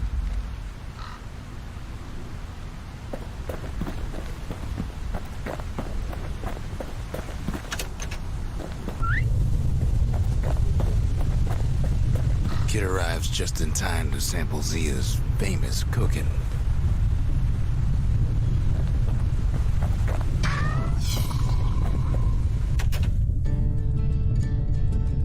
Zolf's messenger was one of his people. Wondered just how many of them survived, and what exactly Zolf told him.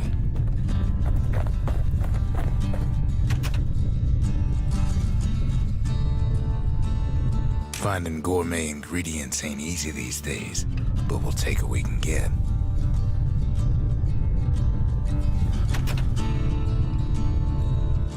The note says it plain.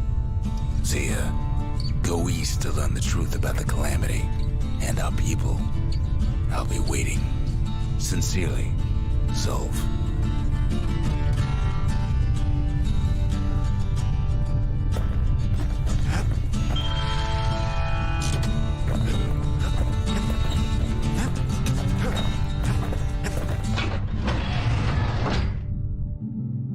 Machete and carbine still go well together, just like in the war.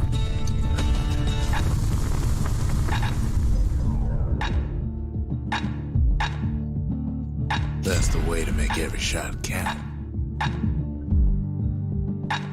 Even the army never issued carbines in such fine shape.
Down too much too fast, and it all goes to his head.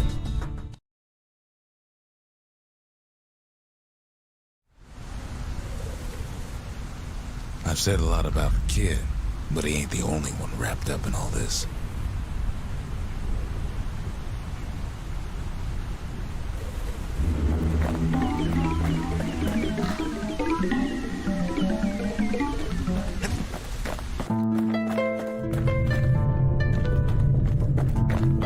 What's he thinking? Well, let me see if I got this straight. I only heard it once.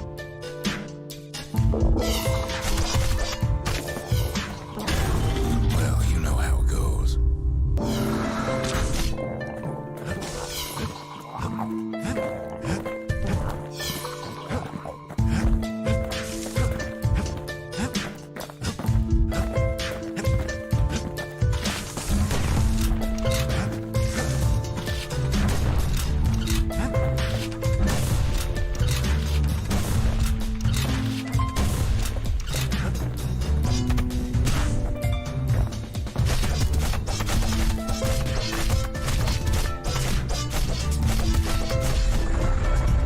There was a normal Ura girl, but she wasn't born in the Tassel terminals like the rest of her people.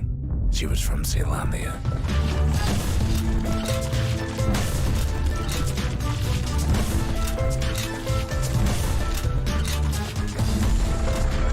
Her folks were orphaned in the war, taken in and raised inside the city, on condition they would never return to the terminals.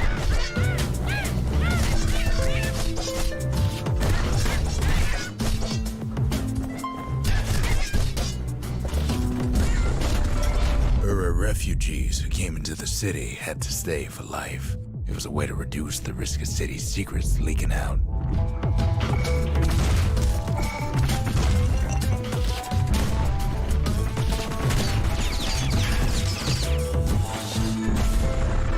Her mama passed away from birthing complications, leaving the girl trapped inside that city with no one but her father.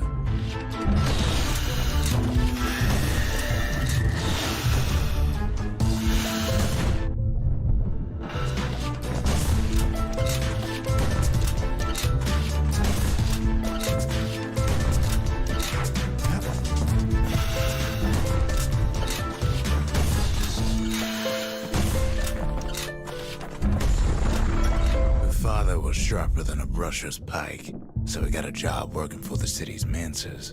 His daughter barely saw him.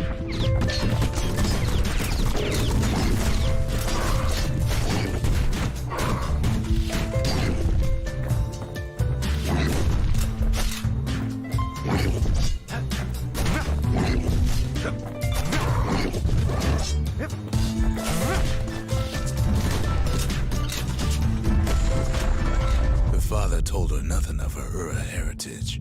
He told her nothing of the mancers. It's for your own good, he said.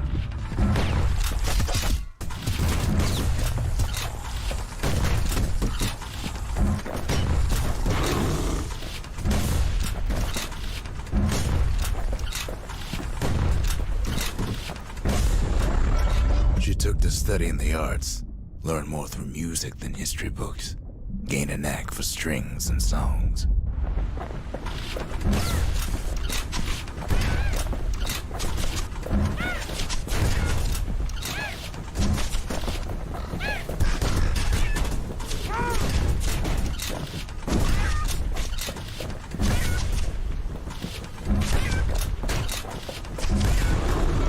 At first, she tried to be like other girls, but her classmates spread word that her father was an Ura trader, selling out the city.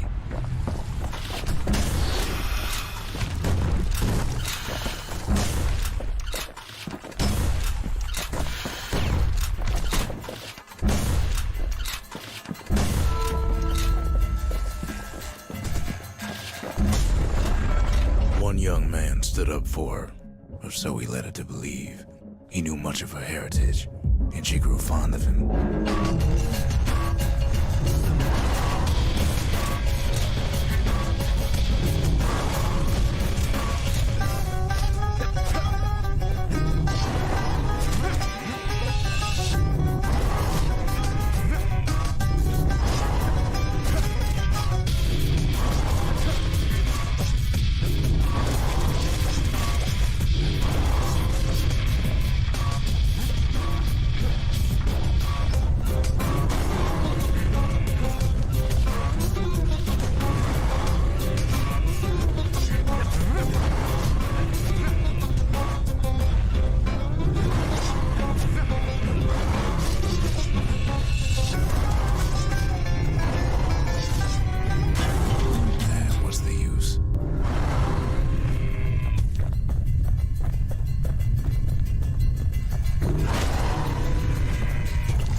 Her to take him to her family den to meet her father. Spoke of how he wanted to meet a man from the terminals.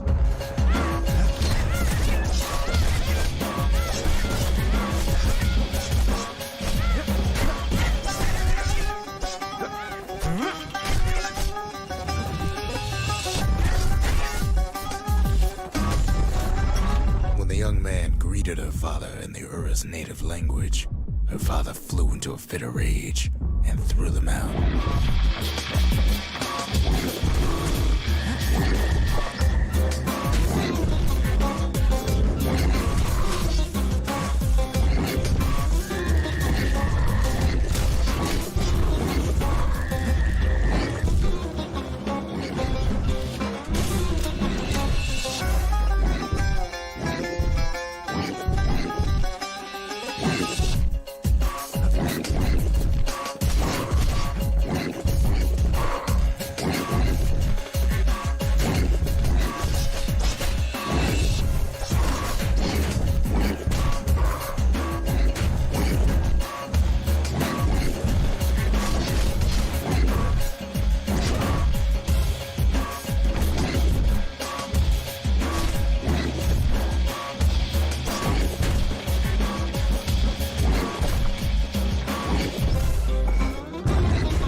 young man never told her that the Ura's native language is not to be used by foreigners. To do so is a terrible insult. Well, I digress. knocks him into an uneasy sleep.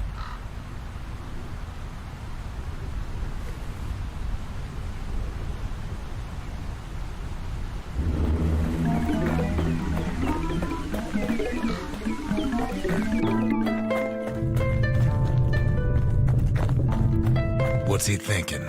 Well, let me see if I got this straight. I only heard it once.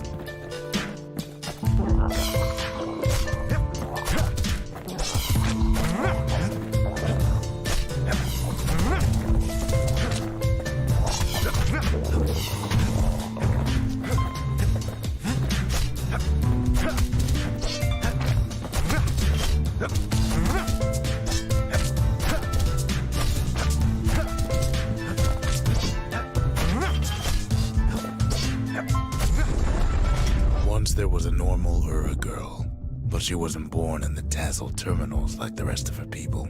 She was from Celandia.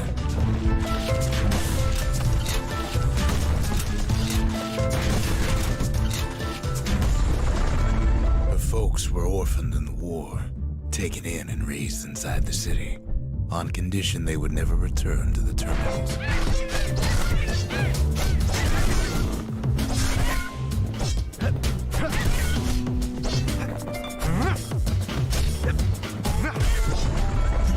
Refugees who came into the city had to stay for life. It was a way to reduce the risk of city secrets leaking out.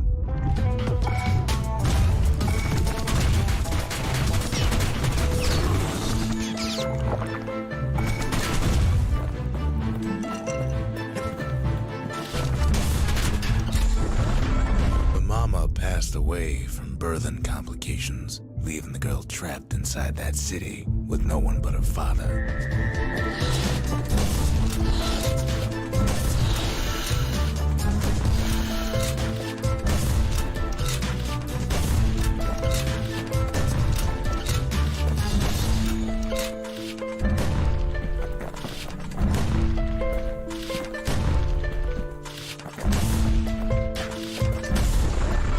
Her father was sharper than a brusher's pike, so he got a job working for the city's mancers. His daughter barely saw him.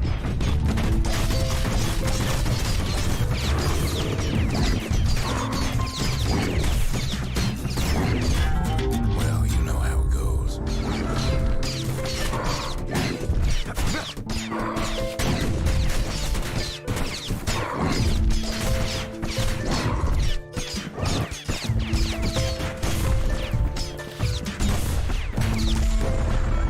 Her father told her nothing of her Ura heritage. He told her nothing of the Mansers. It's for your own good, he said.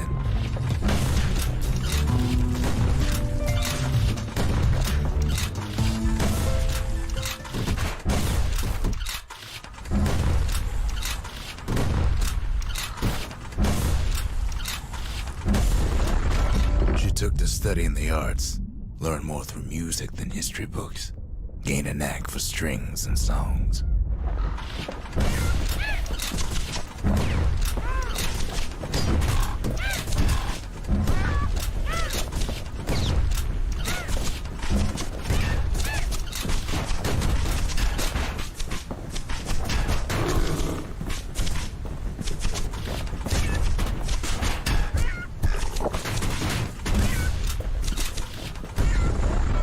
At first, she tried to be like other girls, but her classmates spread word that her father was an Ura trader, selling out the city.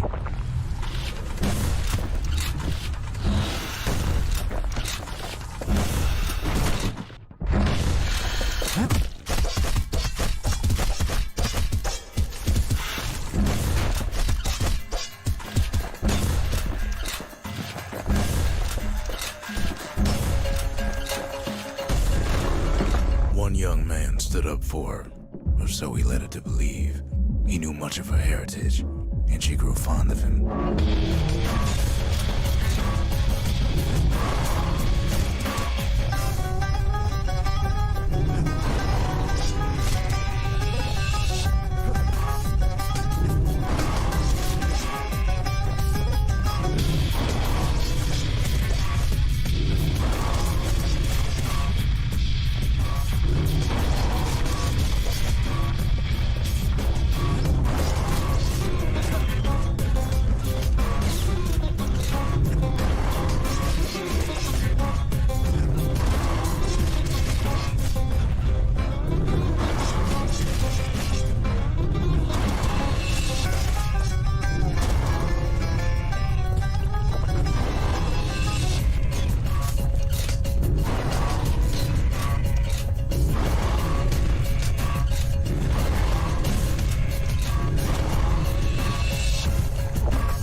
take him to her family den to meet her father.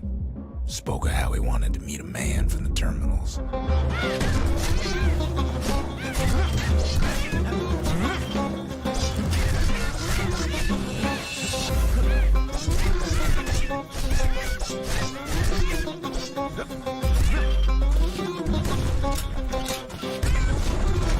When the young man greeted her father in the Ura's native language, her father flew into a fit of rage and threw them out.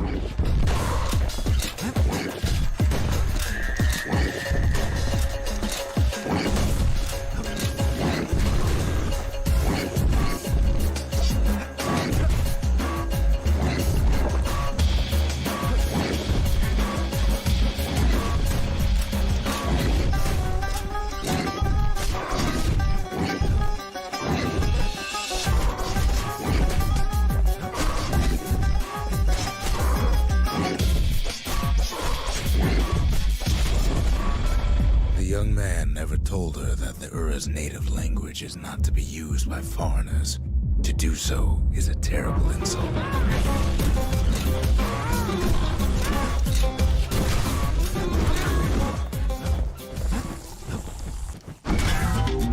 What's the use? It was then that she decided to escape. The two of them could flee the city together and go to the Tassel terminals.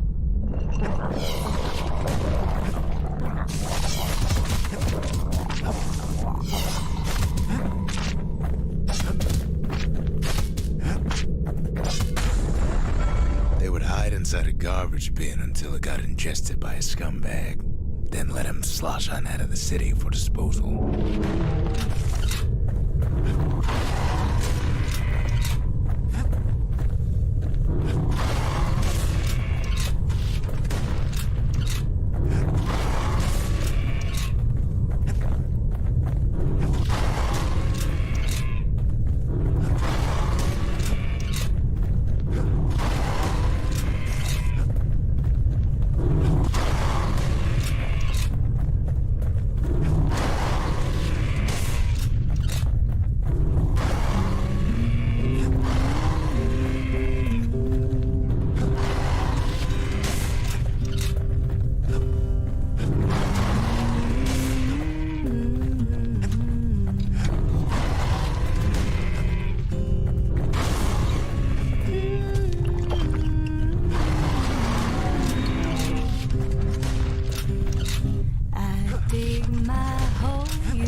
But the authorities were already there when that scumbag sidled up to the city walls.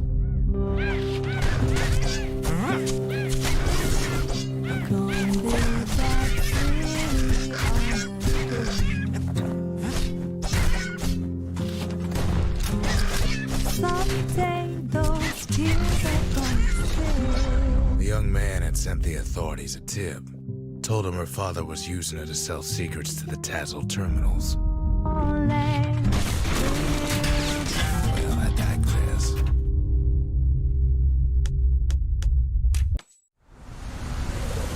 We've all got stories worth telling. Kid ain't the only one.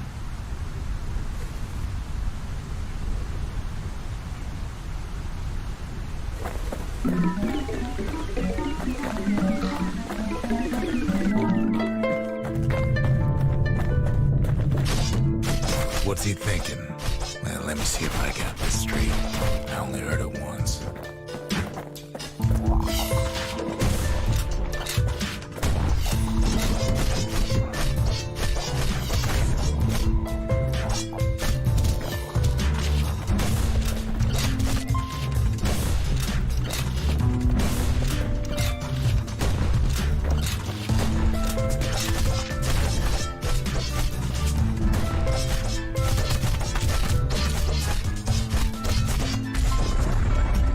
There was a normal Ura girl, but she wasn't born in the Tassel terminals like the rest of her people.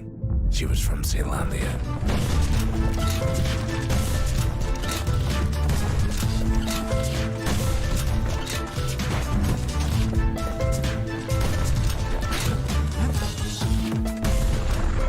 Her folks were orphaned in the war, taken in and raised inside the city, on condition they would never return to the terminals.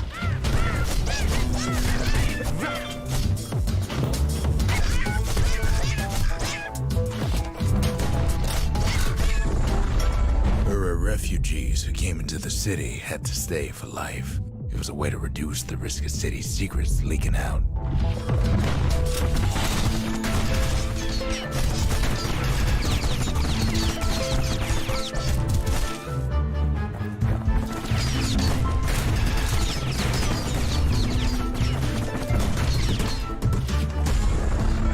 Her mama passed away from birthing complications, leaving the girl trapped inside that city with no one but her father.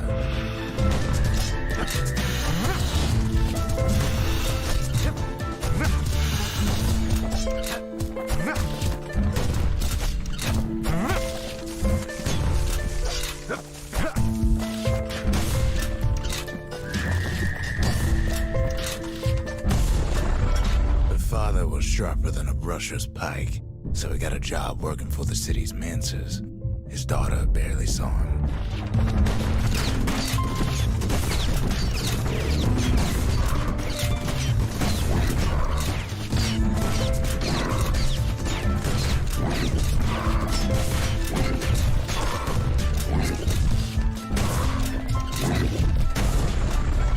Her father told her nothing of her Ura heritage. He told her nothing of the mancers. It's for your own good, he said.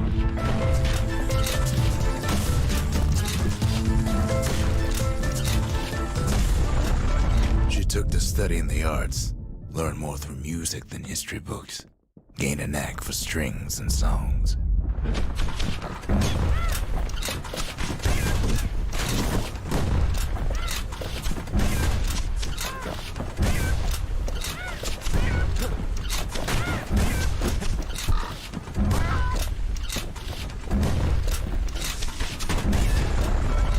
First, she tried to be like other girls, but her classmates spread word that her father was an Ura trader, selling out the city.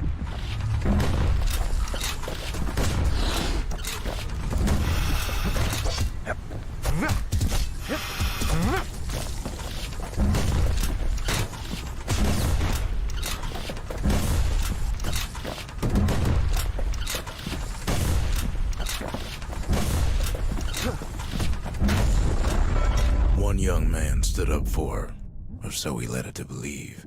He knew much of her heritage, and she grew fond of him.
Convinced her to take him to a family den to meet her father. Spoke of how he wanted to meet a man from the terminals.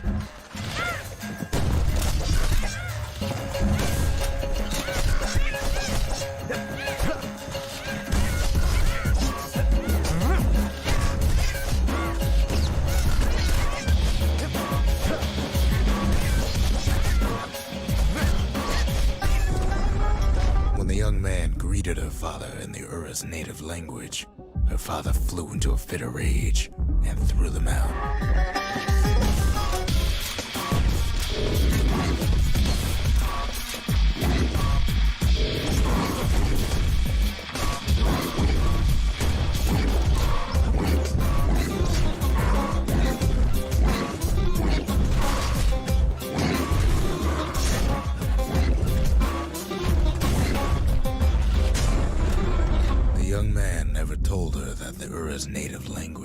not to be used by foreigners.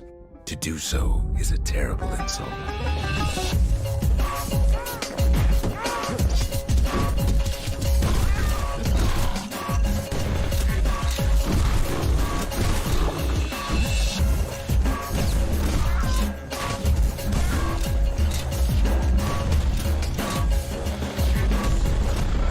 It was then that she decided to escape. The two of them could flee the city together and go to the Tassel terminals.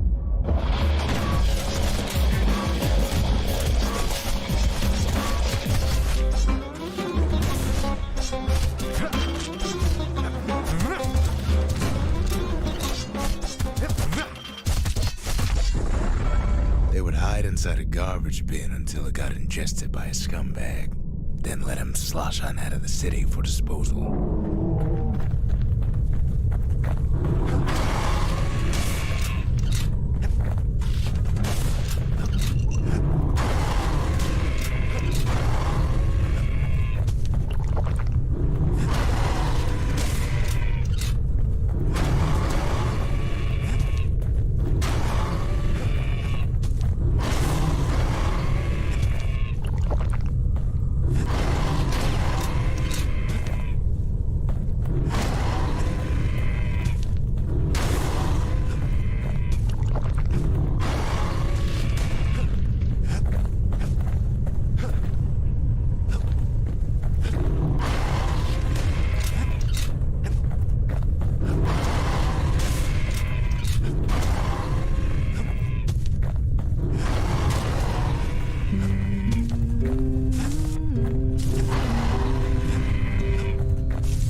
But the authorities were already there when that scumbag sidled up to the city walls.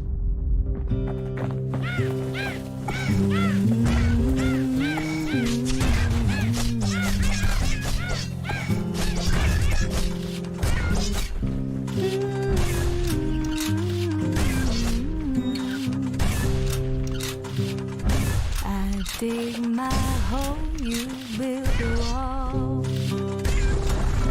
The young man had sent the authorities a tip. Told him her father was using her to sell secrets to the Tassel terminals. One day that wall is gonna fall. Gonna build that city on. She and her father were arrested for treason, but her father got a deal. Returned to work for the Mansers, and she'd go free. City on a hill.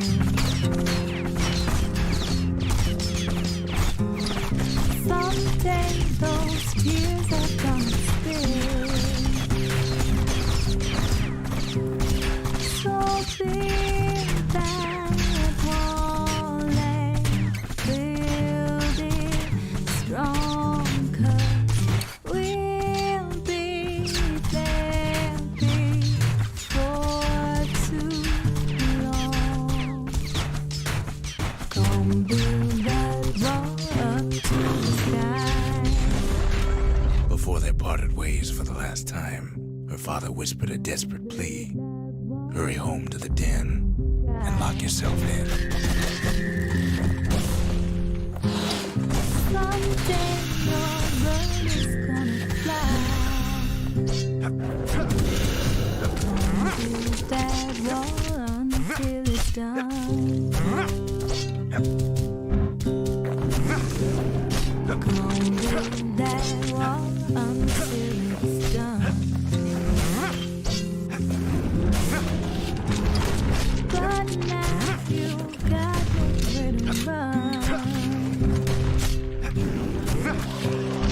So build that wall.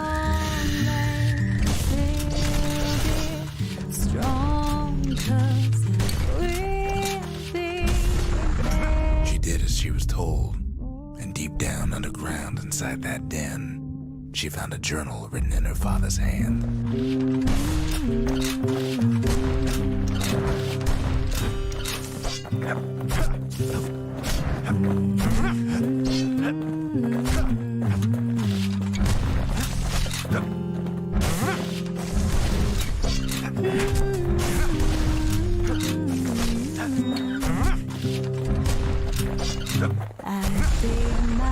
The next day, the door to the den turned to ash.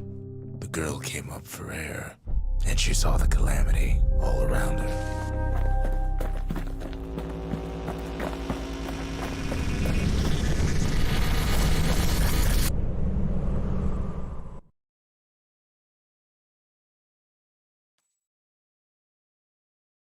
When the kid wakes up, his world's still in pieces, just the way he left it.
The Triggers, my brothers, bravest men I ever knew.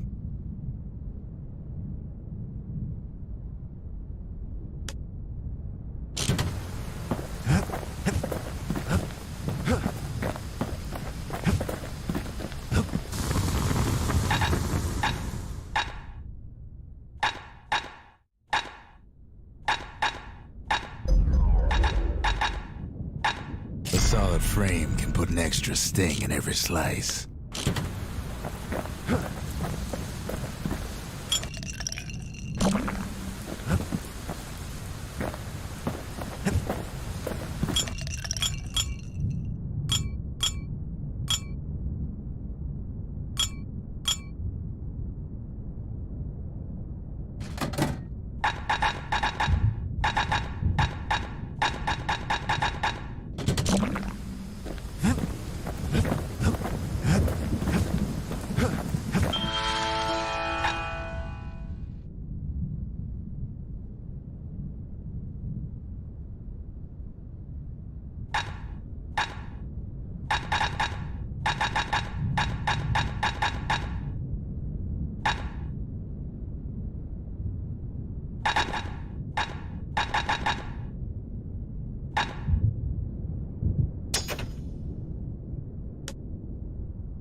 The shards are getting harder to find.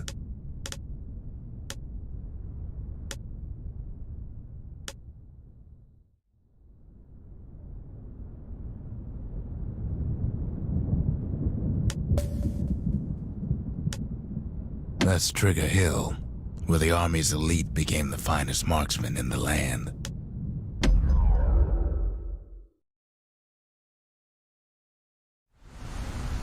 Caelondia's army only took the best, and the best of them trained on Trigger Hill. The Triggers believed they were nothing without their rifles. Nothing beats the feel of shooting a Caelondian army carbine. Sometimes you had to take care to steady your shot.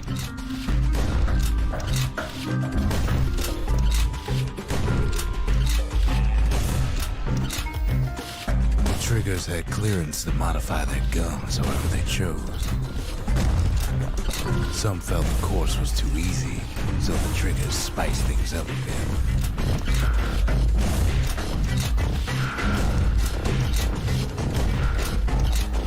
The kid ain't bad, but the triggers were better.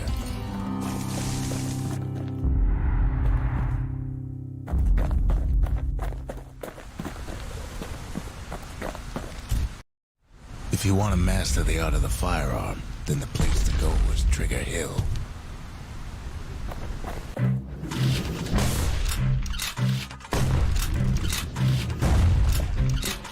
Sometimes he had to shoot from the hip.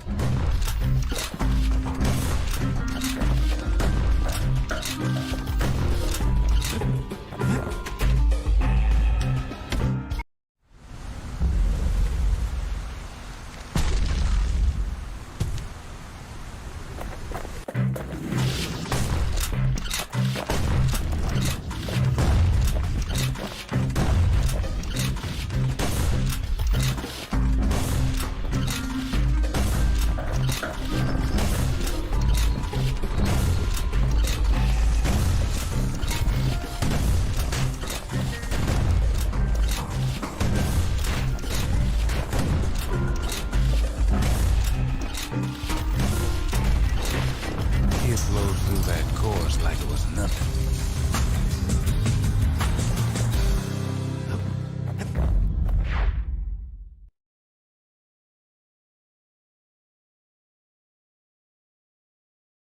The Ceylandian army would have recruited him in a flash.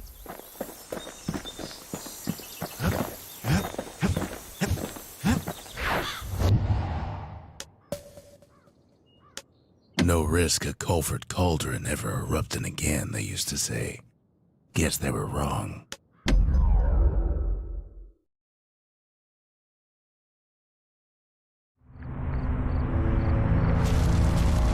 Not everything blew up in the Calamity. Why Culford Cauldron here blew up way ahead of its time. The cauldron boiled over some 300 years ago. They say it filled the skies with ash and the lakes with molten rock. If you wanted to survive something like that, you had to learn to adapt.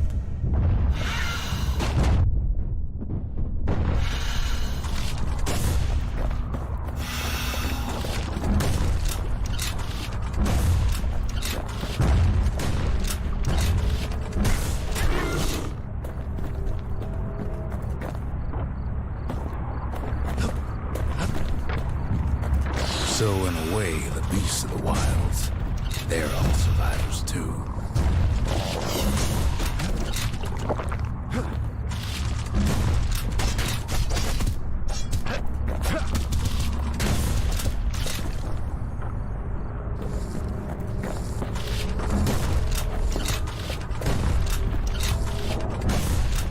It takes a certain stubborn pride to keep on living in a place like this. As for us, we learned an awful lot from Culford Cauldron. That learning led to some interesting inventions. The raw power of the world fell right into our hands.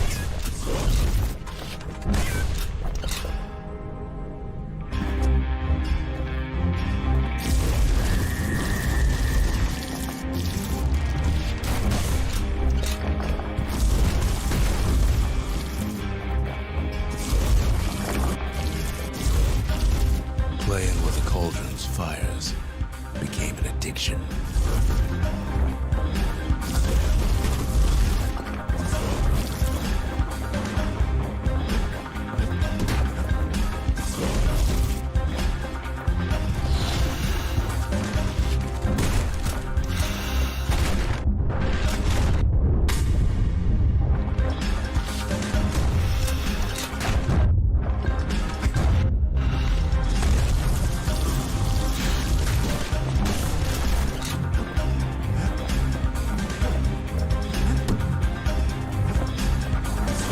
Sure, we dusted off a good many secrets out here.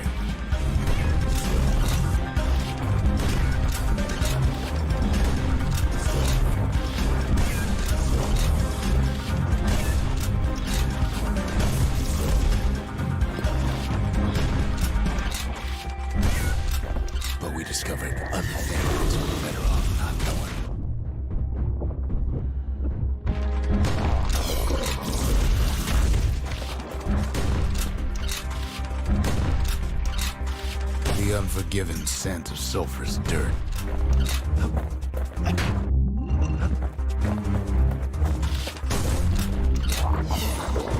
The taste of air so hot it sticks to your lungs.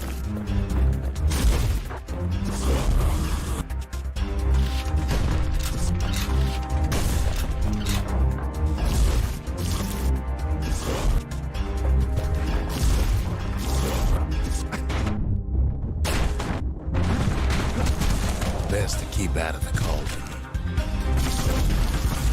All sorts of awful things crawling up.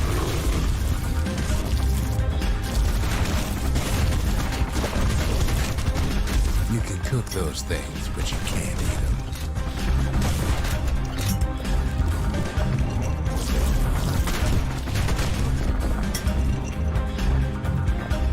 Never thought we'd find so much life in all that ash.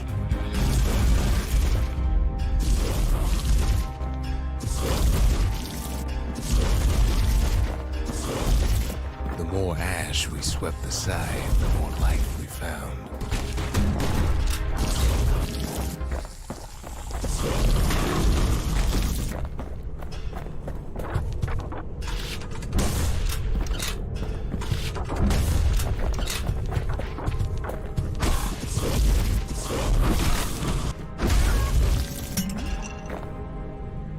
We kept on sifting through the cauldron's secrets anyway.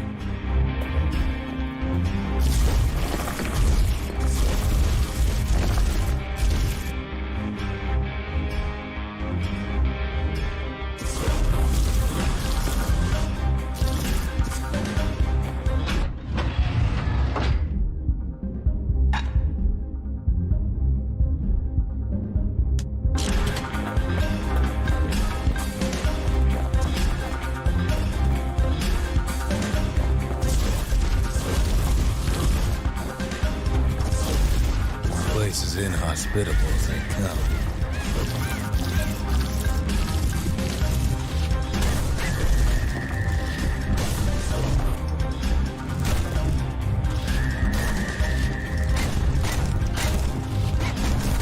But still we pressed on.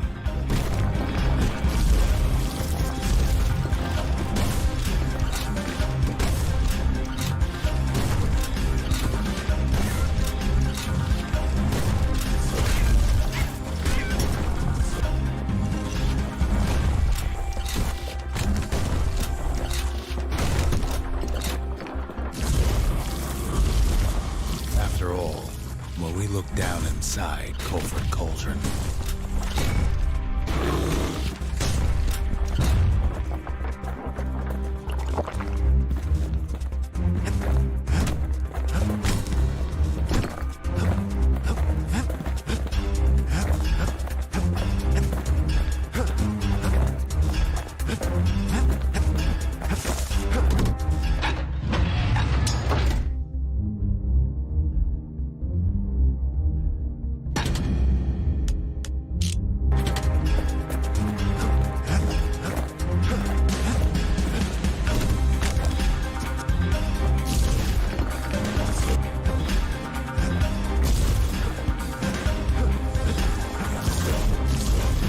looked down through all the smoke and flames.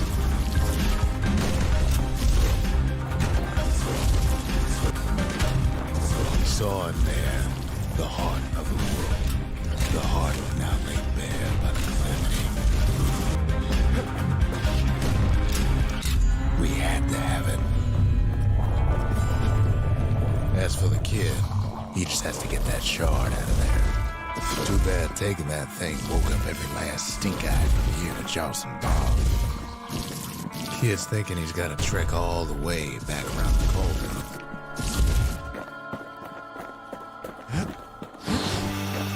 Luckily, the cauldron cooked up a little shortcut for him.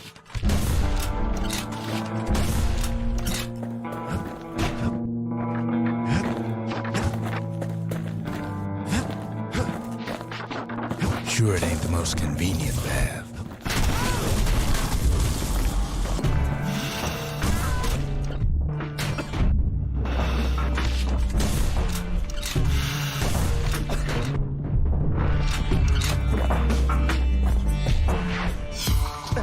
biggest stink eye he's ever seen's waiting for him on the other side. Pops open on him like a pimple on a school day.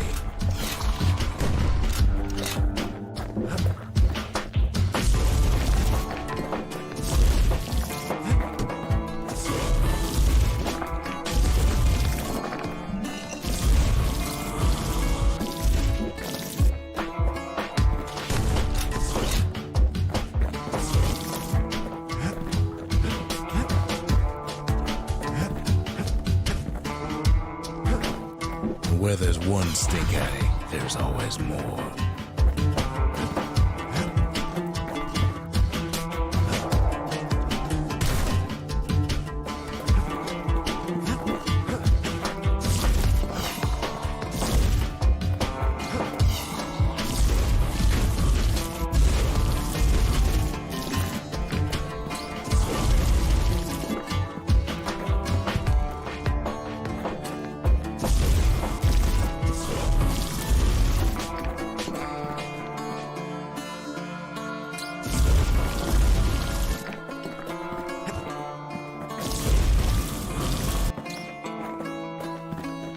The cauldron's tenants all gather up to bid the kid a fond farewell.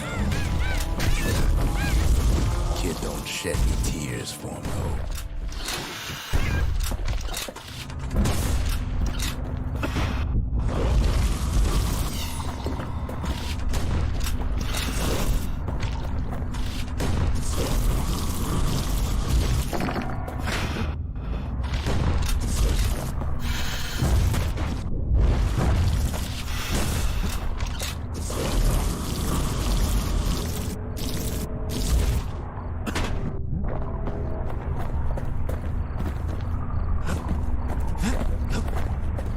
With a good spyglass, you can still see the cauldron from the city.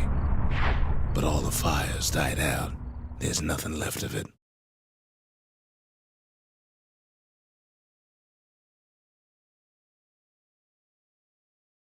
It comes back looking like the inside of a chimney.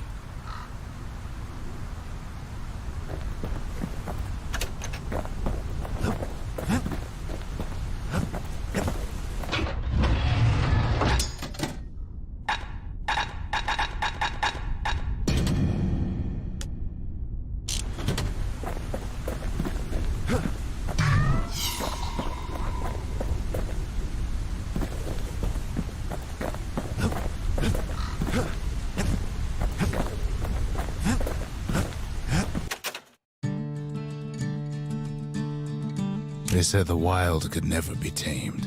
If only they could see us now.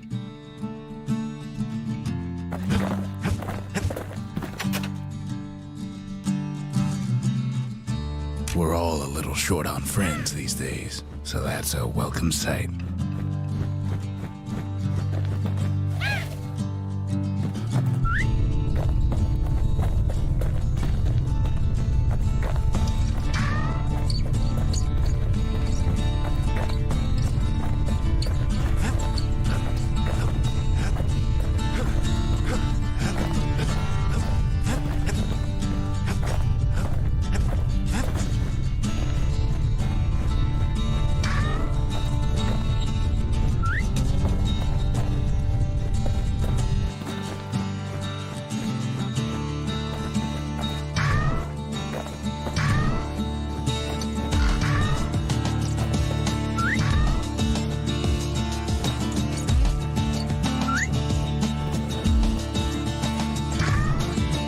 Gotta watch your fingers around that little guy. Well, she's cute now. Just you wait.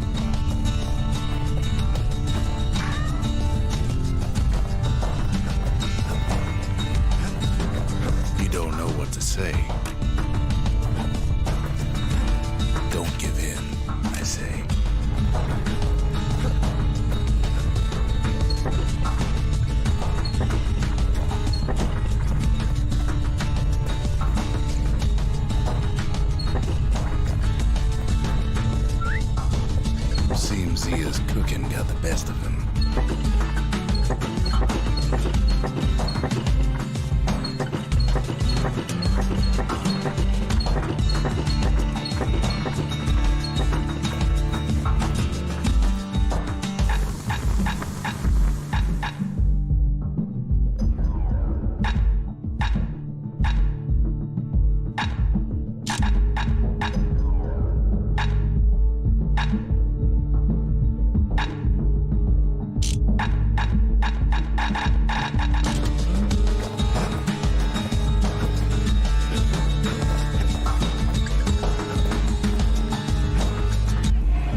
A still life of old unwanted keepsakes.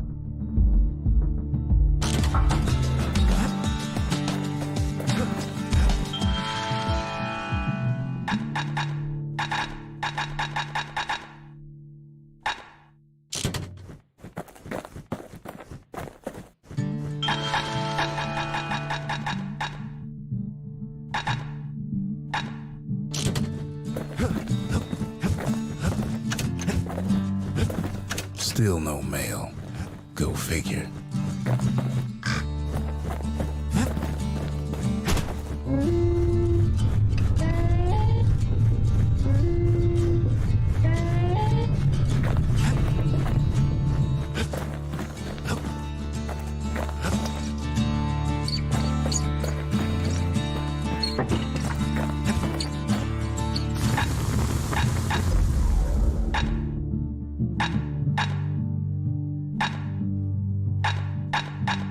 No longer a weapon, it's a precision instrument.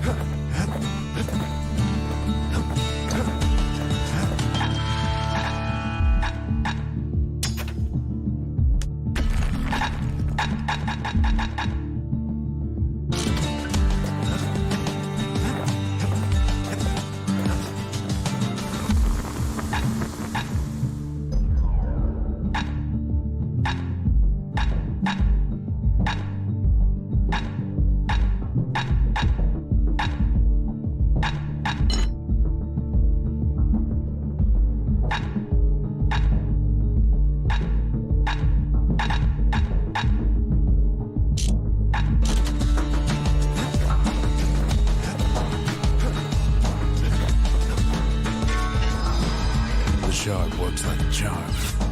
We near the monument's heartbeat again.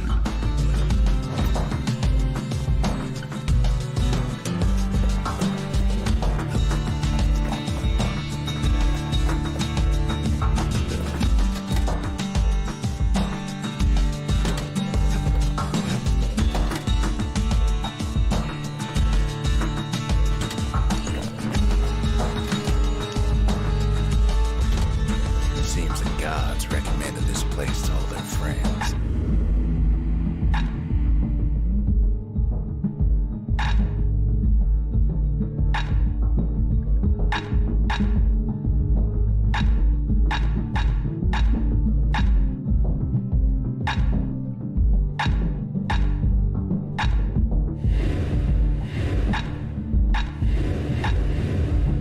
Nicaea. Garmouth.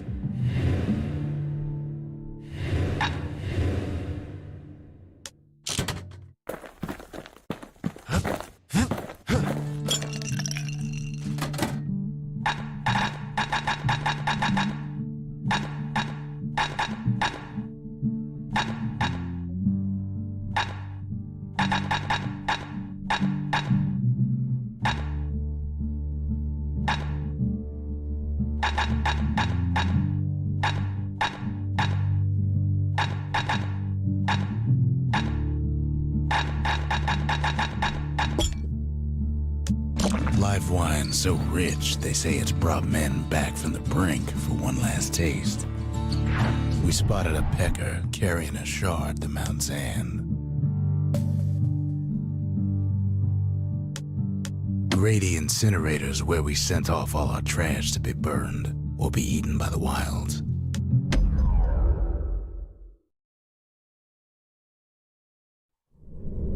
Welcome to Grady Incinerator, home of the hottest wings east of Caelandia.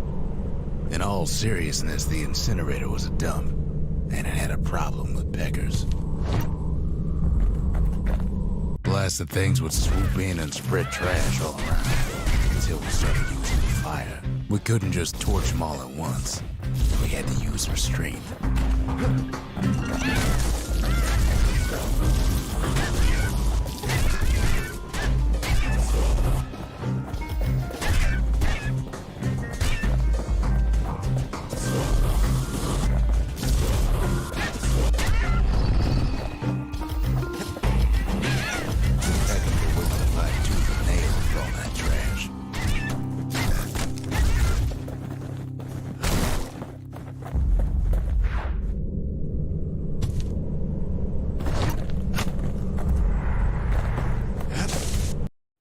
Know how we kept the city clean? We put all our trash in a gritty incinerator.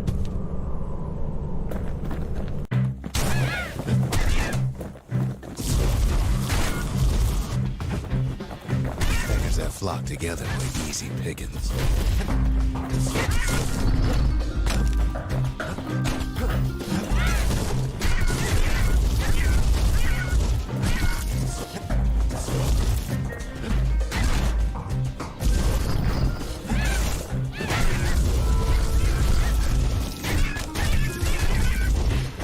Keeping the incinerator clean was a paying job, but not a pleasant one.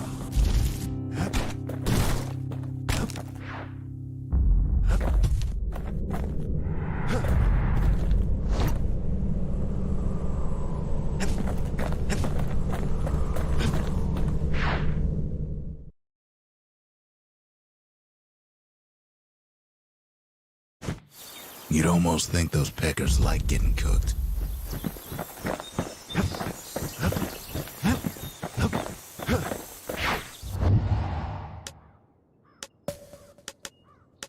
Not much left of Mount Zan nowadays. It's like a cross between a zoo and a prison break.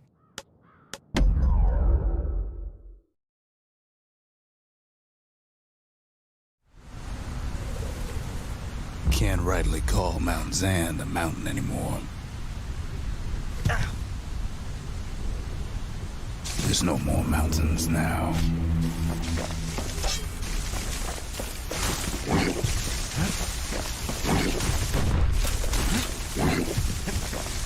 There's no place left for the beasts of the wild to go.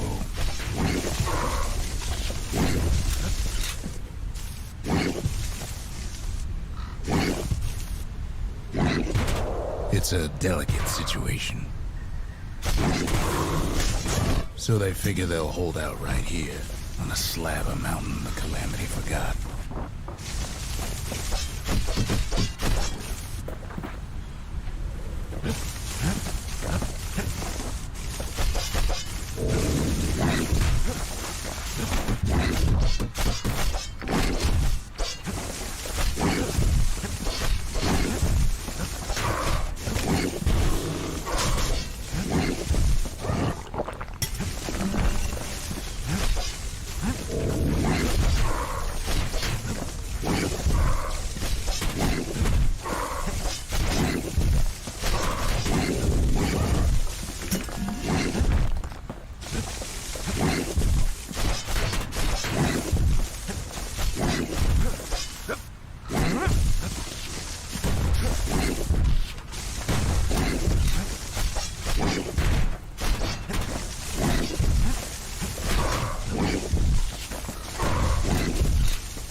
Good thing for those beasts the Calamity saved leftovers. We only found their little lair because they found themselves a little shard.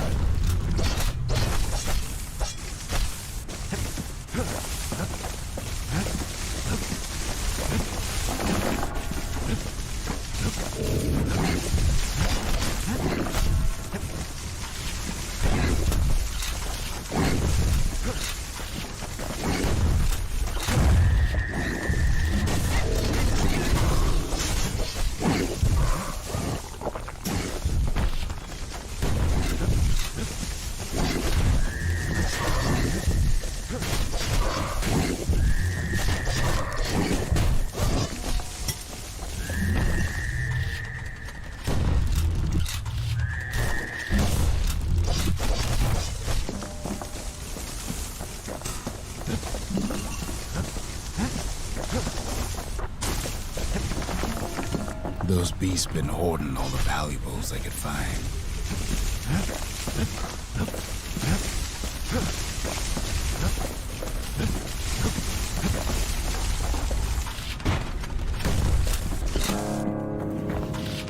The creatures of the wild, they've been building a bastion of their own.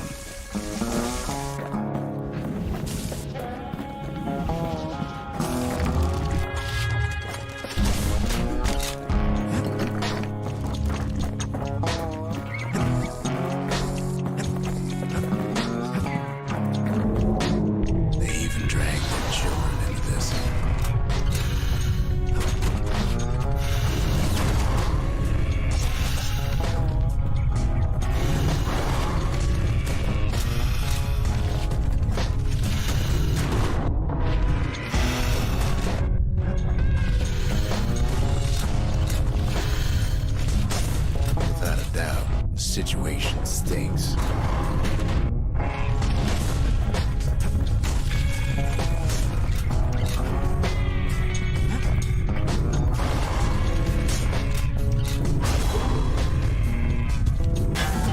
Beasts of Mount Zan go all out.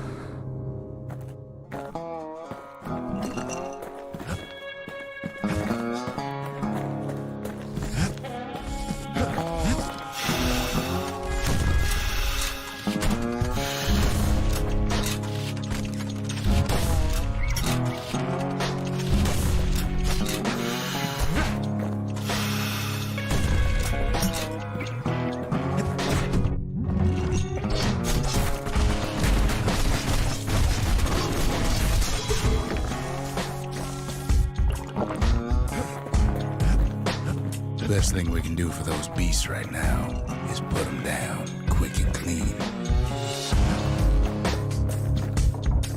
Besides, we have to take back what's ours.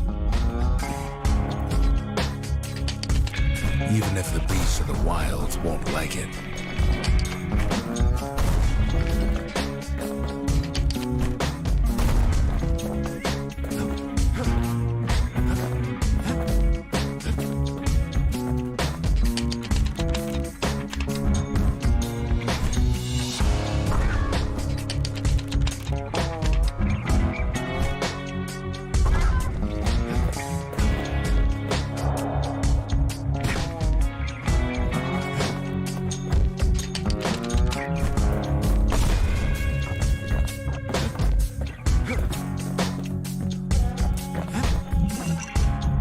What the city left behind, those beasts took for themselves.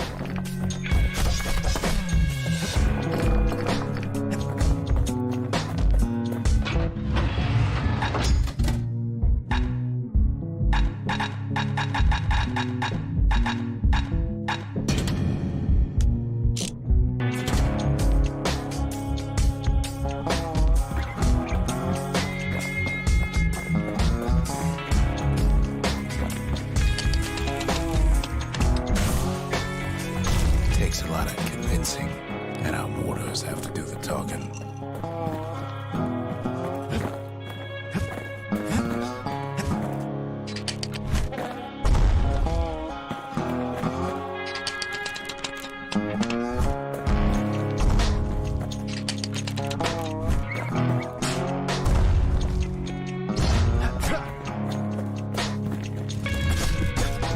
Look at it this way. It's either them or us. But if we win, they win too. Our Bastion is everybody's game, not just ours.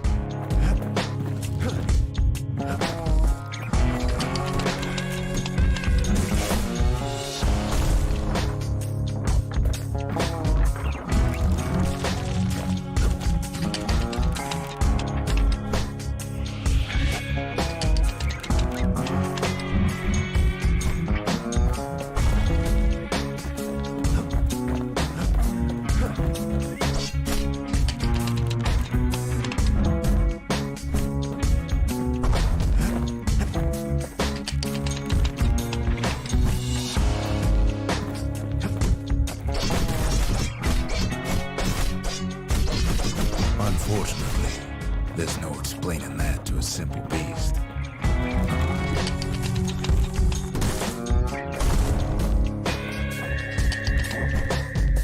Those beasts been hard at work fixing up the place.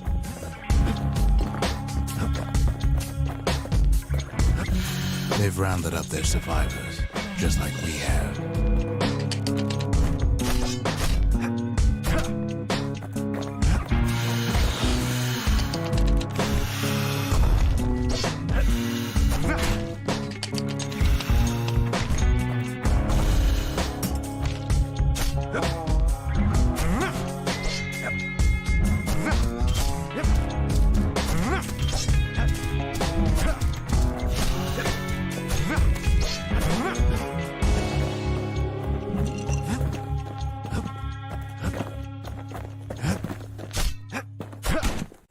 They've been searching for cores and shards, just like we have.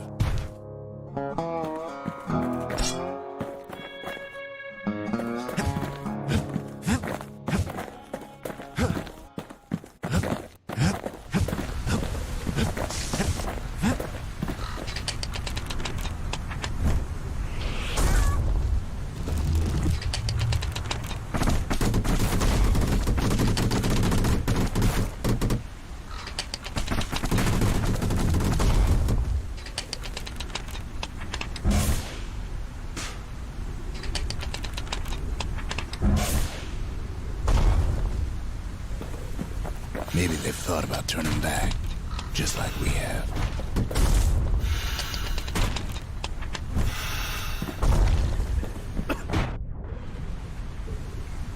We just really need their shard.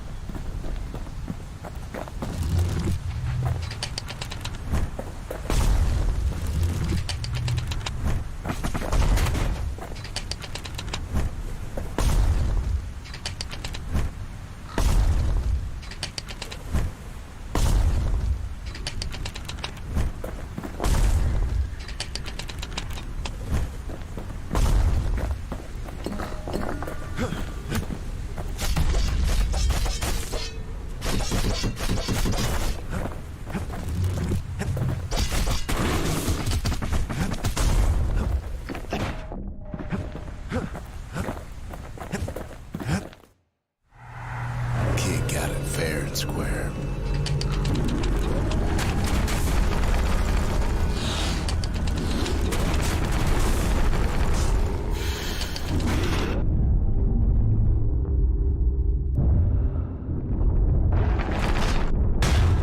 Mount Zan is all the wilds have left. The beasts of the wild came down from the mountains. There's no more mountains now. There's no place left for the beasts of the wild to go.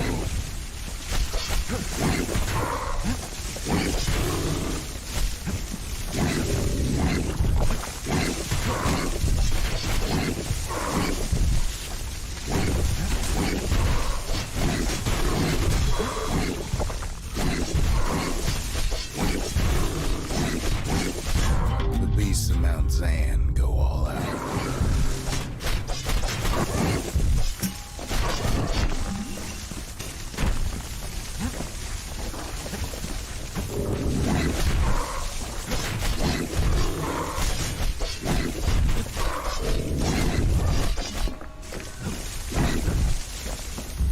Good thing for those beasts the Calamity saved leftovers.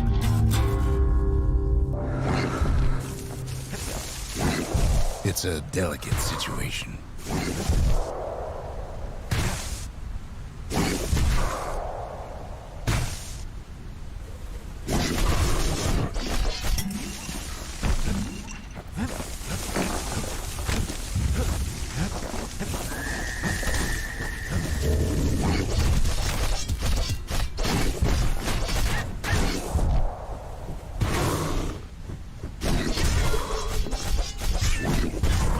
Mount Zan is all the wilds have left.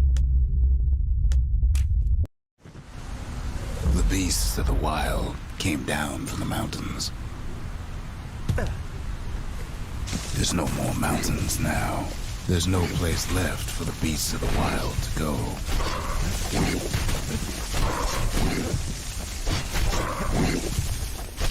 So they figure they'll hold out right here on a slab of mountain the Calamity forgot.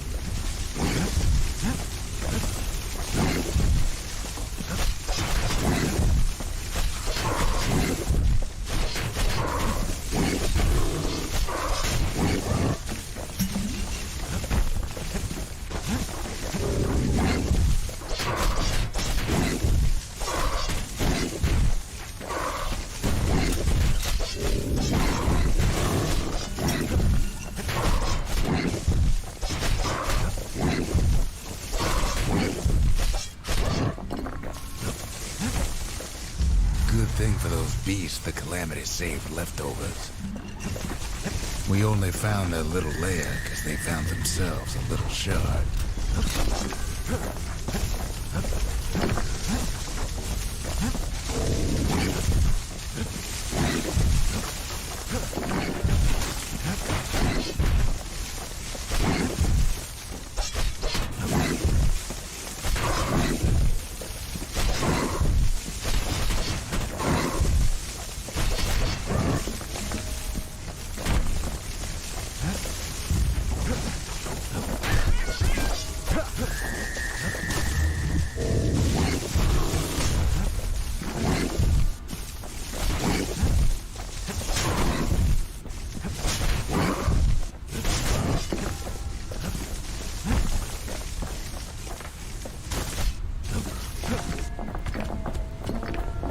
Those beasts been hoarding all the valuables they could find.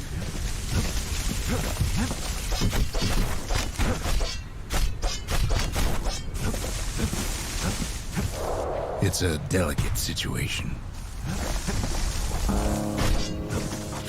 The creatures of the wild, they've been building a bastion of their own.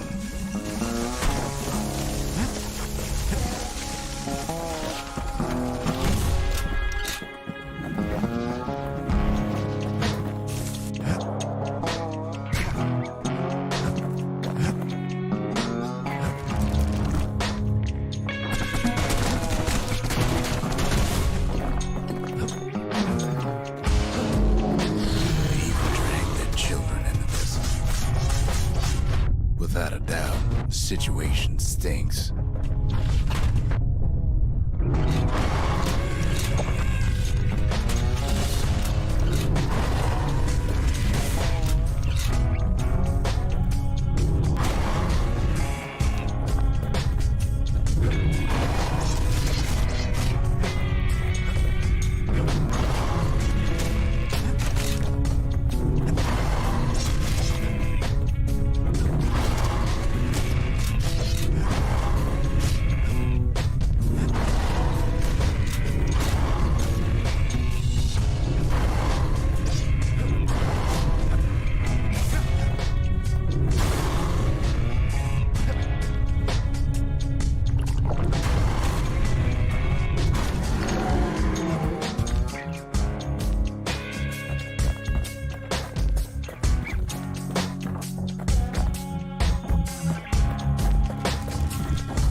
Best thing we can do for those beasts right now is put them down quick and clean.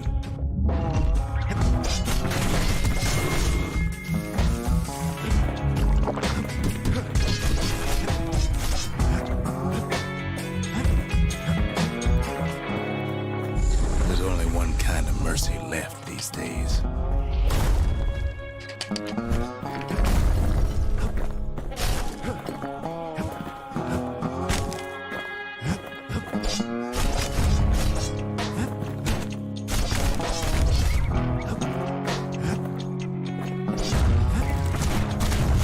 Look at it this way, it's either them or us. But if we win, they win too. Our bastion is everybody's game, not just ours.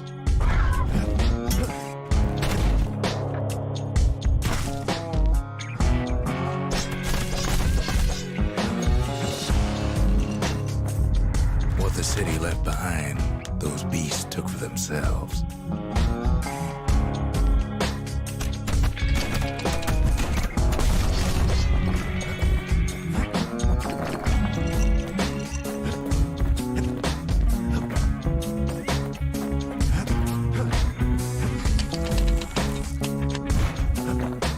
Takes a lot of convincing, and our mortars have to do the talking.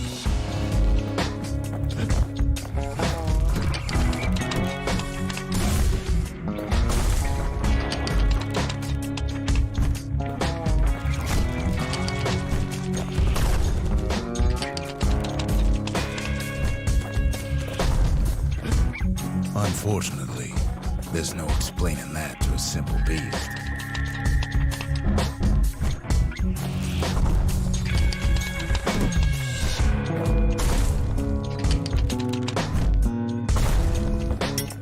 Those beasts been hard at work fixing up the place.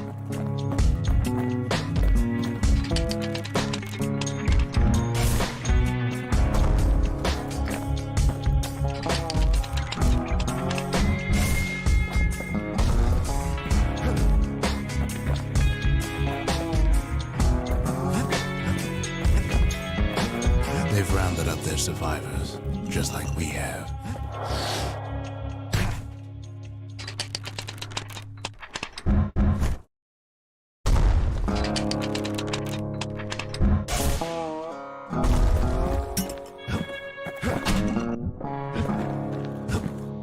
They've been searching for cores and shards, just like we have.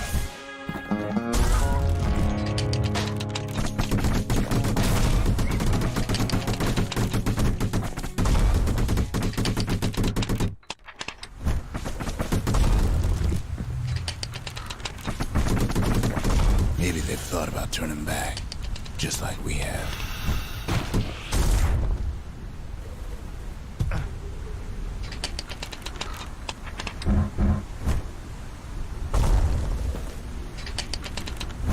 We just really need their shard. Kid got it fair and square.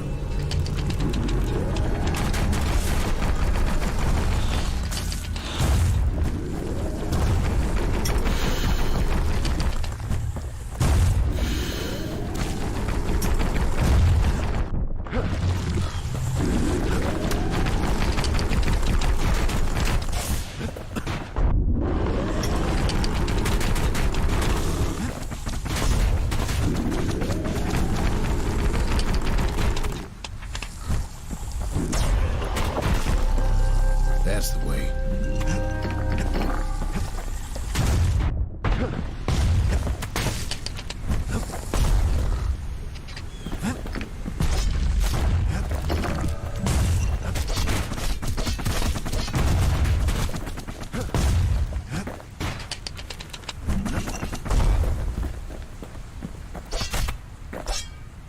He's done what's best for him, don't you worry. Don't you worry.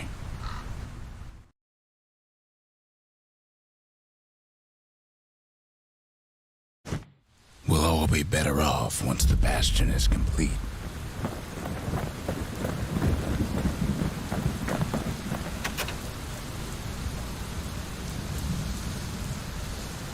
Suppose it's true a little song can put things in perspective.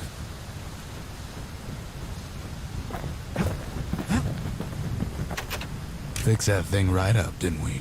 Made these goings-on a little livelier.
monument's getting better. Zolf sure did a number on it, though.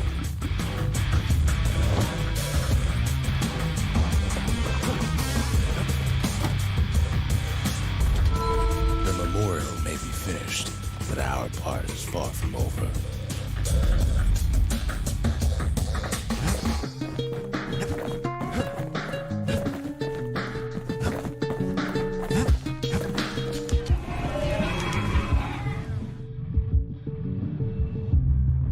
The cinders kept the city good and warm, made it thrive.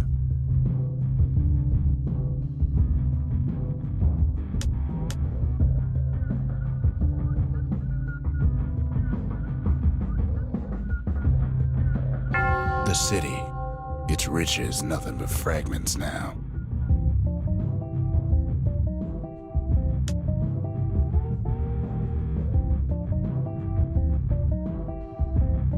The conscience. We haven't lost everything, long as we have that.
Nothing makes a gun so dangerous as a keen eye.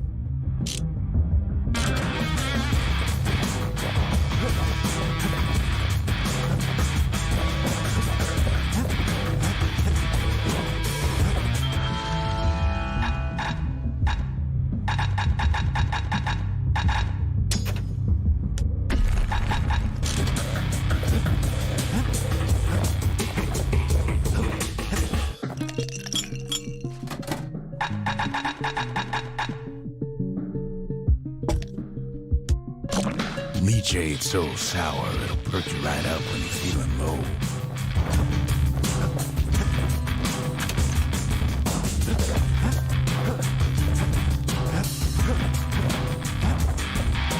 Just a couple shards left. The quarry's gotta have one, right?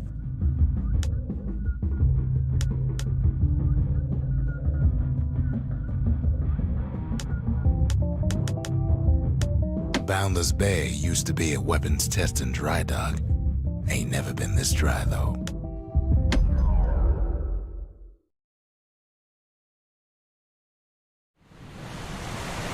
Celandia's armada was a glorious sight, and our ship's mortars were unstoppable. At Boundless Bay, our Navy put those mortars through a rigorous inspection. Had to use squirts to simulate explosive impact on the surface of the sea. Choosing targets with those mortars was one of the trickiest parts.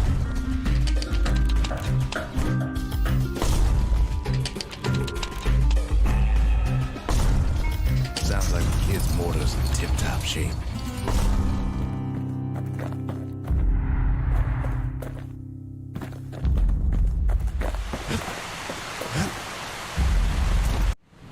If you got a thing for heavy artillery, then I've got the place for you.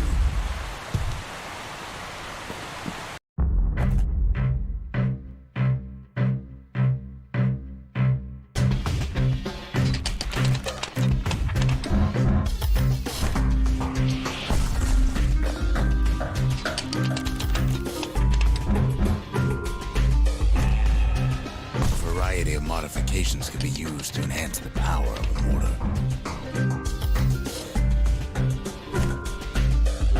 galleon mortar couldn't squish enough squirts, it was simply replaced.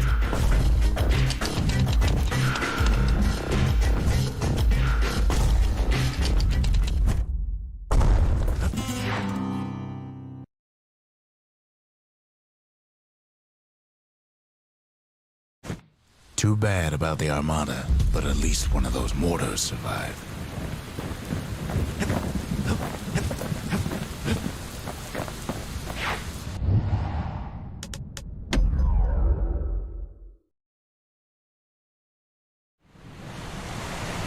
You had to be crazy to want to swim in Boundless Bay.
The secret to how we built Caelondia so tall and proud lies in Burstone Quarry.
Imagine everything you need to build a city like Caelondia. It takes hard work and planning, and it also takes Burstone Quarry.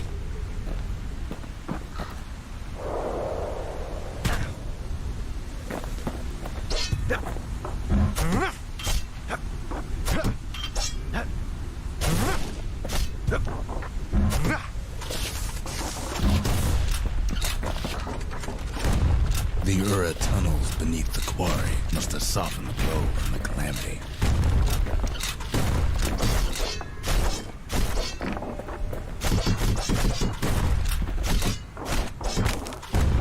We bought the whole place from the Ura on the cheap. Same goes for its natives, Rattletails.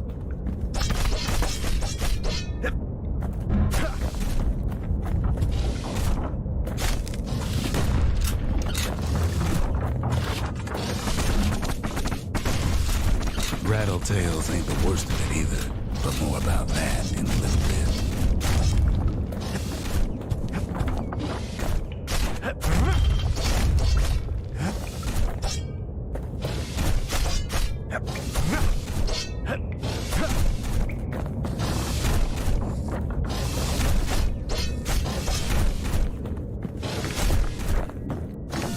The quarry came with a lifetime supply of windbags. Windbags smaller than the naked eye can see are nested in those rocks.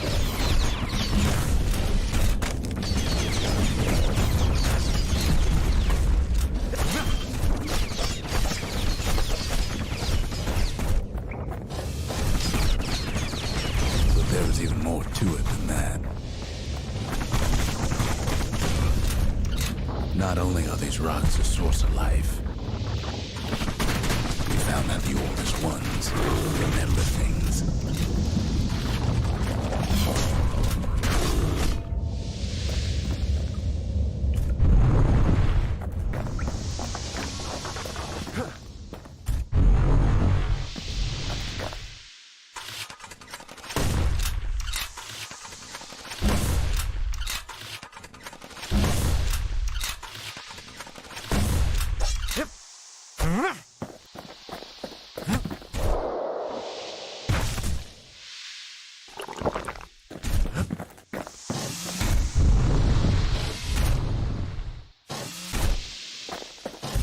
Quarry's secrets ain't exactly obvious.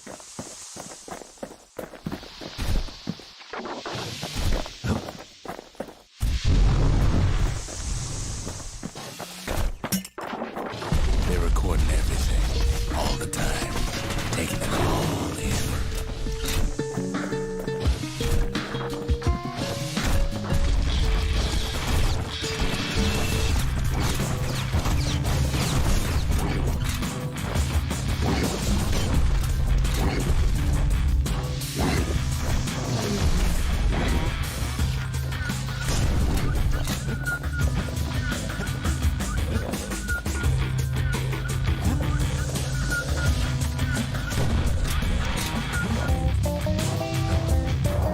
Rattletails filled the place with holes.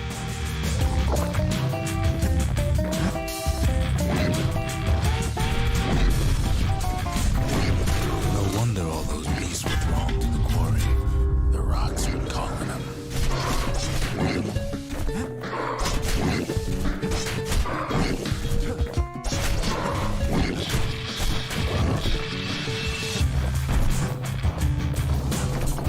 Keeping the quarry free from pests turned out to be a problem.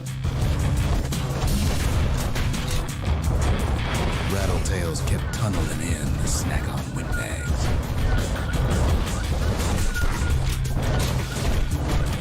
Without those windbags, the quarry might not have its special qualities.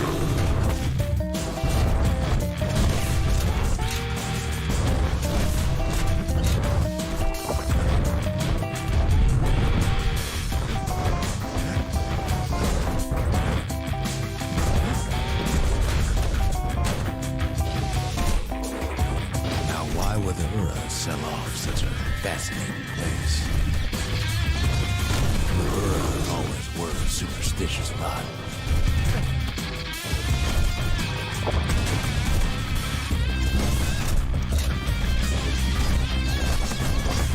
Might be the gods told them the quarry's bad news.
tended to the rocks, so we had to keep the rattletails at bay.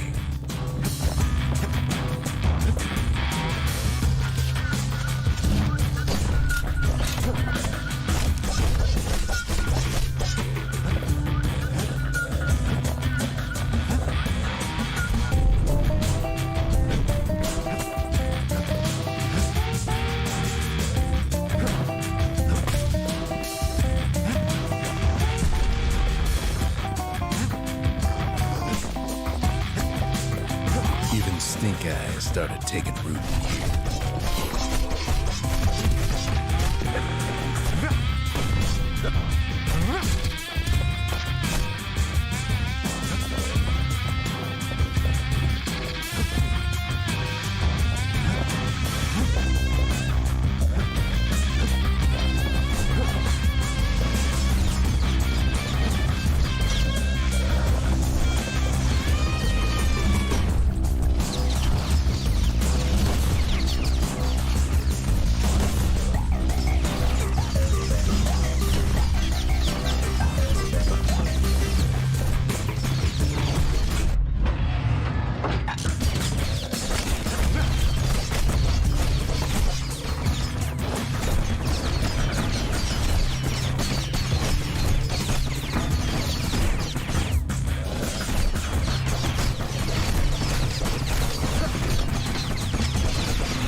On top of that, you know the Ura hated anything above ground.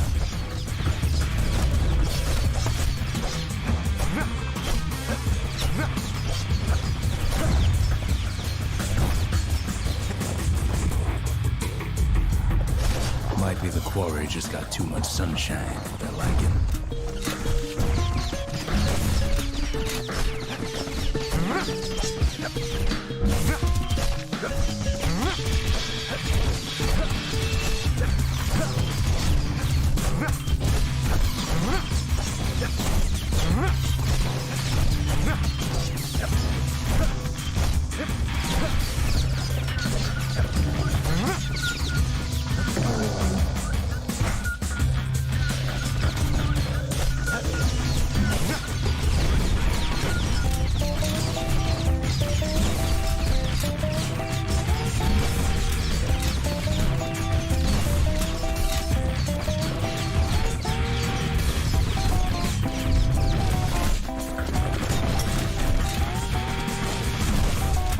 In any case, it's fair to say the quarry was a godsend.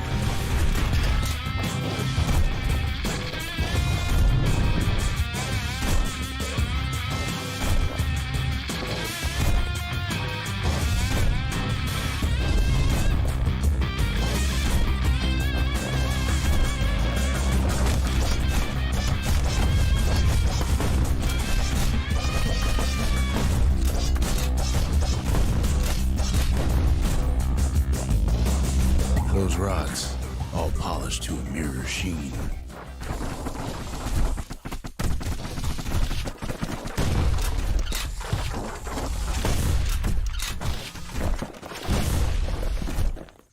The largest ones, you know as cores.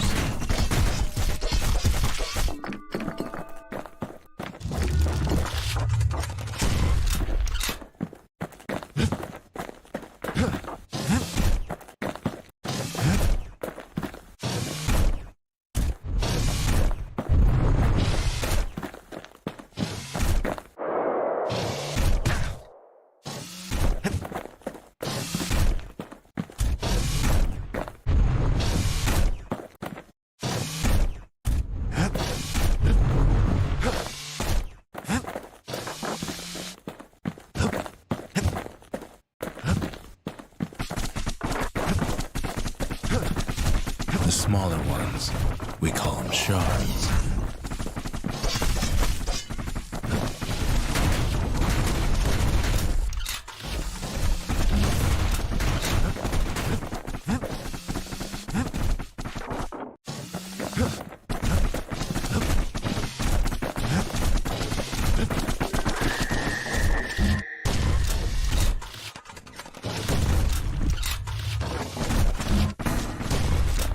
shard's got a fraction of a core's power, enough to fuel a voyage to the motherland.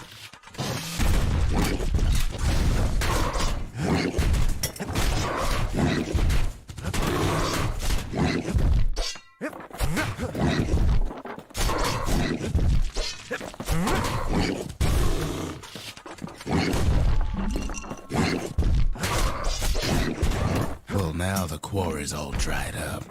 These rocks are much too young to be of use.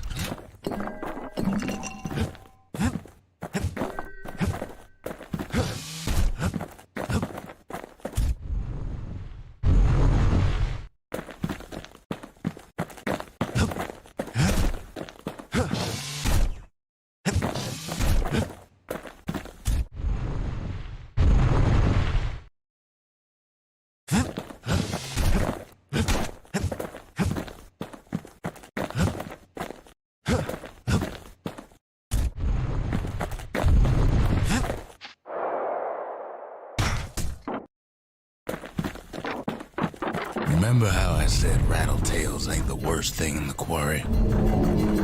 That honor goes to a beast we took to Colin, Sir Lunky. Massive thing stomped many of our boys. We just couldn't get rid of him.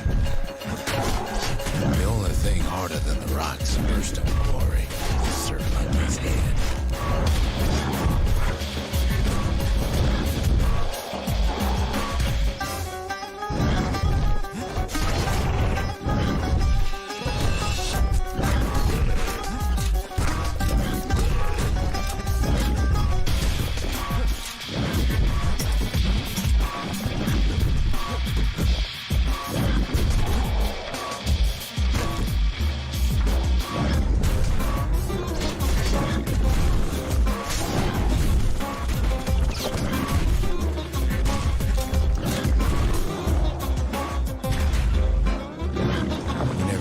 Stubborn old Lunky to leave the quarry alone.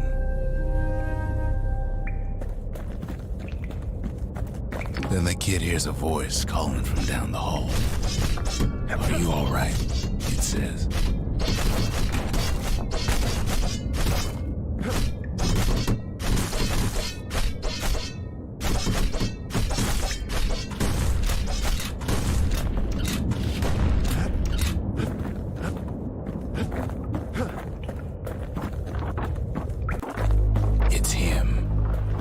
"I've come to warn you," he says.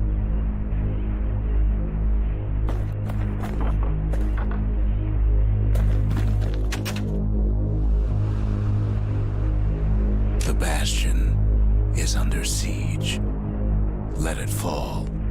You should not go back.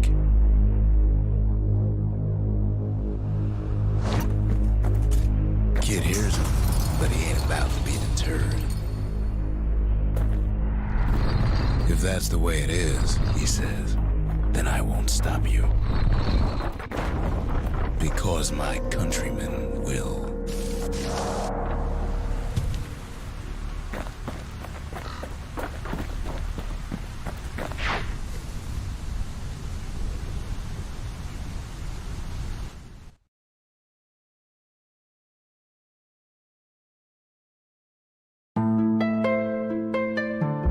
Say what you will about Zulf, but he's a man of his word. His countrymen don't much care for pleasantries, though.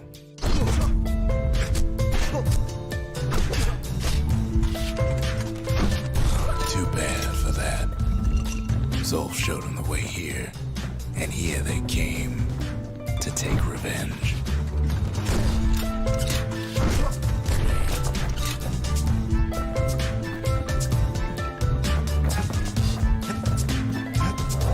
No way out of this, not without a fight.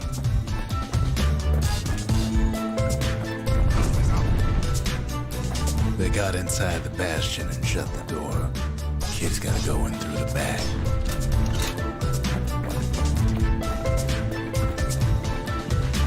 I should have told him sooner about all this. To make matters worse, seems the Ura took the girl.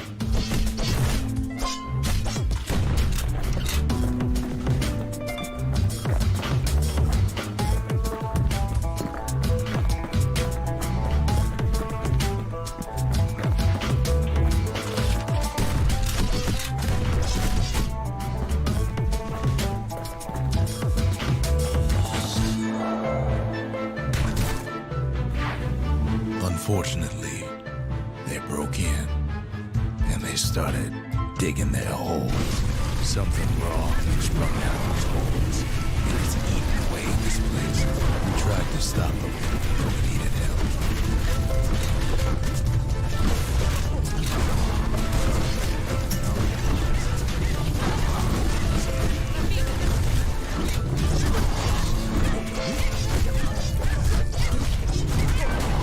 Our baby beggar, he don't make it.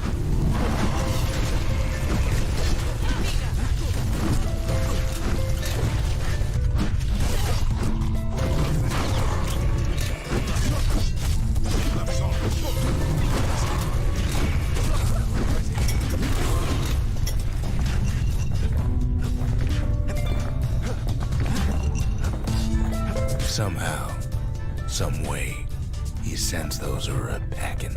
Problem is, it didn't matter. Zolf's plan worked.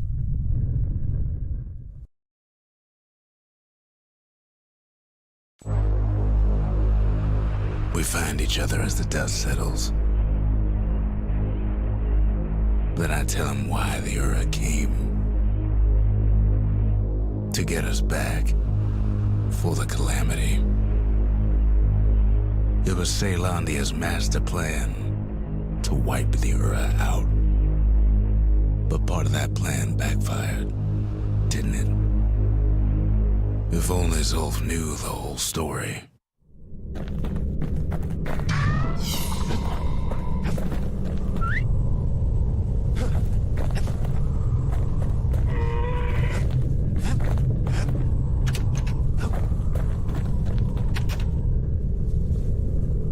What were we to think? They must have got her, taken her back to her rightful home.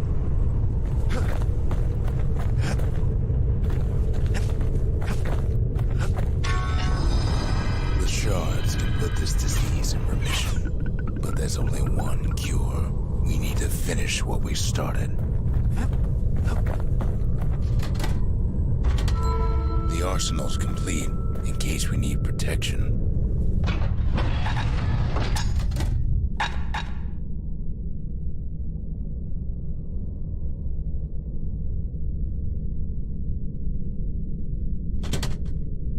Now all we need is one last shard.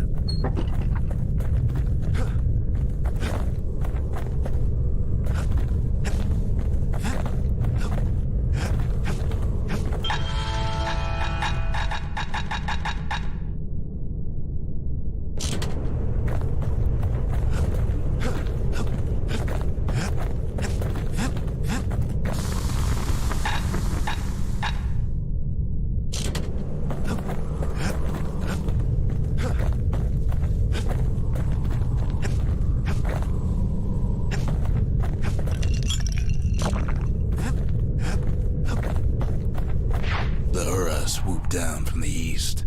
At least now we know the way.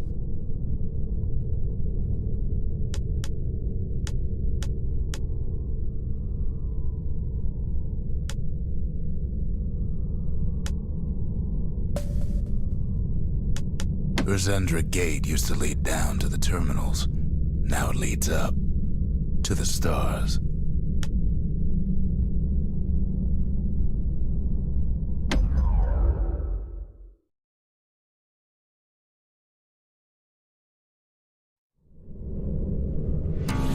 One last shard. It's all we need to put this mess behind us. And mother, what a mess it is. A mess like that could have only been made by hand. Zolf said the Calamity failed, and he's right. The Ura stand as living proof of that.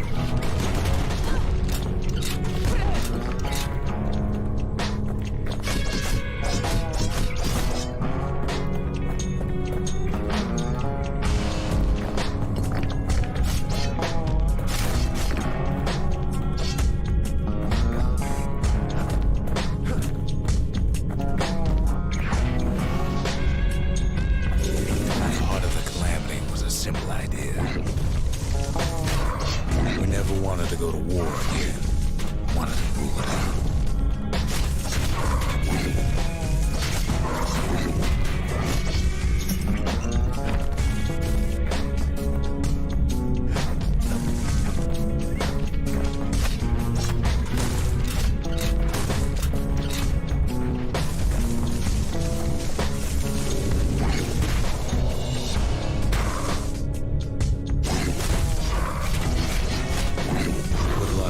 Against that crowd. Scientists, soldiers, spies.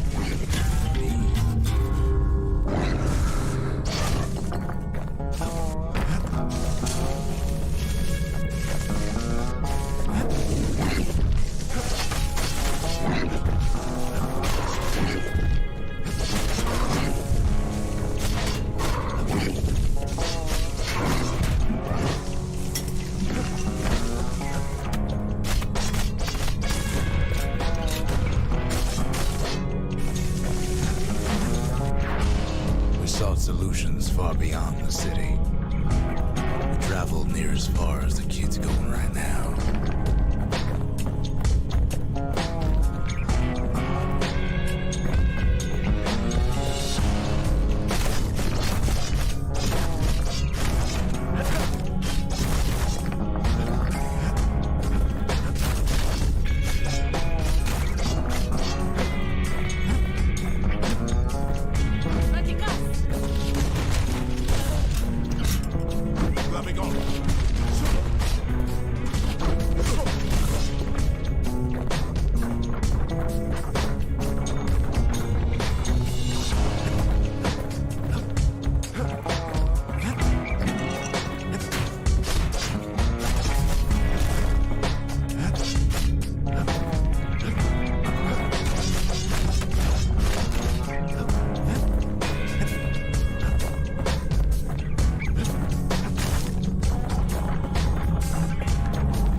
Most of our efforts didn't bear fruit.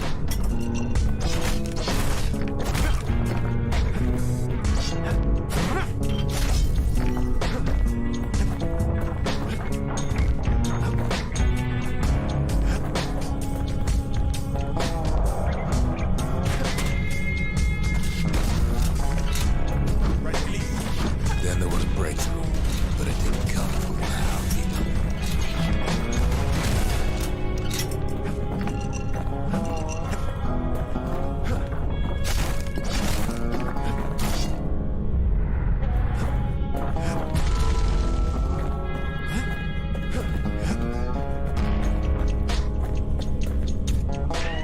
It came from an a brilliant young scientist named Ven. Ven worked for the Mancers, the sharpest knives in the city's drawer.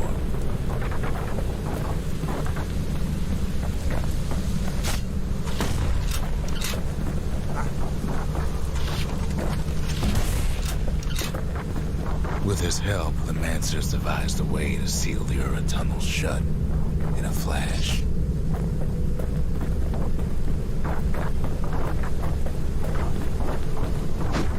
Just like that, every last Ura living in the Tassel terminals will be gone.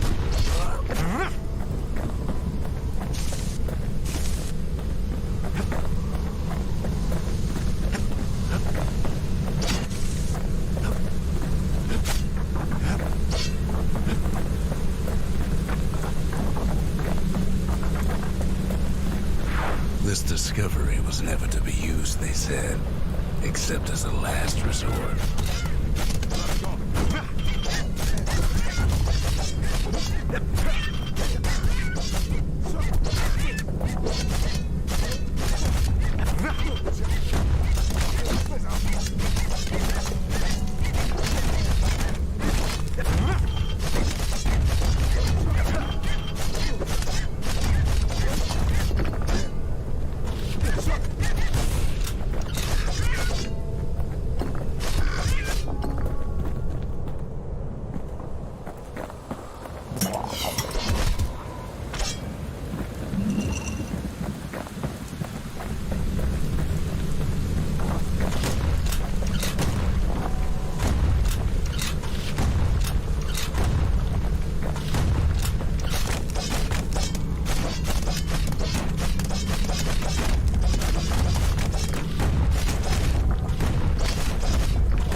man didn't like being manipulated. He had plans of his own.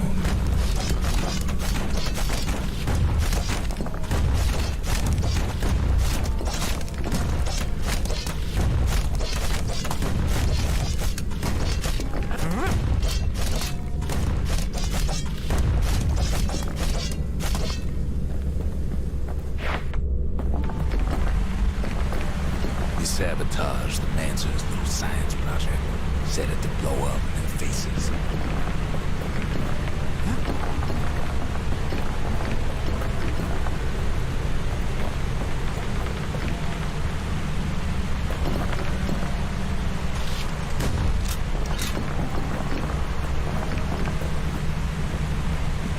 Imagine how Van must have felt when they finally made him pull that trigger.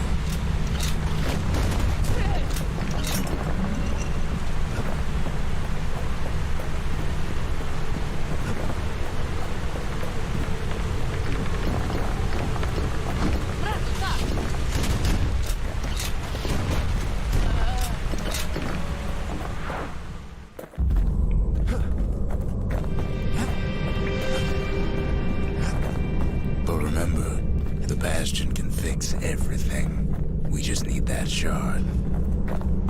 Let me go.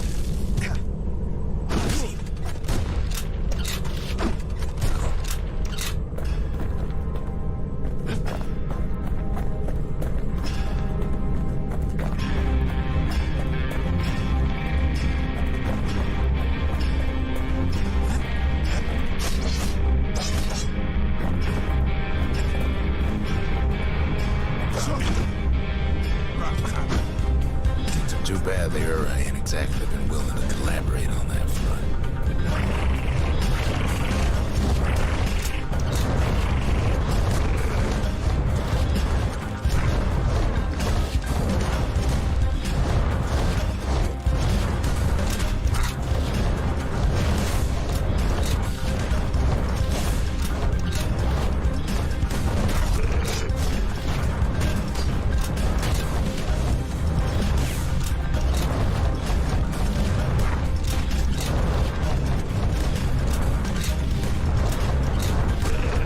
For now, Kid had little choice but to pick up where the Calamity left off.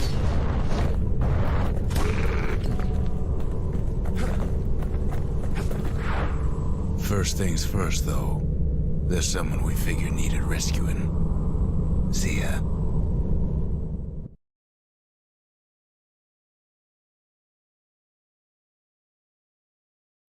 The Ura fell back, no doubt planning the next move. But we knew ours already.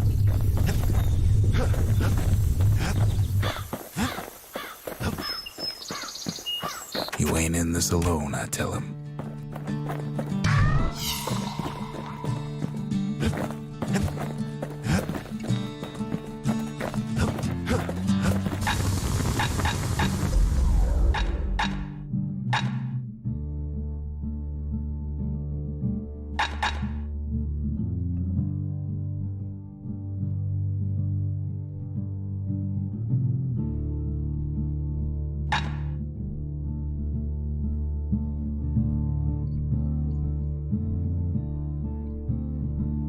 Taught him a little something from my days on the front.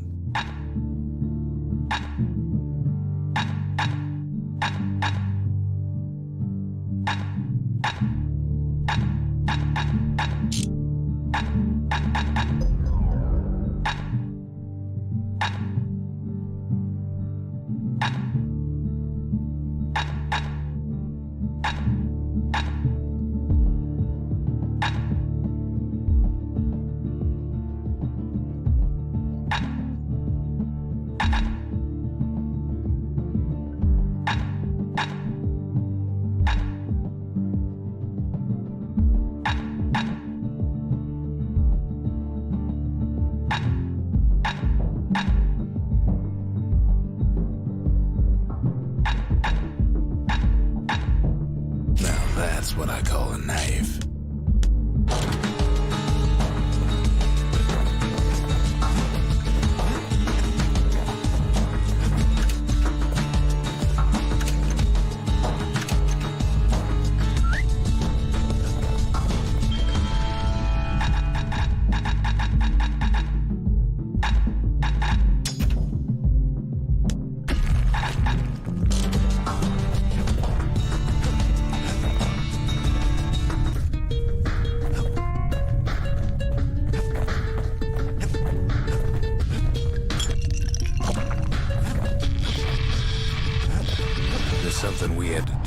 before going after that last shard.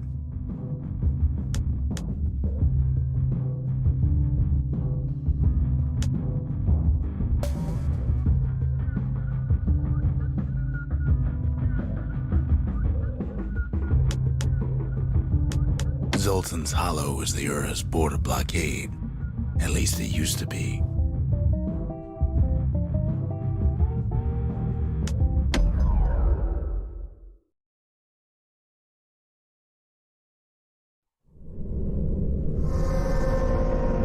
Well, now it's personal, ain't it? It's personal for him, and it's personal for me. So you get straight down to business.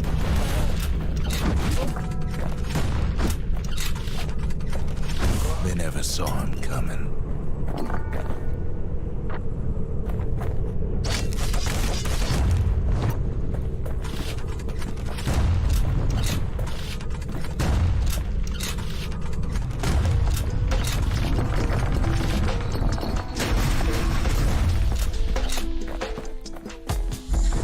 He gets his hands on the care package I sent him.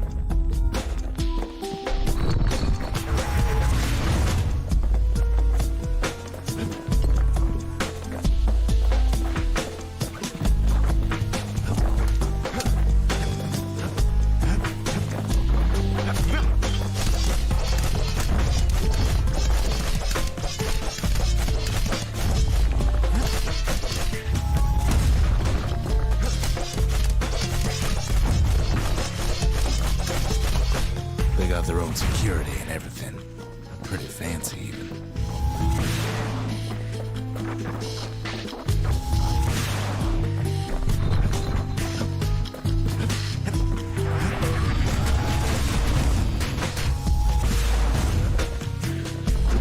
Still, they ain't used to having visitors around. They've got these conductors that are what's keeping the place together. Break enough of those things and the Calamity rocks slink back into the ground.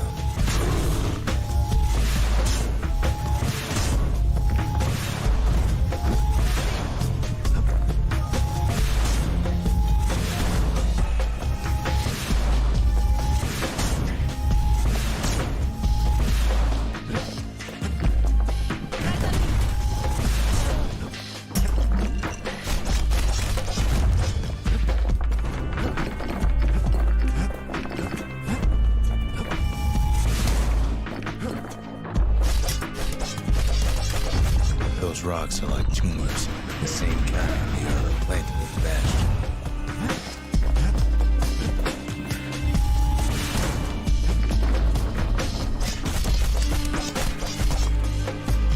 Well, the Ura must be in a panic right about now.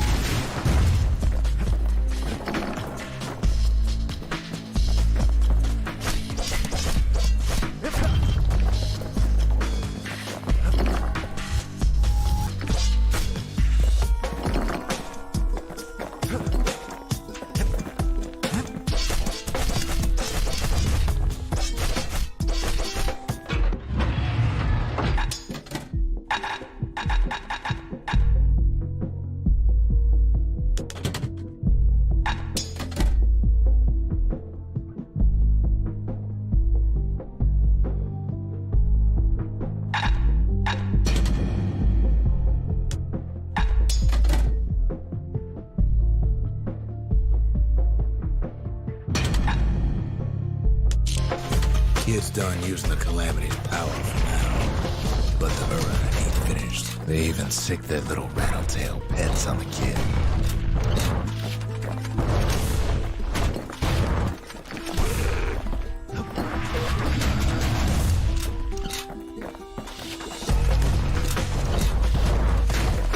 Those rodents are just a bump in the road.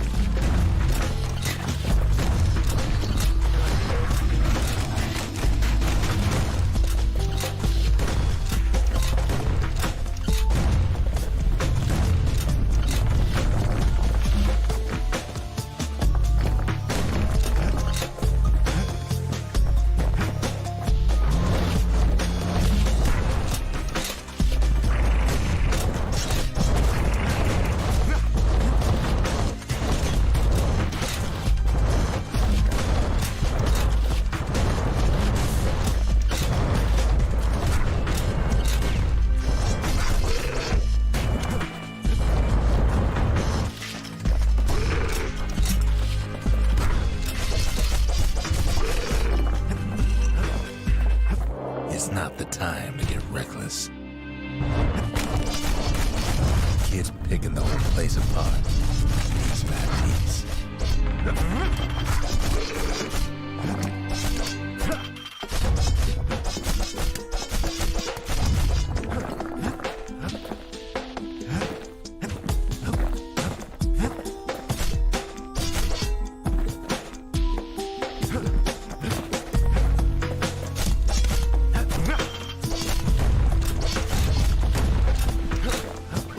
By now, every Ura from here to the terminals must know he's in town.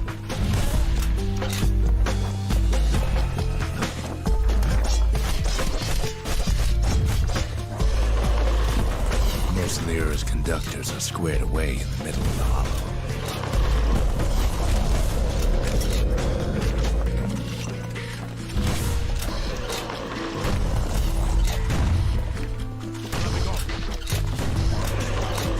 They're easy targets.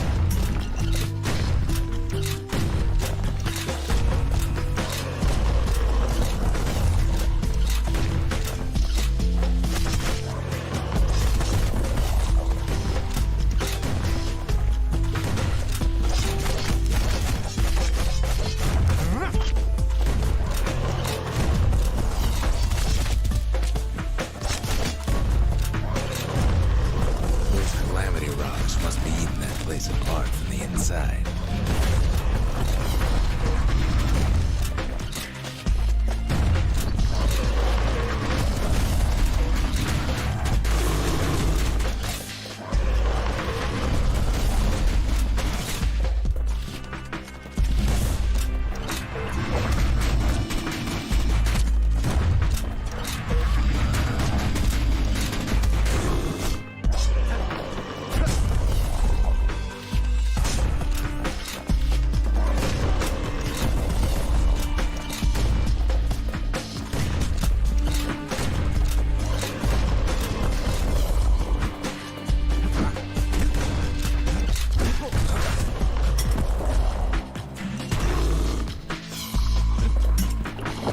The Ura keep hanging on to their barricade. After all, their homeland's not much farther.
Some of them are downright bewildered by what's happening.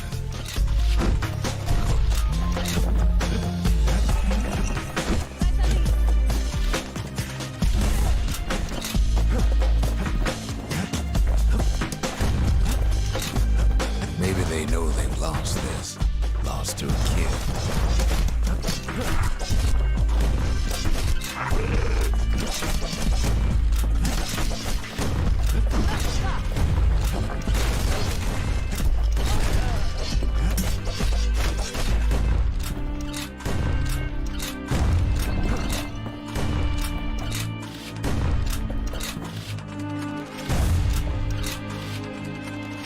They underestimated us. Had us pegged all wrong.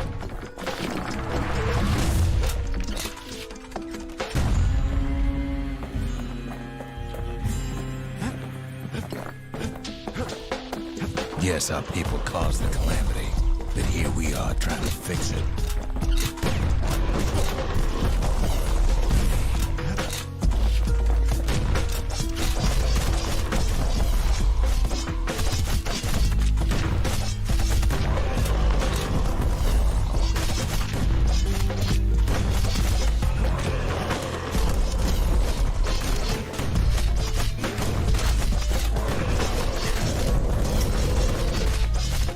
shame the opportunity for civilized discourse is over.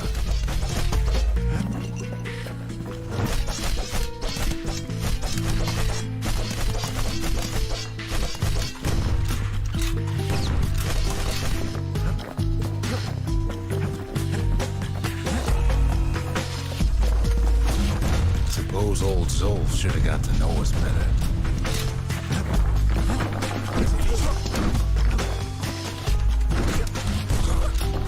Maybe I should have trusted him. Told him everything I knew.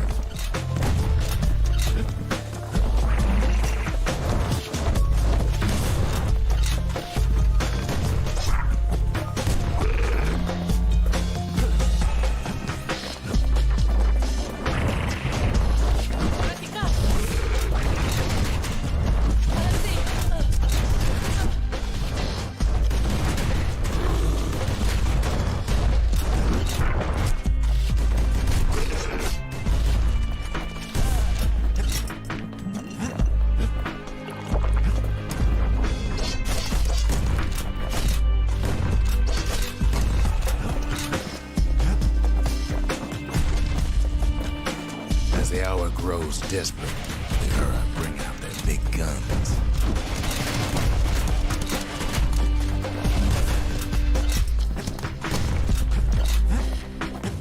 Zolf, the Ura, they have every reason to be angry. Beyond angry.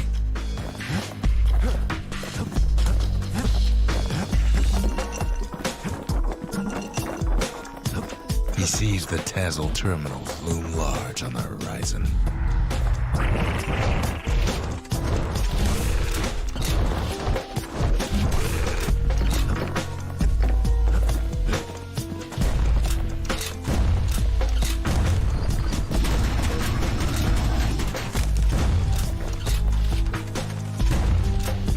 There's nothing standing in his way no more.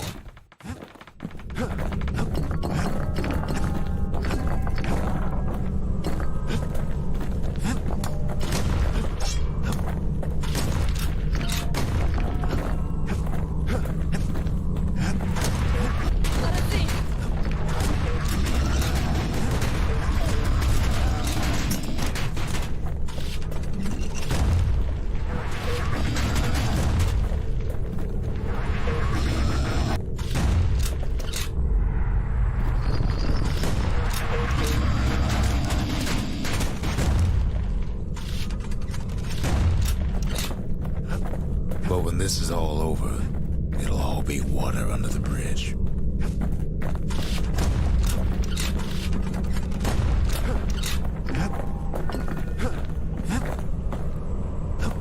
Way out there on the edge of the world, that's where he finally finds you. But it ain't like Prosper Bluff this time.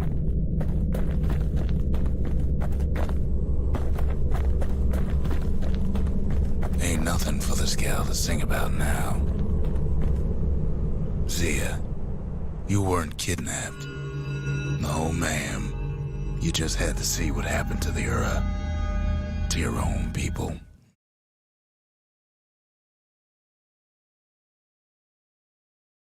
You had to see if everything Zolf wrote to you was true.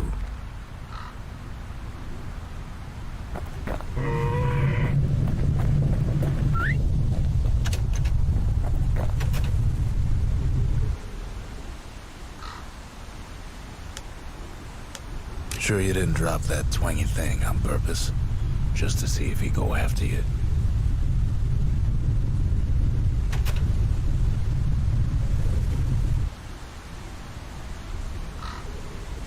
They lost everything, didn't they? But they just keep on fighting like that's gonna bring it all back.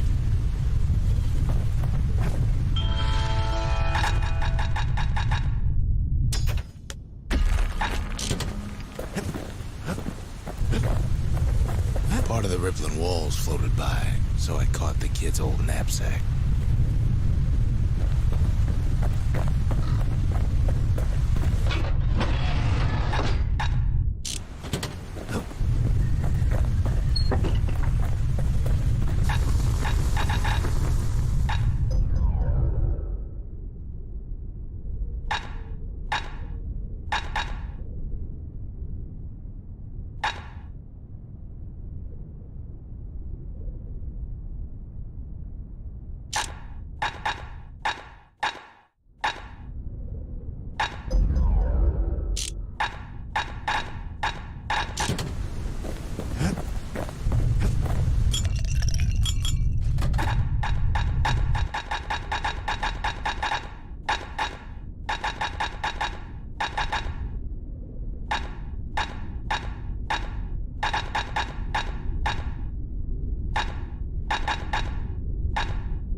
The windbags ain't the only beast that drew a bad lot.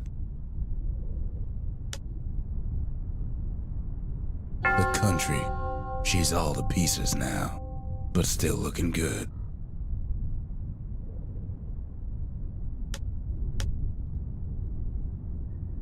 The skippers delivered us from the motherland. The sanctuary. If we can build, we can rebuild. Sometimes I want to ask him, why do any of this? But truth is, I don't want to know. I don't need to see what happened to the Ura. I'm trying to undo it, remember?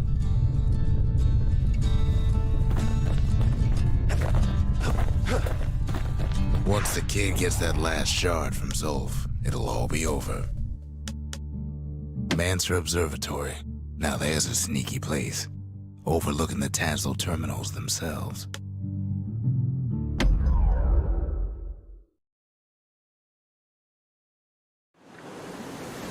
The Ura probably didn't know they were being watched from Mancer Observatory. It was the perfect spot to test something no one's meant to know about. Only trouble was something about the place drove the windbags crazy.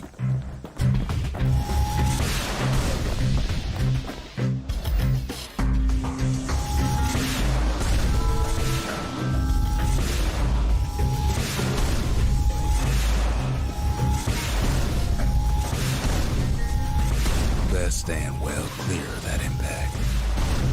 Hefty thing like that takes getting used to. Gotta point in the right direction.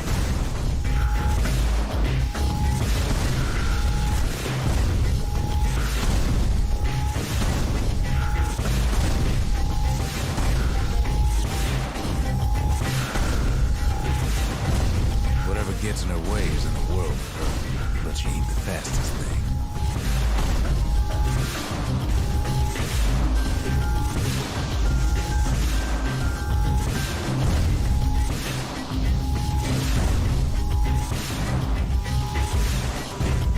Windbags caused enough trouble, the Mancers conducted their most secretive research far east of the city.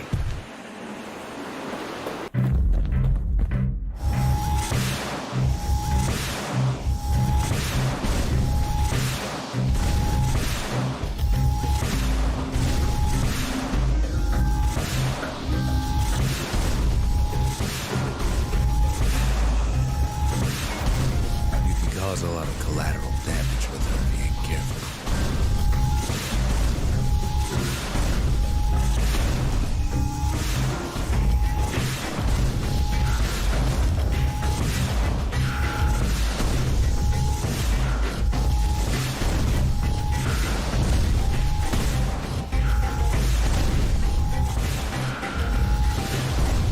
The more crowded it gets, the more trouble you can cause with a single shot.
He's just about ready to make his way to the Tassel terminals and get this over with.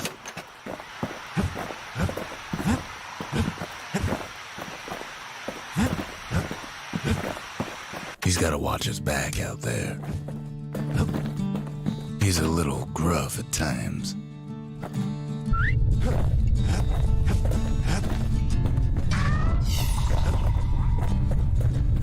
It's hard to sleep easy these days, what with everything that's happened.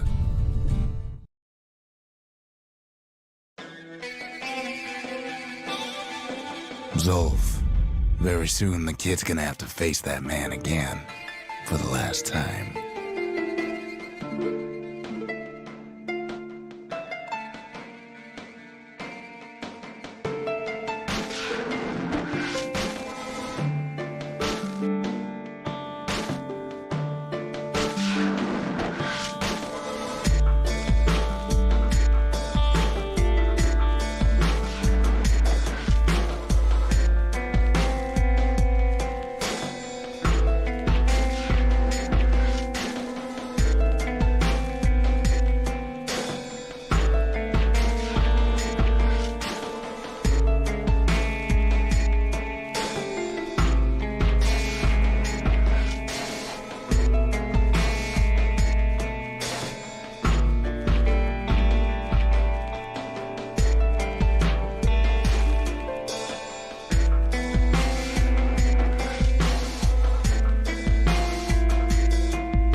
They met on the worst day of Zulf's life.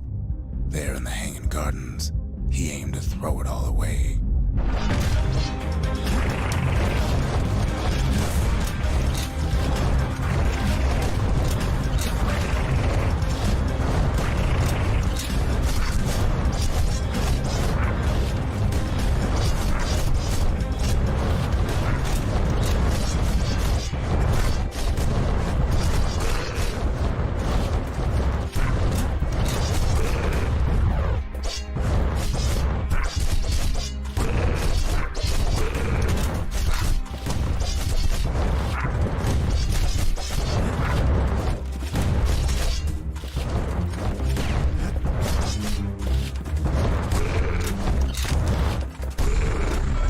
It wasn't the first time Zulf had nothing to lose.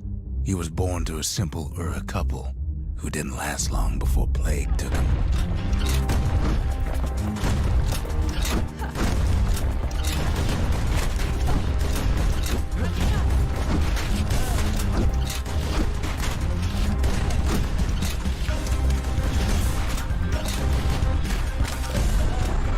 He grew up hungry in the tunnels of the Tazal terminals, so he took to stealing from a Ceylandian missionary living there.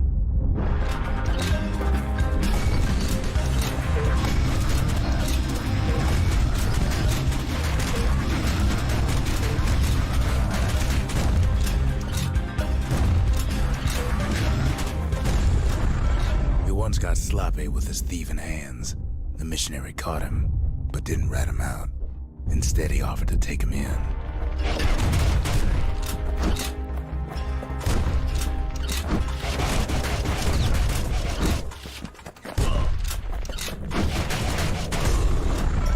That missionary raised Zulf like a gentleman, like he was his own son. Taught him theology, history, and mercy.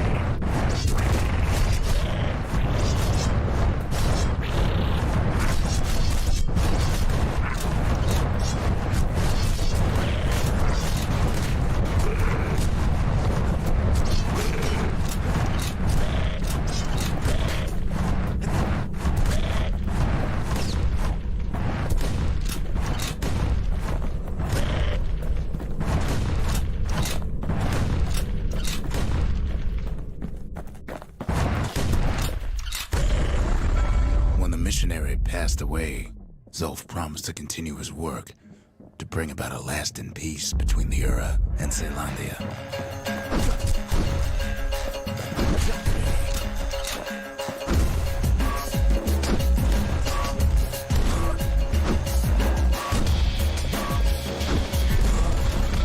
Zulf started teaching the missionaries wisdom to any Ura who would listen, and listen they did.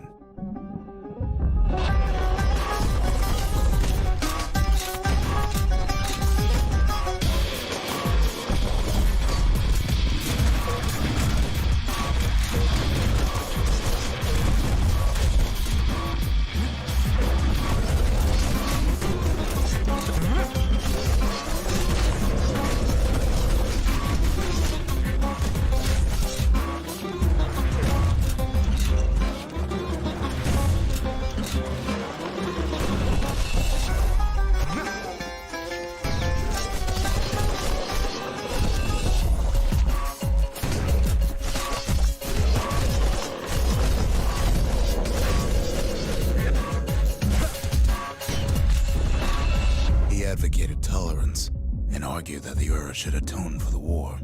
He believed the city had much to teach his people.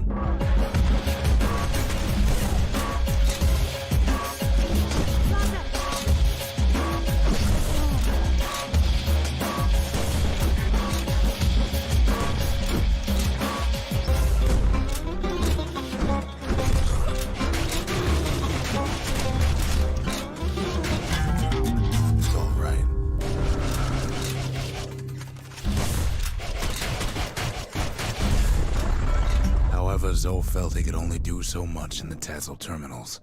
He needed Caelondia to know the Ura had changed.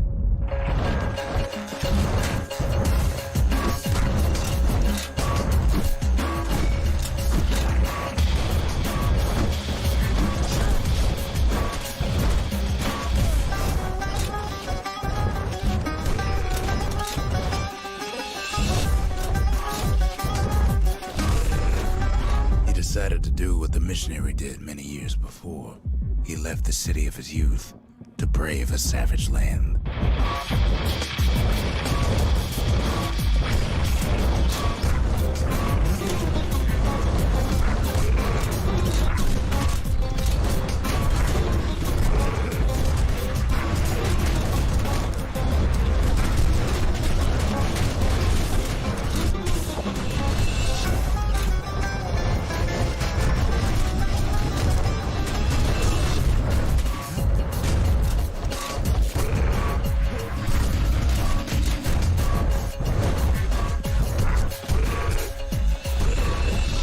The journey was hard, but he knew how to fend for himself.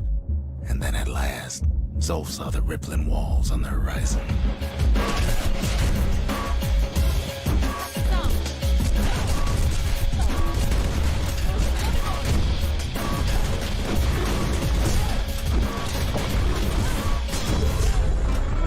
He endeared himself to city folk straight away, and in turn he fell in love with the city and its people. One in particular.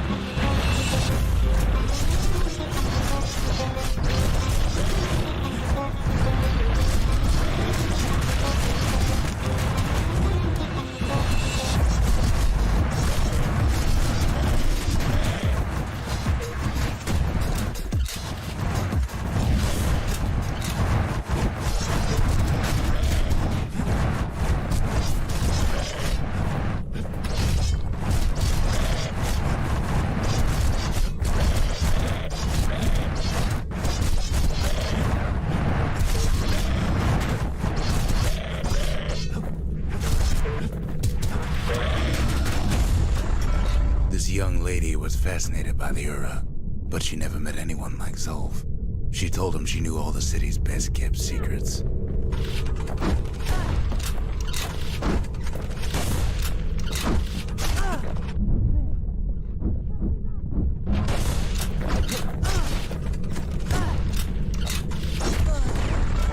The Hanging Gardens was their favorite spot. It was there that Zolf clasped her hands and proposed in proper Caelondian style.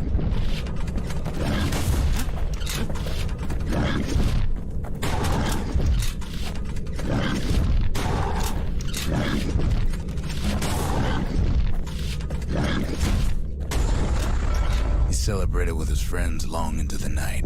Joy and revelry like he'd never seen. Too bad he couldn't remember it all.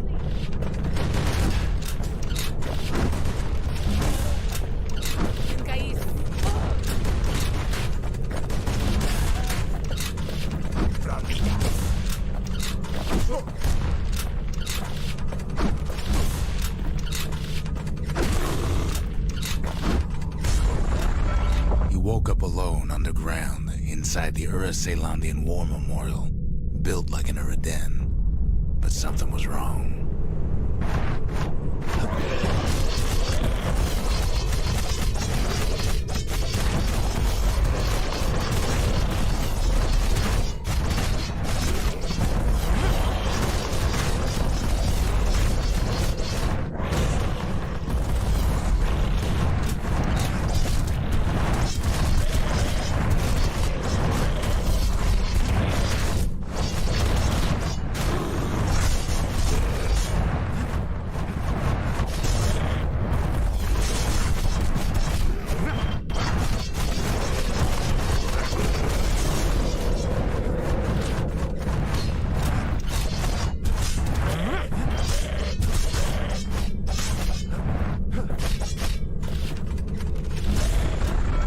Emerged from that hole in the ground into a waking nightmare. Everything that wasn't gone was twisted upside down.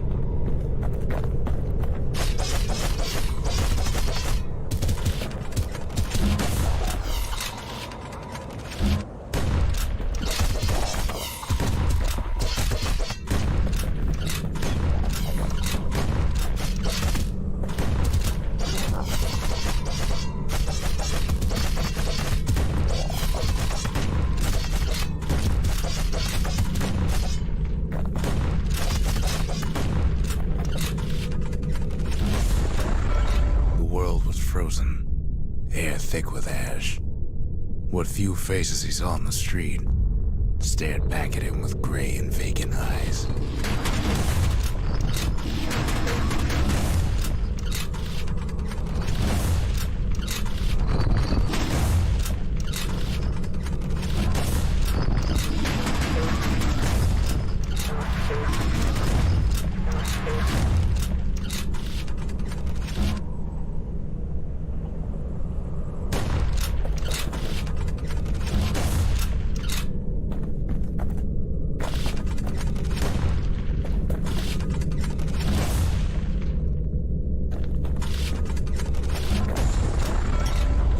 Wife-to-be asleep inside her home, but when he reached out to her, she joined with all the ashes in the sky.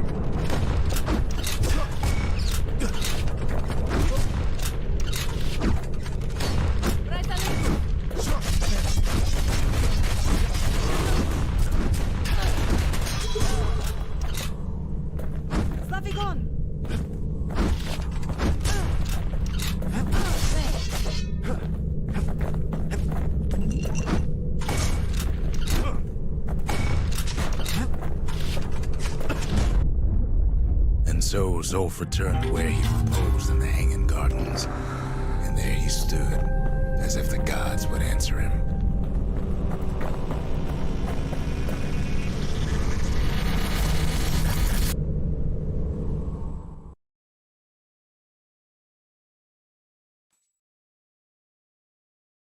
The kid's gonna be okay. As for that man, who knows?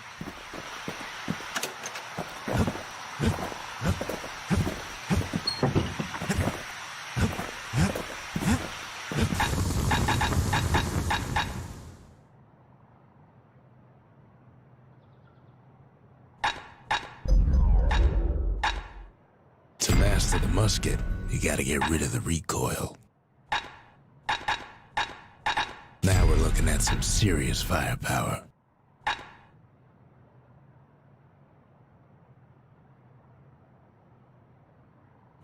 The marshals would have been downright jealous.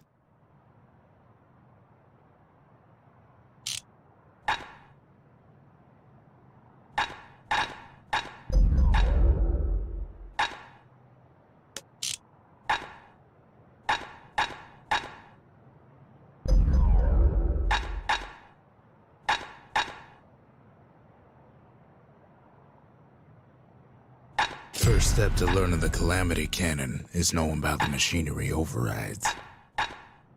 Now, who would have taught a kid to do a thing like that?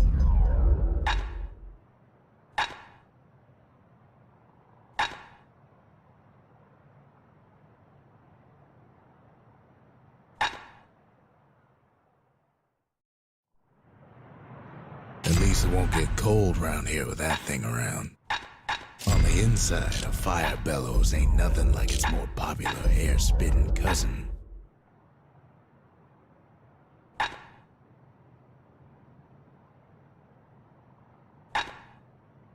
Ain't never letting go of his old friend with a sturdy grip like that.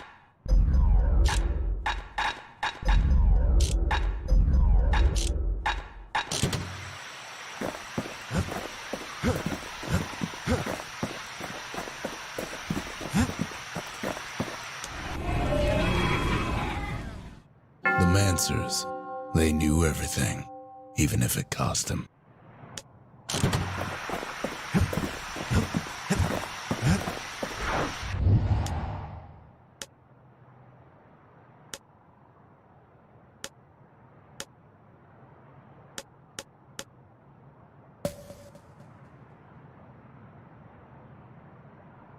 The Tazzle terminals, all that's left of the Ura civilization, and the last stop on his little journey.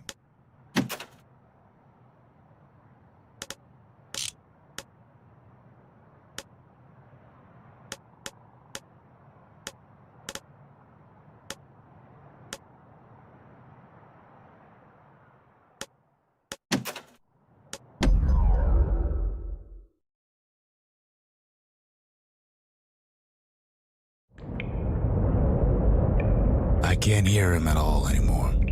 He's too far away. but he'll be all right.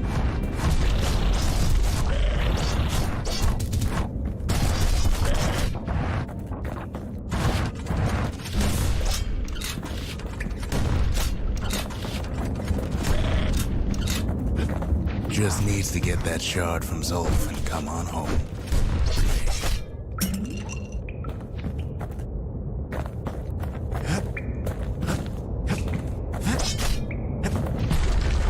The Calamity hit the Tazzle terminals hardest of all.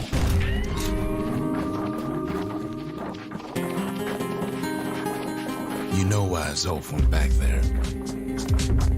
The place was his home. All his old friends and family were there.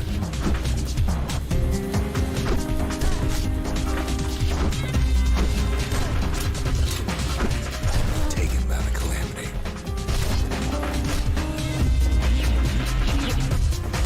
Zolf must be there all alone, just waiting.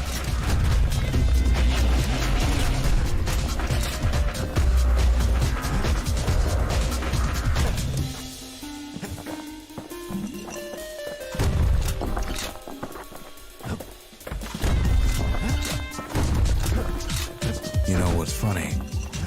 Sind uns zusammen! Das sind das fünf! Well,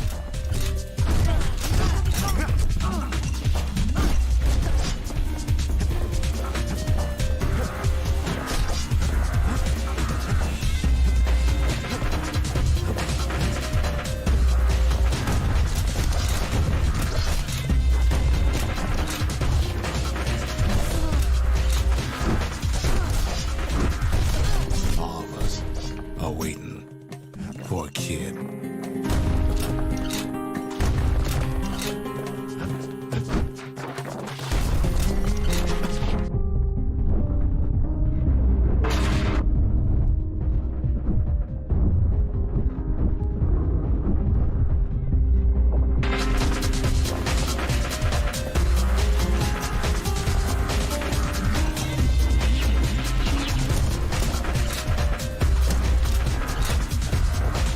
Look around. There's not much left to do here in the Bastion, I'm afraid. So why not tell each other stories to pass the time, right?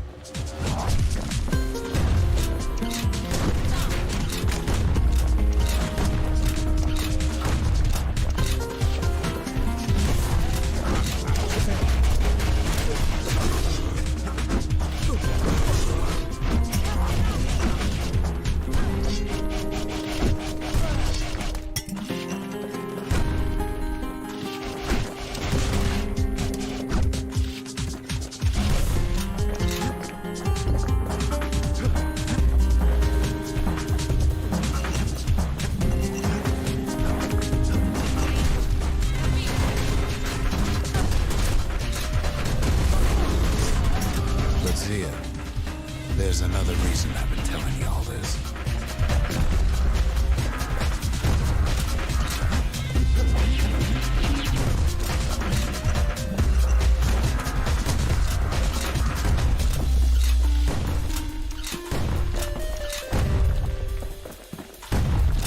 When the kid brings back that shard, the Bastion will be complete. This disease the Earth planted here will go away.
Zealandia will be whole again.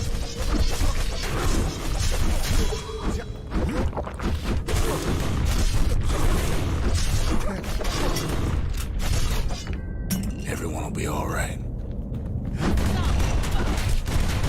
Everything will be back to normal.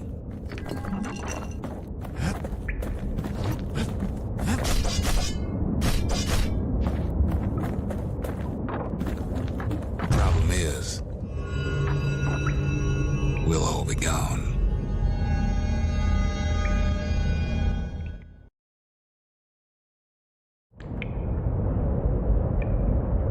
Oh, we're not gonna die. It's more like all of this will just stop.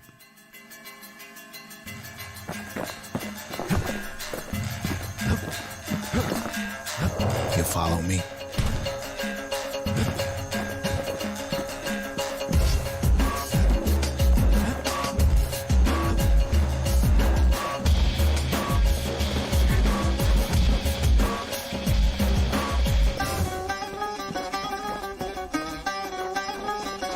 Things will go back to the way they used to be. That's the power of the Bastion.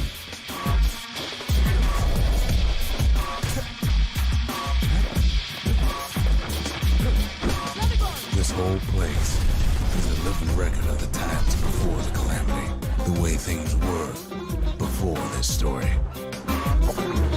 Good times, right?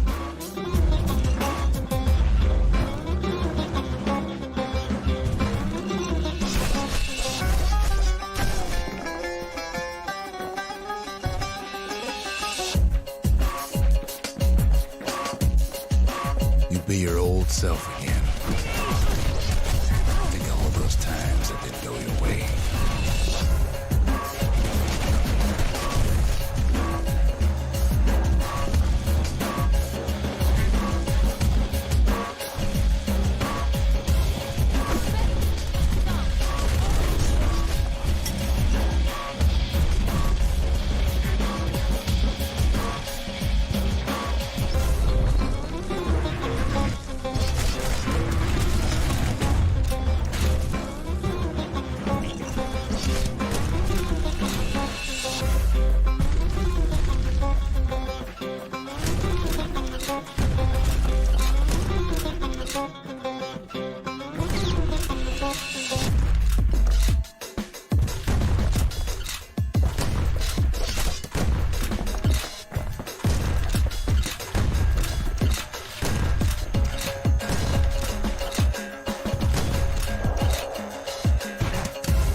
Imagine if you could have another go at him.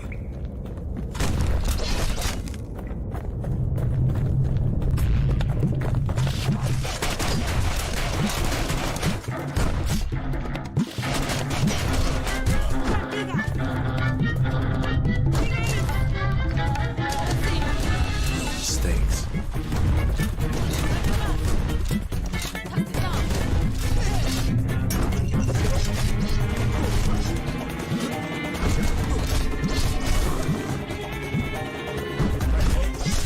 Anyone you've ever heard.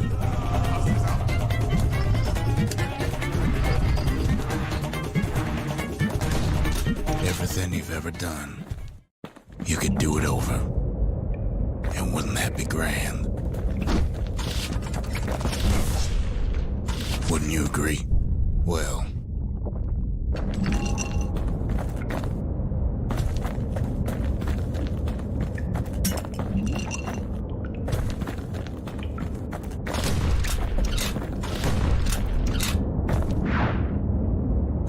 There's nothing more to say. Closet. Salida.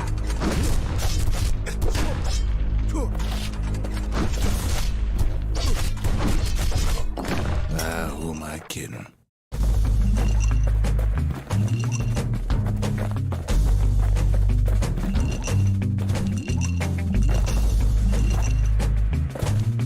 Look. There's something else. A confession.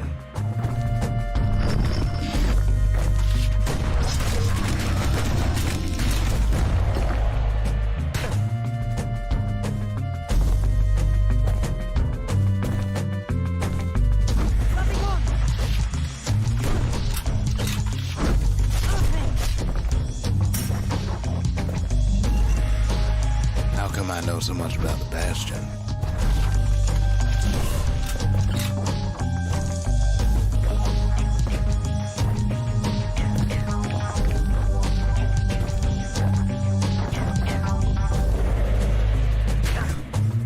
Well, I designed the place, but that's beside the point.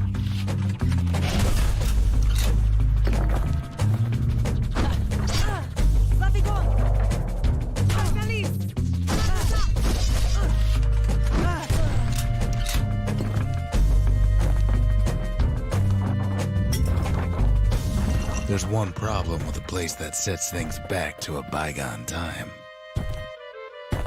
You can't test it.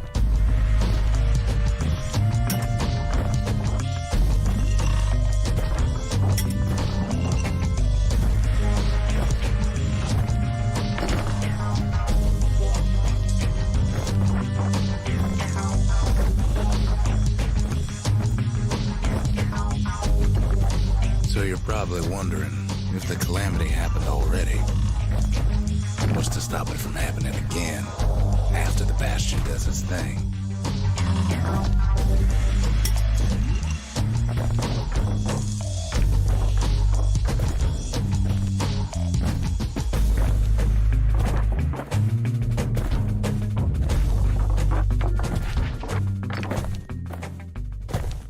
The answer is... I don't know.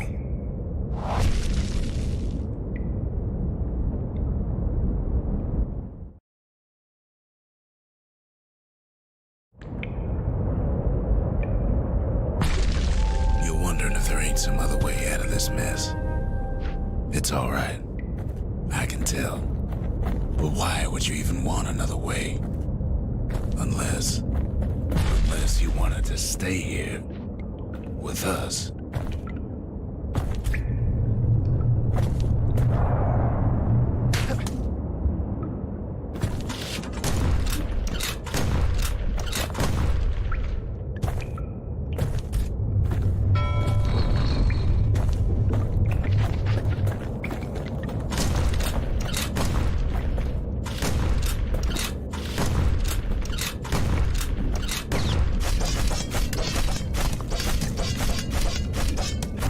Well, that's sweet and all, but I don't know if I can stick around.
Weight of the calamity. It's on our shoulders. We can't just let it go.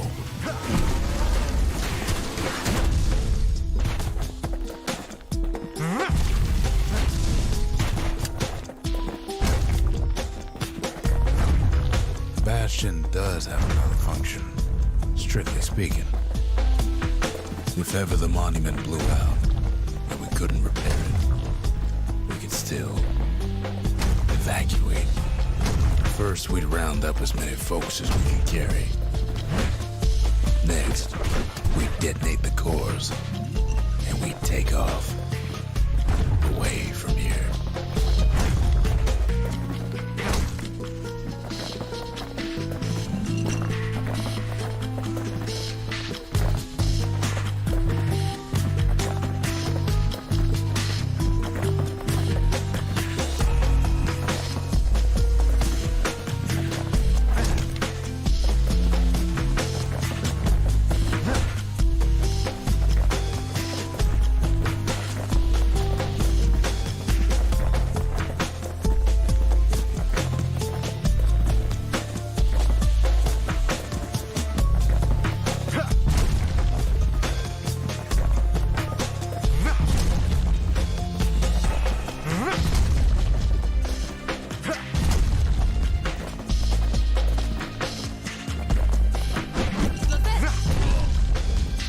Heavy, ain't it?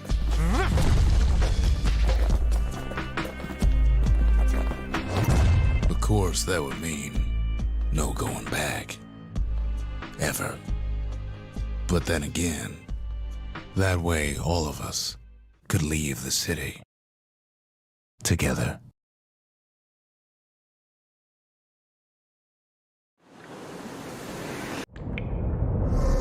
You know, Zolf and his countrymen won't be giving up that shard without a fight, don't they?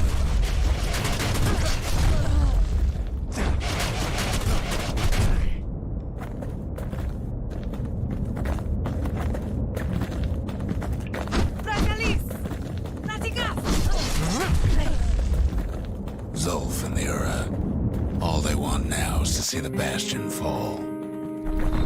Zolf dedicated his life to lasting peace between the Ura and Caelondia.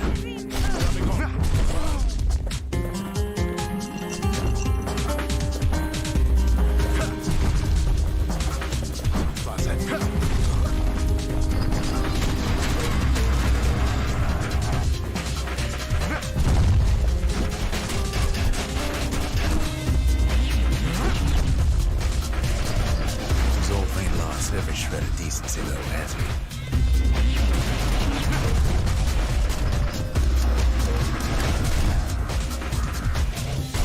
He tried to warn you about his plans. He tried to warn the kid. It's such a shame. That man's life.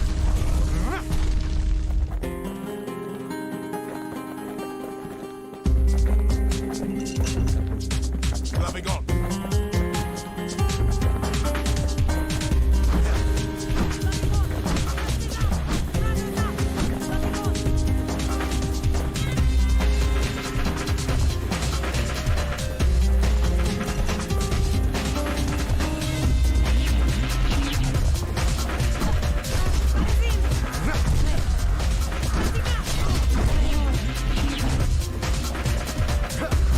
For Zolf, this ain't a personal matter.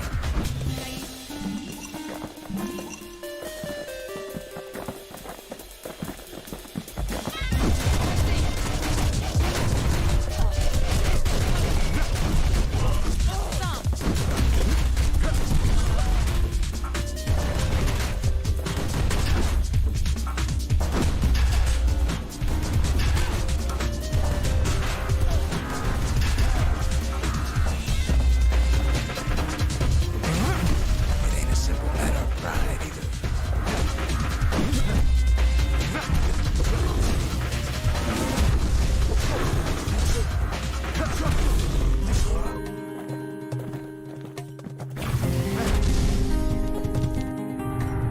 One thing's for sure, the Ura can't be happy that the kid followed Zolf all the way home.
Kid saves off once, but I don't think he'd make the same mistake. I wouldn't.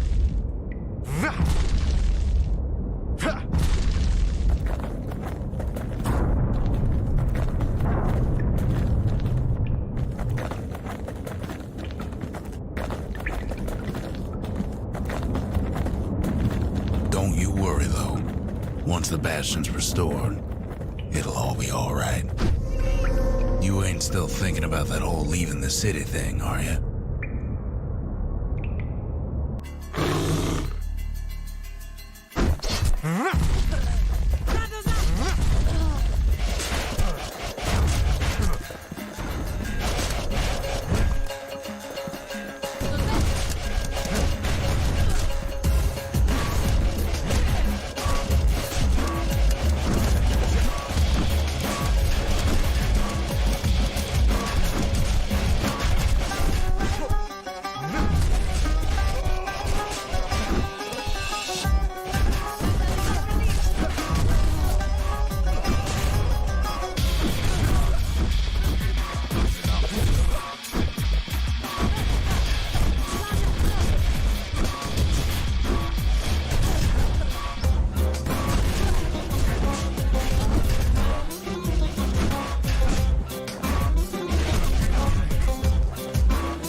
Kid's probably dealt us off by now. He reminds me of myself when I was his age. I ever tell you about those days?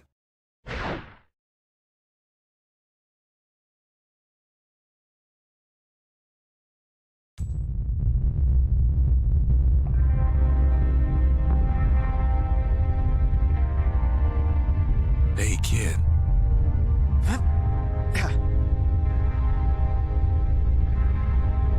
Get up, kid.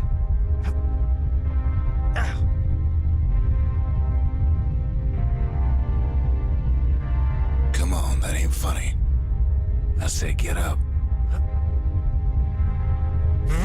That's more like it. Now, set that shard into the monument there. Then we'll talk.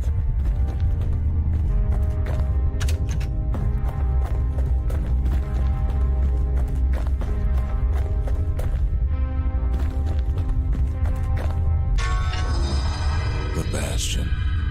It's finally finished. Now, there's something I want you to see.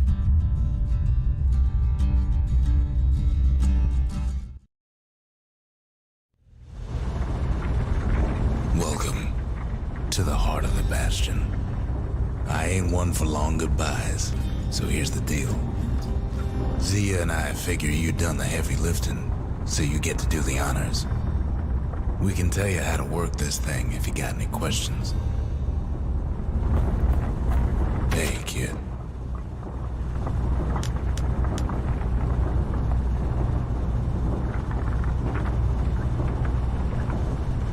Don't let anything you've done get to you.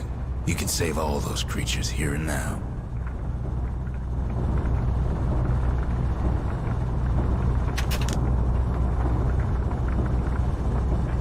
You've got one thing left to do, so you hang on to that badge.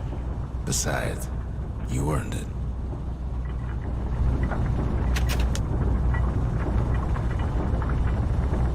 Zolf only brought more ruin to the Ura.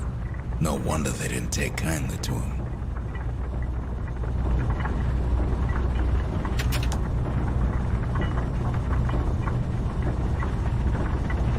Always wondered what the motherland was like. Not that it matters anymore.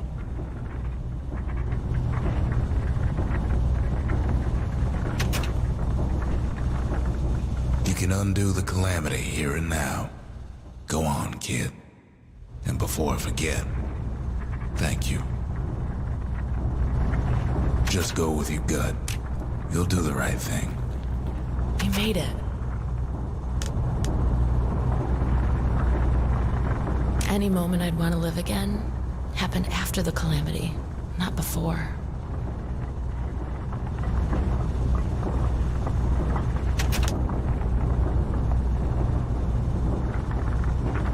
When I finally found my people, I told them we could help. They just took me for a traitor. Glad you showed up.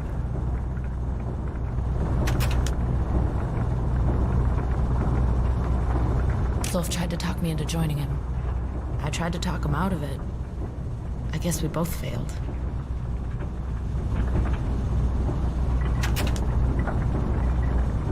If I could be any place I wanted, I'd stay right here. We could go anywhere in the world.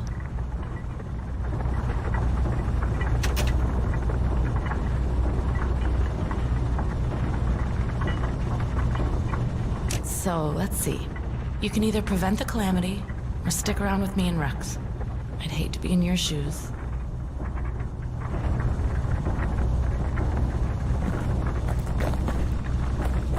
Ready to get this over with?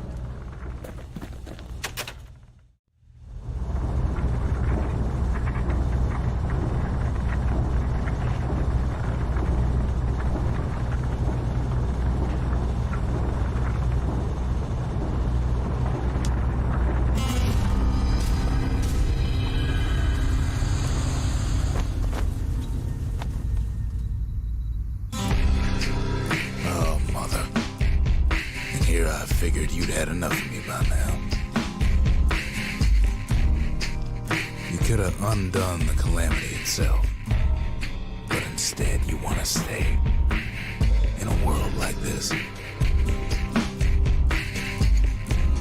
I gotta admit, kid, I ain't yet put much thought in that idea.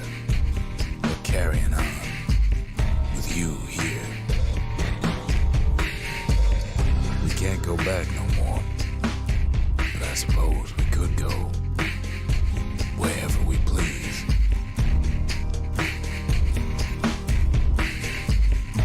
And if anyone's left out there, I sure would like to see the look in their faces when we dock this thing right on their doorstep. Getting ahead of myself, though. I'm gonna need a first mate. What do you say? Set myself, fly the wind, it will take me back to my home, sweet home.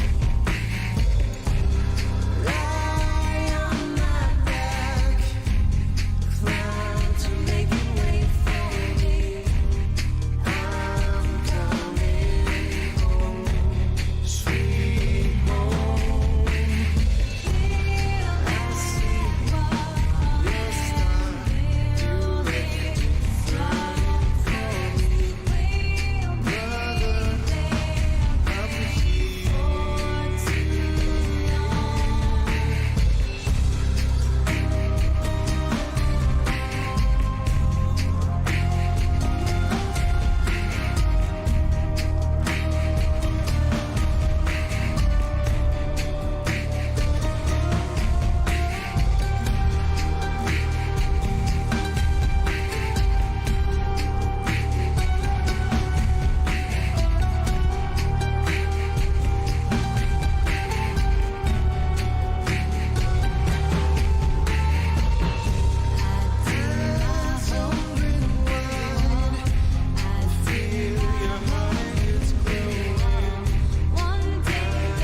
Alright.